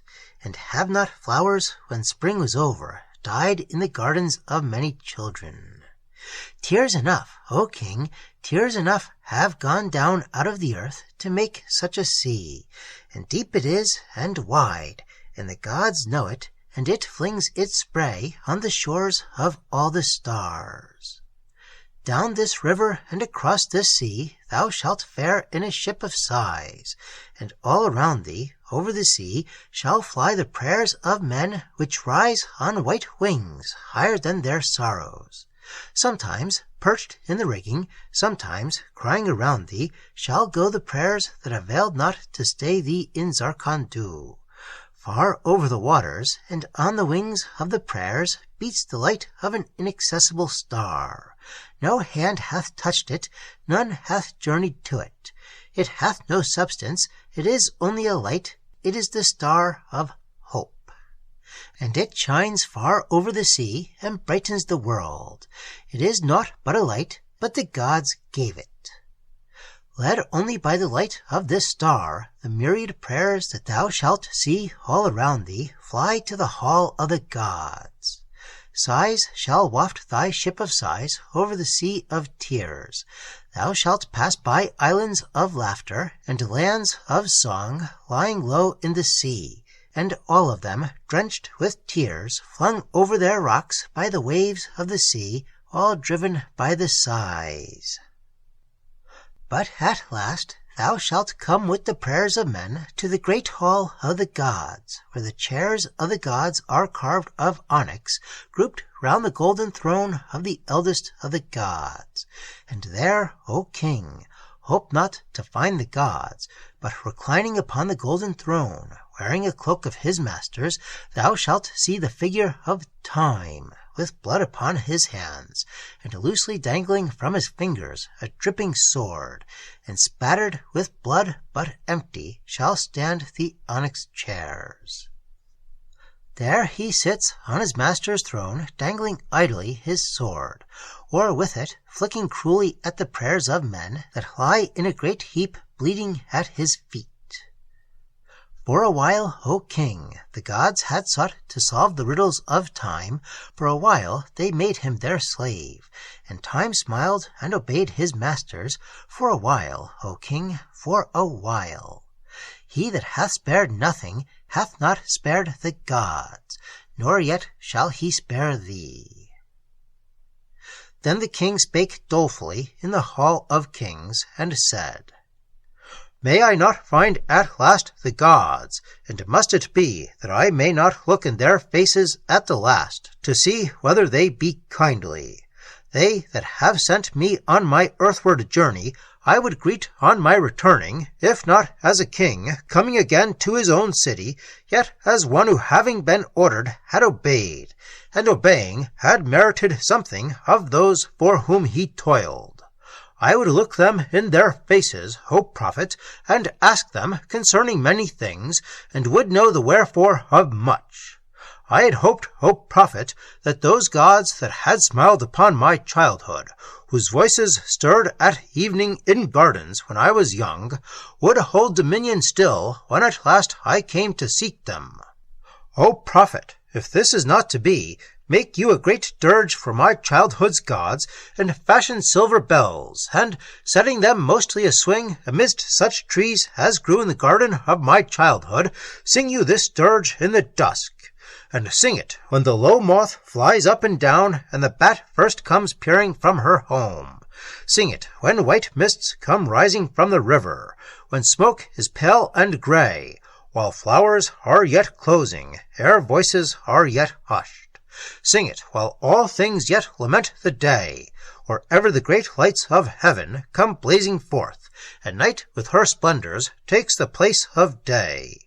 For if the old gods die, let us lament them, or ever new knowledge comes, while all the world still shudders at their loss. For at the last, O prophet, what is left? Only the gods of my childhood dead, and only Time, striding large and lonely through the spaces, chilling the moon and pelling the light of stars, and scattering earthward out of both his hands the dust of forgetfulness over the fields of heroes, and smitten temples of the older gods. But when the other prophets heard with what doleful words the king spake in the hall, they all cried out, It is not as Ulf has said, but as I have said, and I. Then the king pondered long, not speaking. But down in the city in a street between the houses stood grouped together they that were wont to dance before the king, and they that had borne his wine in jewelled cups. Long they had tarried in the city, hoping that the king might relent, and once again regard them with kindly faces, calling for wine and song. The next morning they were all to set out in search of some new kingdom, and they were peering between the houses and up the long grey street to see for the last time the palace of King Ebalon. And Pattering Leaves, the dancer, cried, "Not any more at all shall we drift up the carven hall to dance before the king. He that now watches the magic of his prophets will behold no more the wonder of the dance, and among ancient parchments, strange and wise, he shall forget the swirl of drapery when we swing together through the dance of the myriad steps." And with her were Silvern Fountain, and Summer Lightning, and Dream of the Sea, each lamenting that they should dance no more to please the eyes of the king. And Iston, who had carried at the banquet for 50 years the goblet of the king, set with its 4 sapphires, each as large as an eye, said as he spread his hands towards the palace, making the sign of farewell, "Not all the magic of prophecy, nor yet foreseeing, nor perceiving, may equal the power of wine. Through the small door in the king's hall one goes by 100 steps, and many sloping corridors, into the cool of the earth, where lies a cavern vaster than the hall. Therein, curtained by the spider, repose the casks of wine that are wont to gladden the hearts of the kings of Zarkon-Du.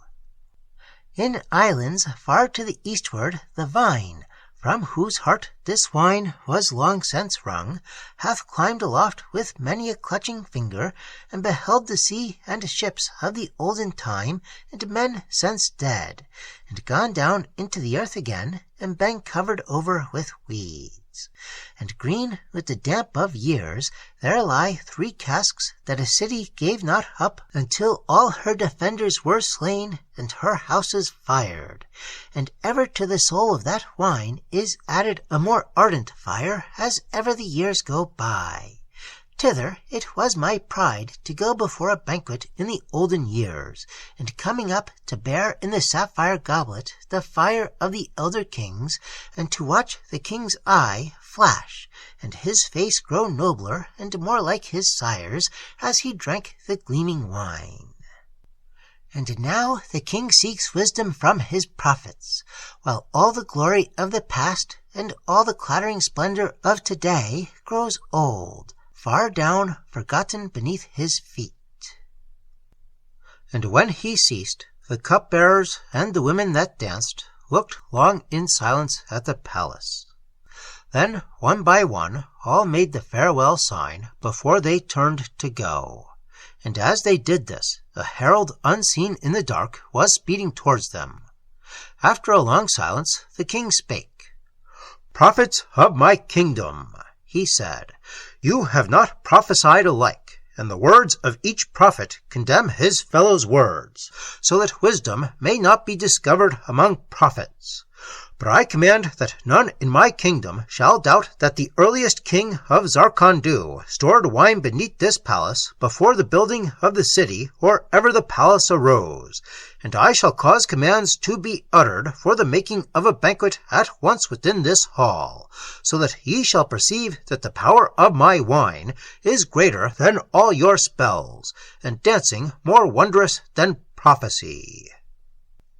The dancers and the wine-bearers were summoned back, and as the night wore on, a banquet was spread, and all the prophets bidden to be seated, Saman, Enoth, Monith, Enarthun, the prophet of journeys, Zornadu, Yamin, Paharn, Ilana, Urth, and one that had not spoken, nor yet revealed his name, and who wore his prophet's cloak across his face. And the prophets feasted as they were commanded, and spake as other men spake, save he whose face was hidden, who neither ate nor spake. Once he put out his hand from under his cloak, and touched a blossom among the flowers upon the table. and the blossom fell. And Pattering Leaves came in and danced again, and the king smiled, and Pattering Leaves was happy, though she had not the wisdom of the prophets. And in and out, in and out, in and out, among the columns of the hall, went Summer Lightning in the maze of the dance. And Silvern Fountain bowed before the king, and danced and bowed again. And old Istarn went to and fro from the cavern to the king, gravely through the midst of the dancers, but with kindly eyes. And when the king had often drunk of the old wine of the elder kings, he called for Dream of the Sea, and bade her sing. And Dream of the Sea came through the arches, and sang of an island builded by magic out of pearls, that lay set in a ruby sea, and how it lay far off and under the south, guarded by jagged reefs whereon the sorrows of the world were wrecked, and it never came to the island. And how a low sunset always reddened the sea, and lit the magic isle, and never turned to night. And how someone sang always and endlessly to lure the soul of a king, who might by enchantment pass the guarding reefs to find rest on the Pearl Island, and not be troubled more, but only see sorrows on the outer reef battered and broken. Then Soul of the South rose up and sang a song of a fountain that ever sought to reach the sky, and was ever doomed to fall to the earth again, until at last. Then, whether it was the art of Pattering Leaves, or the song of Dream of the Sea, or whether it was the fire of the wine of the elder kings, Ebelon bade farewell kindly to the prophets when morning paled the stars. Then, along the torch-lit corridors, the king went to his chamber, and, having shut the door in the empty room, beheld suddenly a figure wearing the cloak of a prophet. And the king perceived that it was he whose face was hidden at the banquet, who had not revealed his name. And the king said, "Art thou too a prophet?" And the figure answered, "I am a prophet." And the king said, "Knowest thou aught concerning the journey of the king?" And the figure answered, "I know, but have never said." And the king said, "Who art thou that knowest so much and hast not told it?" And he answered, "I am the end." Then the cloaked figure strode away from the palace, and the king, unseen by the guards, followed upon his journey.